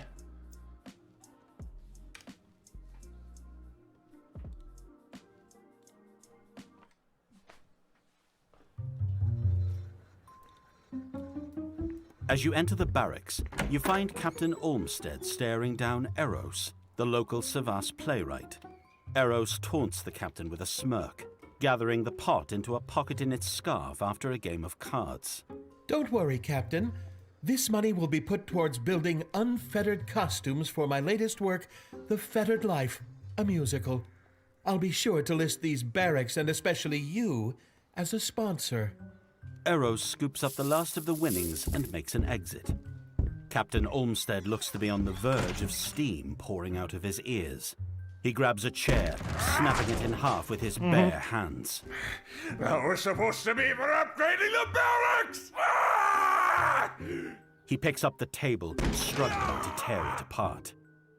Option A. Offer to pay to upgrade the barracks. It's worth it for town defense. Option B.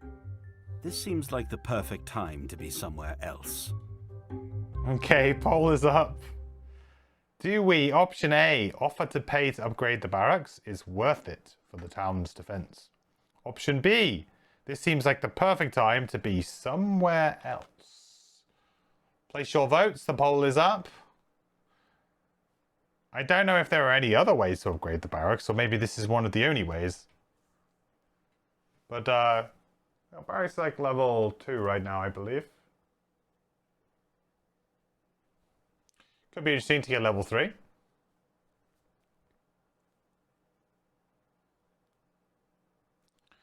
Could be very interesting.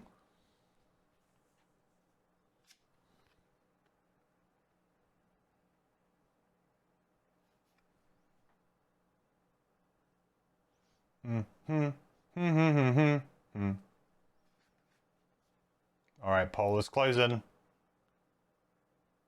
Oh, unanimous. Unanimous A. I thought you guys would. Okay. Option A.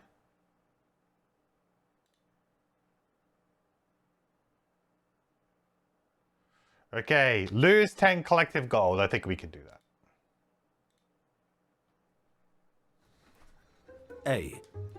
Captain Olmsted looks relieved, calming his breathing. It's not that I don't like art. I like art. I love music. I even love musicals. I just hate that savage. He centers himself. In any case, thank you. Upgrade the barracks to the next level, or if the barracks is already level 4, gain 1 morale instead. All right, let's do it. New barracks. Just in time for winter.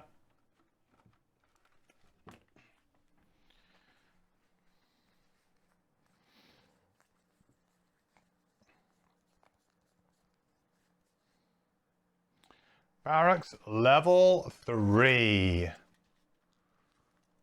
We get +1 prosperity and +2 soldiers.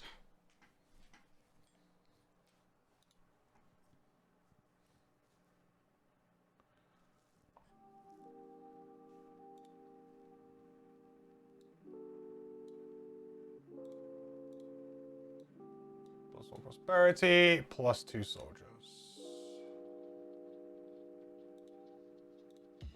We have a fully stocked barracks now, level 3, fully stocked.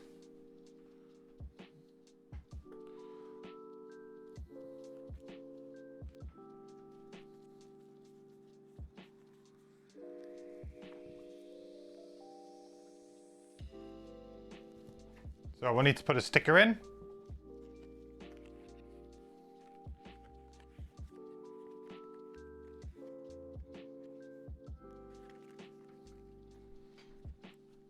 Bum, bum.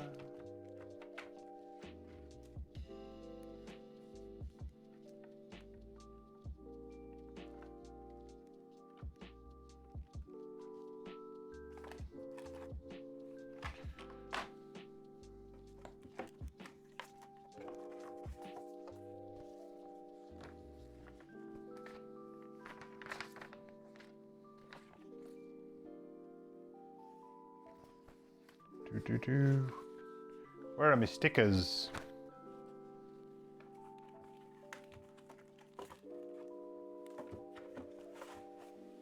Where the frick are all the stickers?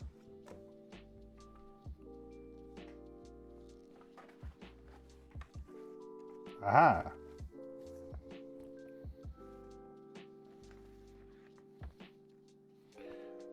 There we go. Right, so we'll need that in a sec. Right, now we'll do the usual stuff. I think we can probably afford to do all this. So 2 for 2, 4, 6, I think. I'm pretty happy with the herbs that I currently have, so I think I'll just rotate that for now. 2, 4, 6. One of each? No, we don't want to do one of each. We want a more of one than the other. Don't want to spend too much gold. Got to always make sure I've got 5 gold float.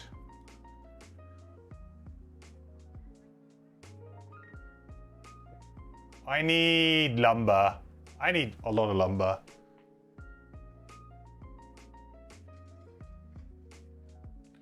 So we'll buy 2 lumber. That's 4 gold.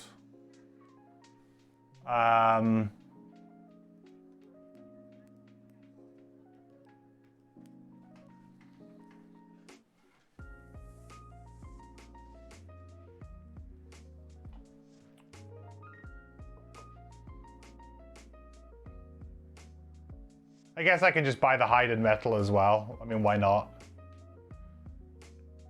So we'll spend another 4.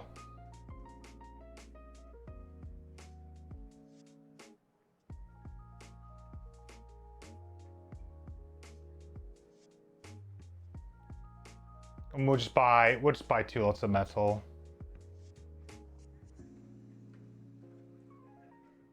Okay, that'll do.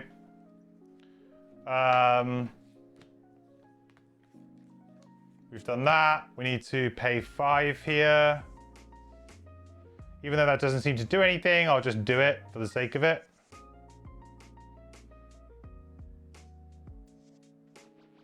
Personal quest. We have now done 3. Can't even remember how many times it is. Is it like 14 or something?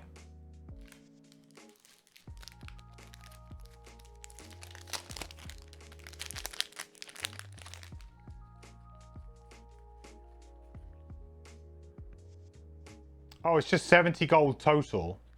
So... yeah, 14.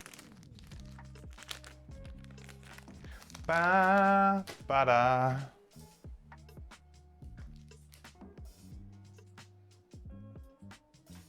All right, don't need to do anything else there. We're all good. So on to downtime. So downtime wise, I think that was like, I was thinking, wasn't I, about getting like leather armor or something? Can't remember what it was that I needed here for that. We wanted to go straight into the armor for Pyro, because then maybe we could even start thinking about being a little bit of a tank here and there. So we wanted to make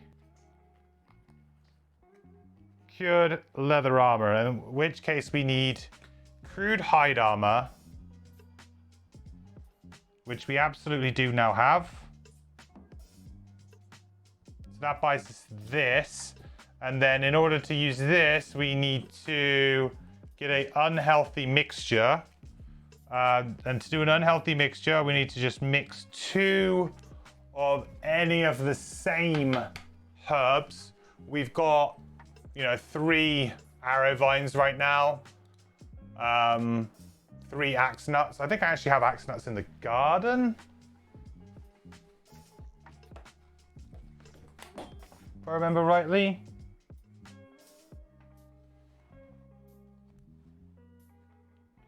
I do. So in theory, I could probably give up 2 axe nuts because I'm going to get a second one back anyway.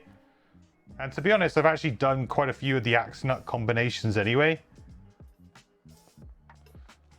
Seems a bit strange instead of going for arrow vine, but I've got like a bunch of arrow vines left to do. I could do a corpse cap, I could do a thistle, axe nut, I could do a corpse cap. Let's just do, let's do 2 axe nuts. Okay. 2 axe nuts, hooray! We have cured leather armor on our pyroclasts. That's nice. So that's a big upgrade for us, a big item for us for sure.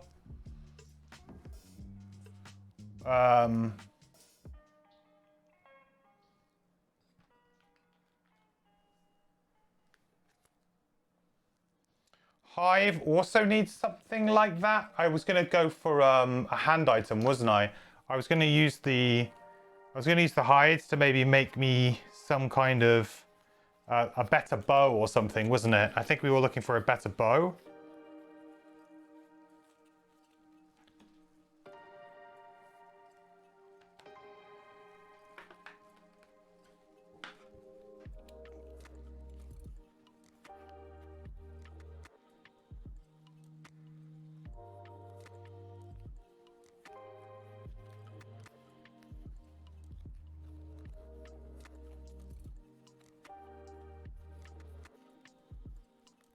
Having said that, the better bow isn't that good, really. It's just +1 range to all of our range. Oh, actually, no, it is, because we got multi-target, haven't we? So actually, it is a pretty good upgrade, thinking about it. So we need to pay a arrow vine for that. Well, good job we didn't use the arrow vine then, huh? It's all working out. So we'll pay the arrow vine. So we'll get rid of our crude bow, upgrade to our well-strung bow. That's cool.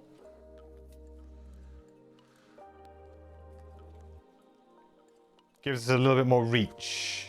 All right, so in terms of items, I think that's all I need to do for them on items.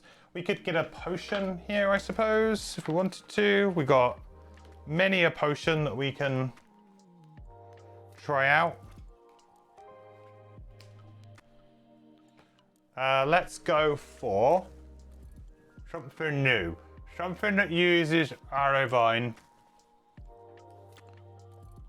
Arrow vine. Maybe corpse cap, because I've got some more of that coming. Arrow vine, corpse cap.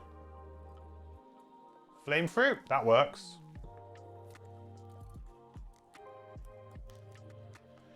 Major cure. What? It's back.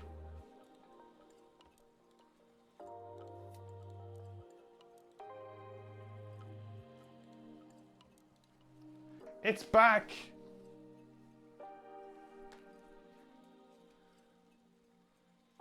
I mean, I don't know if it'll be as useless in this. Probably not, actually, because of Bane and Brittle. It's probably more useful. So, Major Cure Potion. For those who don't know, I don't know if it's changed or not. During your turn, remove all negative conditions you have, besides can be used while you have Impair or Stun. Yeah, so no, it stayed the same. They've just added this thing about Impair. Actually, I felt like it probably, like, the thing is, with the general lowering of power level of other things, I feel like Cure Potion actually feels quite good.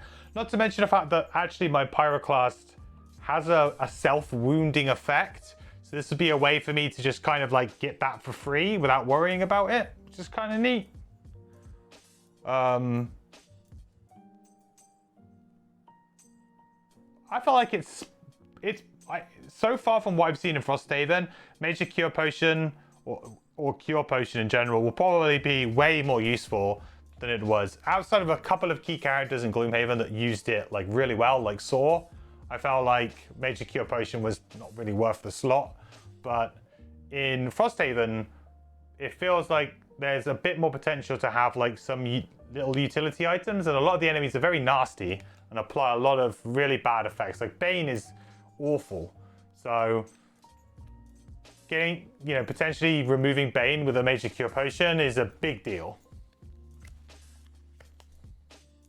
We'll give it to Pyroclast because there's a relatively good chance, I reckon, that he might use that. I want to reassess the cards for these characters actually as well a little bit, and soon TM. Should we do another one? No, let's not. Let's wrap it for today. That's a nice kind of, that's a nice thing to just do one per thing. We don't have to rush it. It's not a sprint, it's a marathon, right? Next thing we need to do is we need to do construction. I think we can build, or we can upgrade. I feel like I've got quite a few like new things to still build, right? We've got the walls and stuff. We still got a good amount of stuff we can do here. But I don't want to really build the Hall of Revelry. I don't know, there's never going to be a good time for me to build the Hall of Revelry, is there?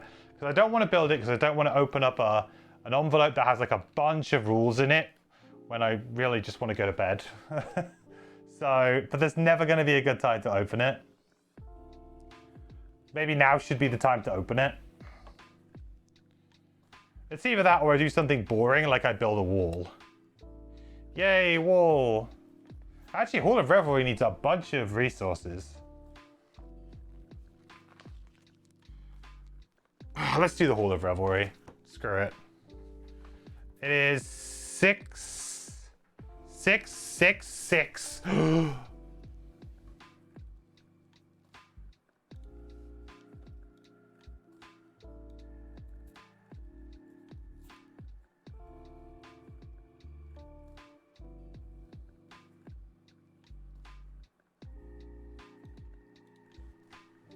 And then 10. 10 gold. That's got to come out of our... Ooh, actually...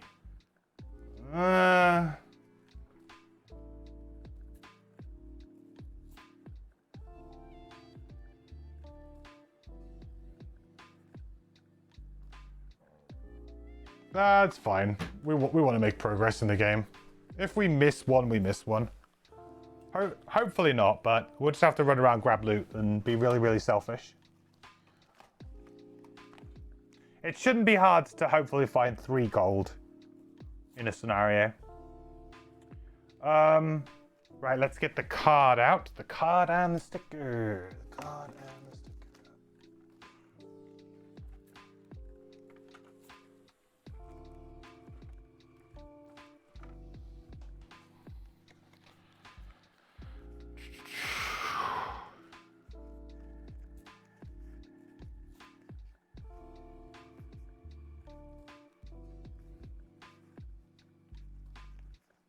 Oh, did I not get it out of the envelope or something?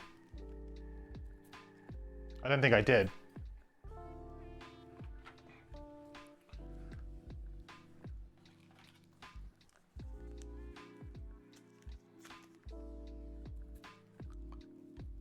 I must have cut it out of the envelope.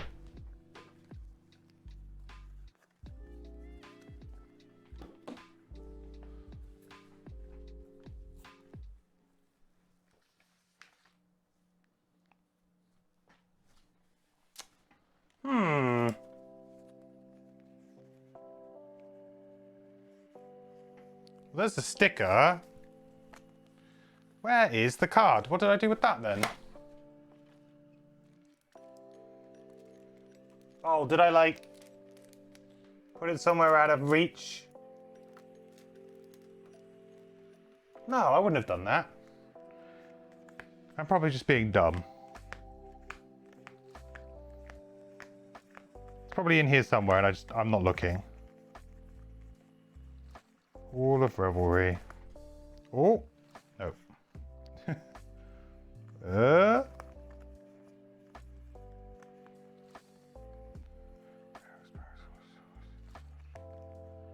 That's not here.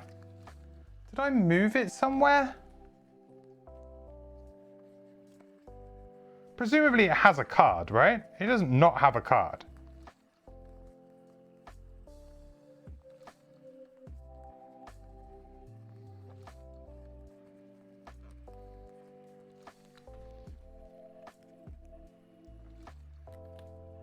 Oh, hang on. Ah. Fell between the cracks. We got it.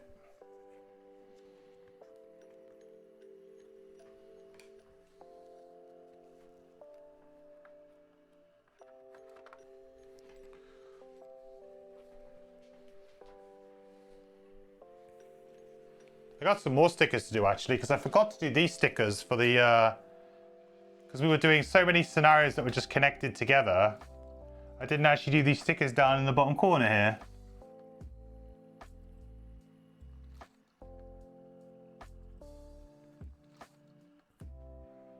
got so, like, caught up in everything.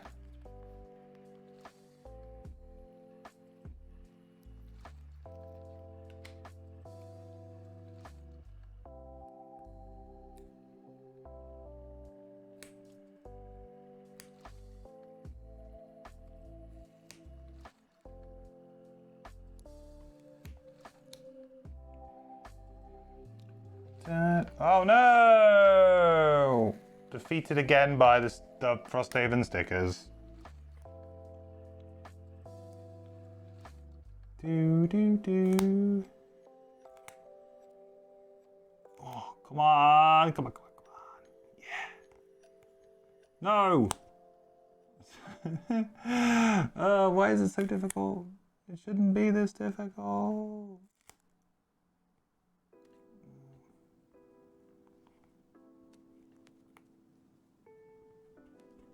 That'll do. That's pretty close. Okay. Now we need to do the Hall of Revelry. And we need to do the barracks, don't we? Hall of Revelry and barracks.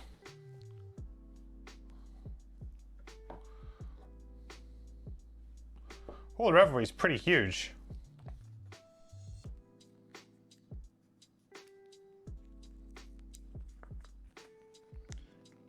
One giant sticker.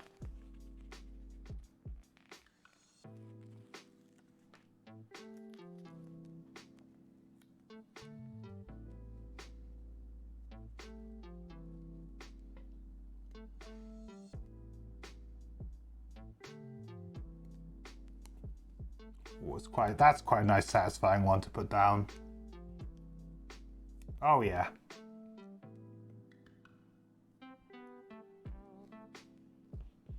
Hall of Revelry. Where's the barracks one too? We'll do that now. Literally just had it. Aha.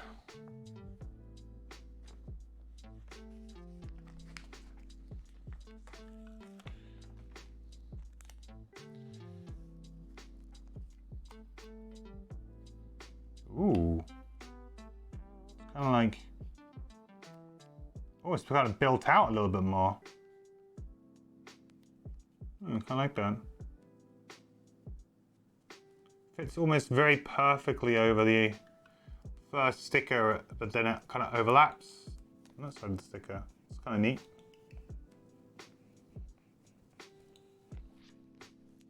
It is really starting to look very cool.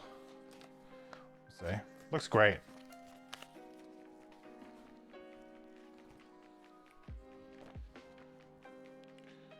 All right, so now we need to read.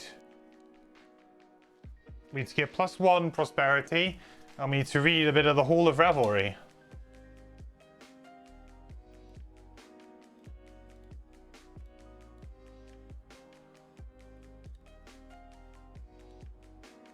$178.2.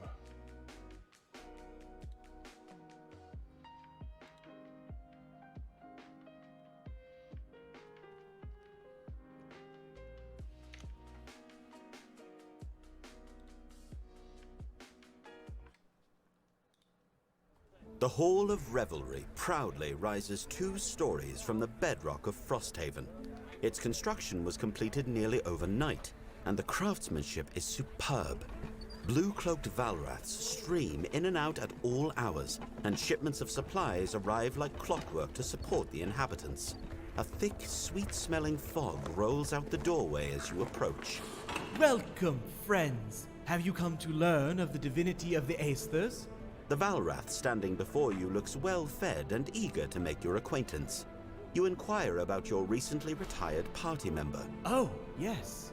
We thank your friend for their contributions to enlightenment. Would you too like to embrace the divine? But oh, where are my manners? Please, come in. Come in. He invites you into the grand hall behind him, where other Valraths are sharing a pot of tea featuring the thick scent of boiled snow thistle. We are worshippers of his impermanence, Tholos, the granter of favors, the balanced Aesthir. You too can be granted the gifts he offers. He sits, legs crossed on a comfortable-looking blue pillow. It was not long ago that my brethren were worshipping the false idol of Bastion, the blood god, as he called himself. He takes a long draw from his tea, then smiles, clarity washing over his face. But now we know the truth. And it was right to worship the Aesthers, all-seeing, immortal, with power beyond measure. But not all Aesthers are equal, and not all deserve our reverence. Ooh, section links. If an Aether, read 153.2, otherwise read 196.1. Unfortunately, we are not an Aether, so we will have to read 196.1. Have you met the Aesthers in your travels? Fascinating gods. They were born like you or I, but then they were torn from this world and scattered against the infinite planes. They had to gather themselves back up through sheer force of will. Can you even imagine the power of their resolve? The ones who returned were the ones who focused, those who concentrated on a single, driving aspect of themselves to coalesce their being. For Bastion, it was hate. Others, it was the thrill of the hunt. I have heard of one who seeks only the enigma of mystery across all time and space. The Valrath finishes his tea, handing the empty cup over to another of the Conclave's members with a thankful nod. But we have found the greatest of the Aesthers, the one who would hear our cries and grant our dreams.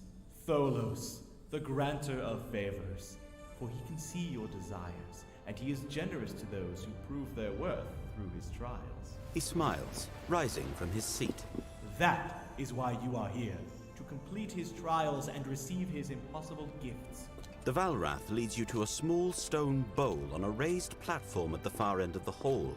It burbles a sweet-smelling steam, despite no discernible source of heat below it. Drink deeply, and you will know your task. I know not what he will ask of you.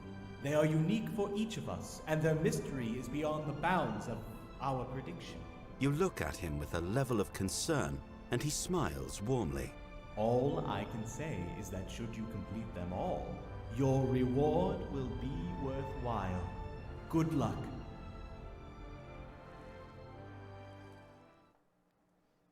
If you are playing Frosthaven solo, read 155.4 now.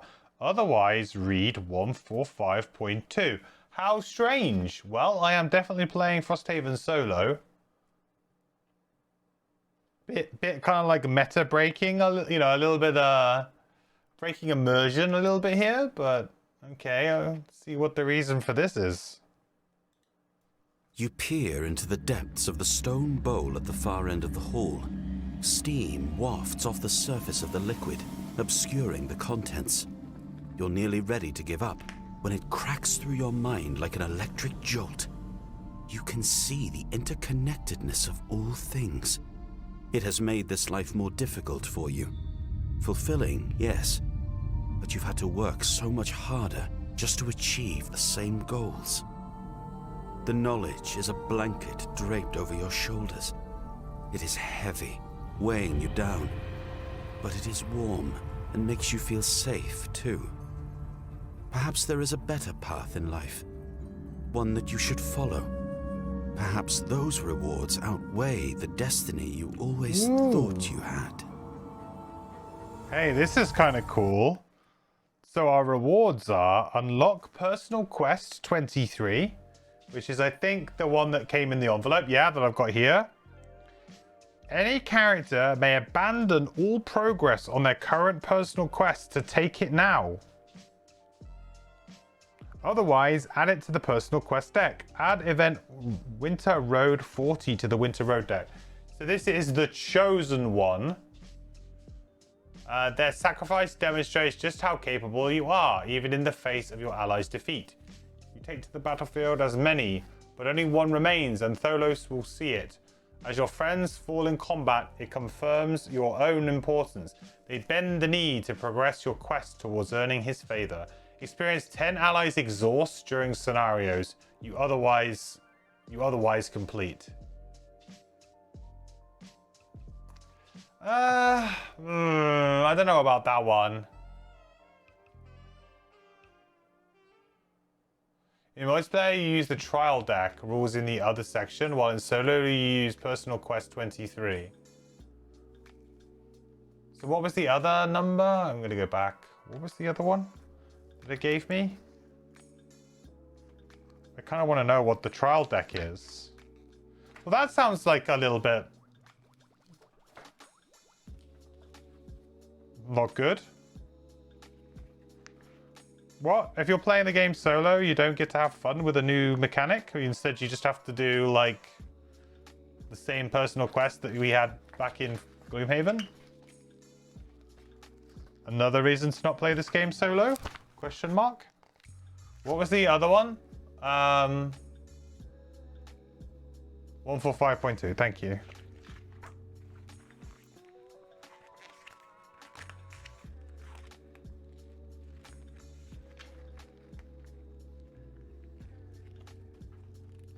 Open the trials deck now. Do not shuffle it. Each player draws one trial and reads it secretly. Once read by a player, a trial cannot be returned to the deck and must be completed by that player. Some trials may take several scenarios to complete and should be kept secret by the player until completed. If and when a trial is completed by a player, that player may reveal the trial to other players for the first time, then remove it from the game and draw a new trial off the top of the trials deck. Alright, so what would be in here? Major spoilers coming up, chat, by the way, if you weren't aware of what we're about to do here. Trial of Weakness. At the start of each scenario, revert your attack modifier deck to its starting state without perks. Then remove all positive modifiers, including 2 times. You've passed this trial when you complete a scenario. Revert your deck back to its proper state when passed. Interesting. And you have to do this in secret, right? Trial of Strategy. At the start of each scenario, do not discard any battle goals. If you draw 2 mutually exclusive battle goals, discard 1 and draw a replacement. Well, surely everyone knows you've got it. I mean, the people will know you've got it because you...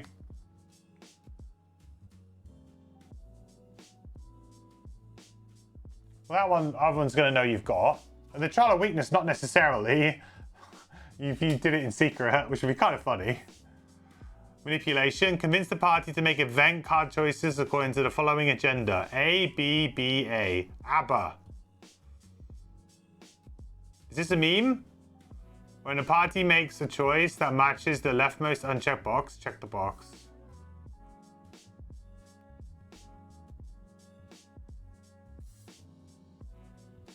Kind of interesting.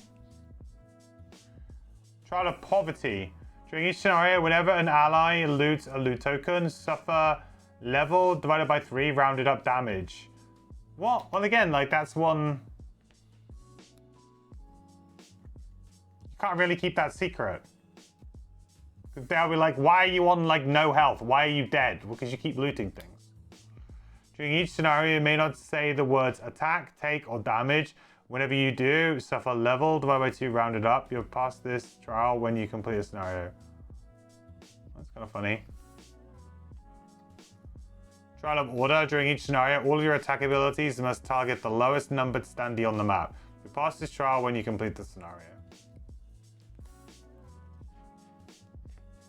I'm not going to go through all of them. I mean, it sounds reasonably interesting. Like, I guess it adds in a little bit more of that like element of what a player's doing.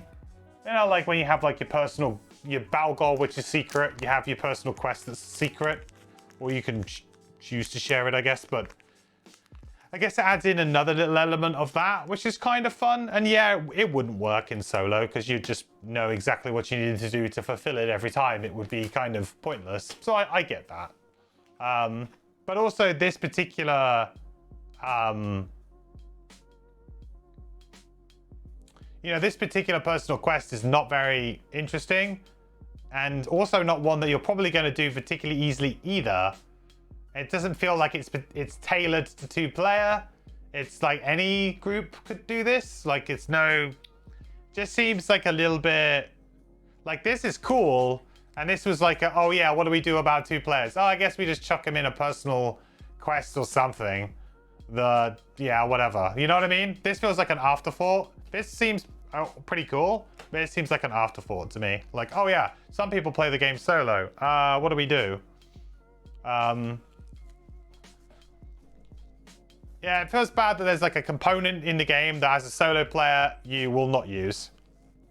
But, I mean, it is a multiplayer game. It is designed for a multiplayer game. I can't be, like, too critical of it because, let's face it, most people play this game multiplayer.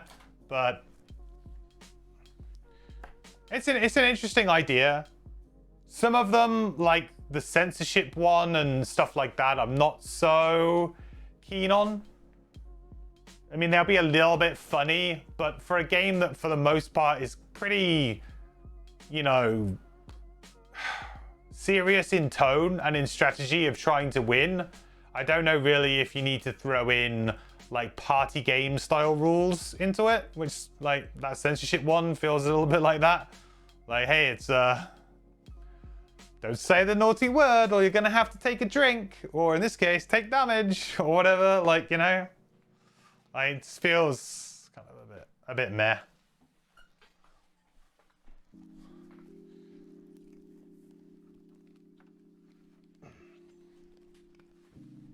Right, I need to put this into the personal quest deck, don't I? I'm not going to change my personal quest to this because it's not a good personal quest to do when you're playing solo 2-player. Maybe if I was playing solo 4-player, then I think it would probably be one to go for. But solo 2-player, no, I don't think so.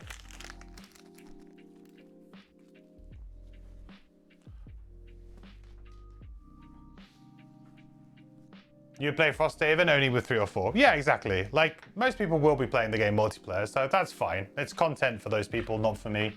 But I feel like it's... maybe there could have been something a little bit cooler for solo players to do. Feels more like a... oh yeah, we've designed this mechanic, that's cool. Ah, but it doesn't really work if you're playing solo. Or what can we do? Oh, let's just give them a personal quest to do. You know what I mean? It's an afterthought, which is, you know, fine, but it just doesn't feel great if you're a solo player, that's all.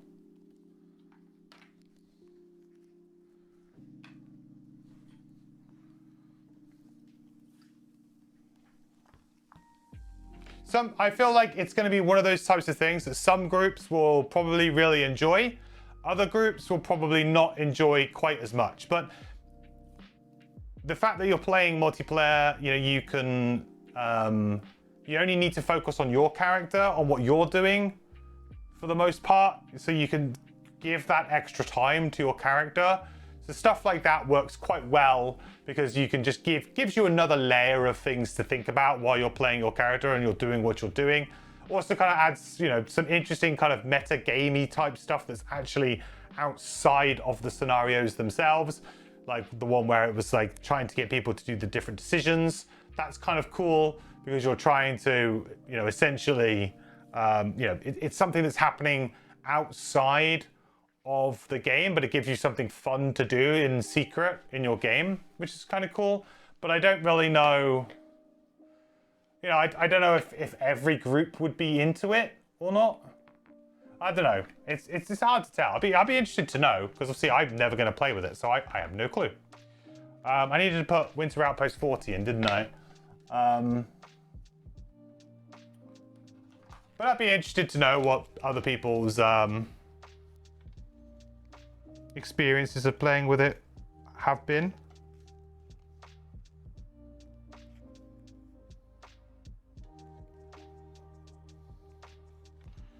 I've already put Winter Outpost 40 in by the looks of things.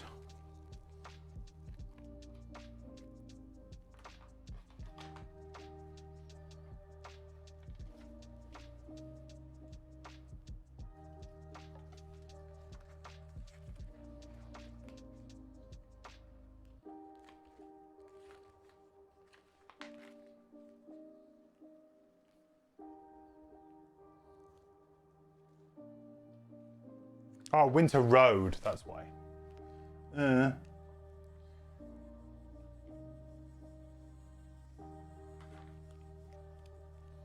So playing Twilight Imperium with 3 or 4, the game is made for 6. Yeah.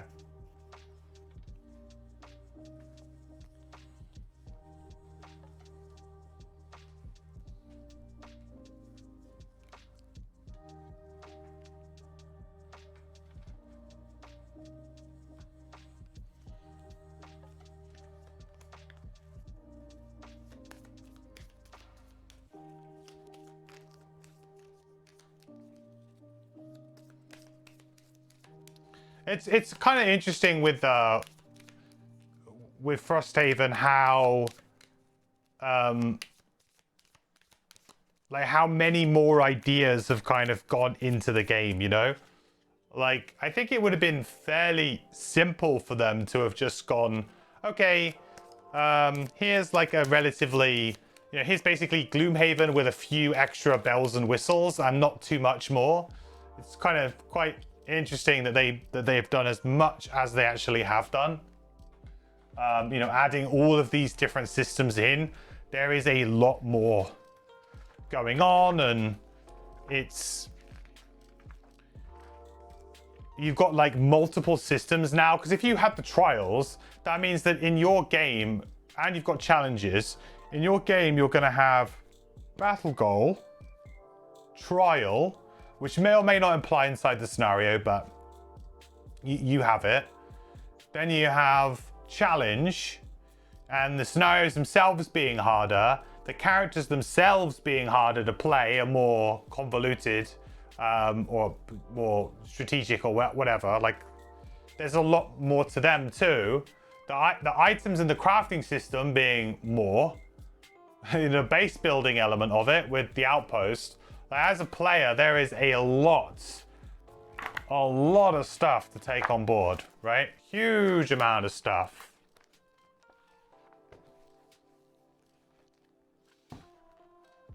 And there's much more that I did not see. I mean, I'll probably flick through it at some point, but it's,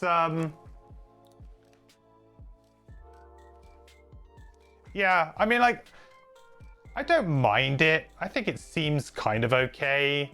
If I was playing with my buddies, I think that they would really enjoy it. I might not enjoy it as much, but I know that like the 2 people that I played my Gloomhaven with, if we had something like that going on, they would probably like it. They did quite enjoy the kind of secret battle goal kind of element to it and the hiding of initiative and stuff. They did actually kind of enjoy that element of Gloomhaven. So I think that kind of thing would have gone down well with them, but yeah.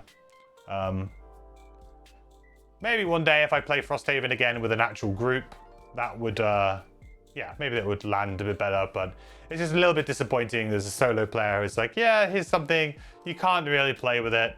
So here's a personal quest, which is basically also a pretty hard personal quest to do if you're playing solo 2, which is like kind of like the minimum recommended, right? So, yeah. Well, I'll have a flick through them, and maybe I'll have a look at some of the later ones and see what happens and see how it would have gone. But more stuff. I was kind of hoping that it would be something a little bit different to what we'd already kind of found, which it was. You know, it's different to challenges. It is a unique thing to it. It's basically like you're doing a battle goal, but it's a battle goal that can go for multiple scenarios potentially, or it severely hinders you. And I felt like that's possibly one of the problems with it, with the, like for example, that weakness one, the way you had to just play with all negative modifiers, pretty much, or was like, no positive modifiers anyway. That one, it seems like, wow. I mean, if you're playing a support character, easy, maybe you don't do that many attacks, but if you're playing a character who is constantly attacking all the time, you know, is your team going to get a little bit frustrated with you because you're essentially punting the scenario in some way? I don't know. What happens if you upgrade this building? You can't. It maxes out at level 1. There is no upgraded Wall of Revelry. So yeah, I mean, good scenario though. Really good scenario today. Really enjoyed that. Good job, Tyler Sigmund, who designed and wrote that. I really enjoyed that scenario. Good job. It was a little bit different. It was kind of like a kill-all scenario, but I like the push your luck element to it. The enemy selection was generally pretty good, and we played it right up to the wire, which is always really usually a very good sign of a well-balanced scenario when you're playing it up to the wire. And also the writing and stuff was kind of creepy and pretty cool, actually. Like a pretty cool little kind of vignette of a story that happened. So yeah, I liked it. I think still, yeah. That's the blessing from Jeff. That's the blessing from. Isaac, at this point, can we get your approval to add an additional attack modifier deck for allies in the digital version?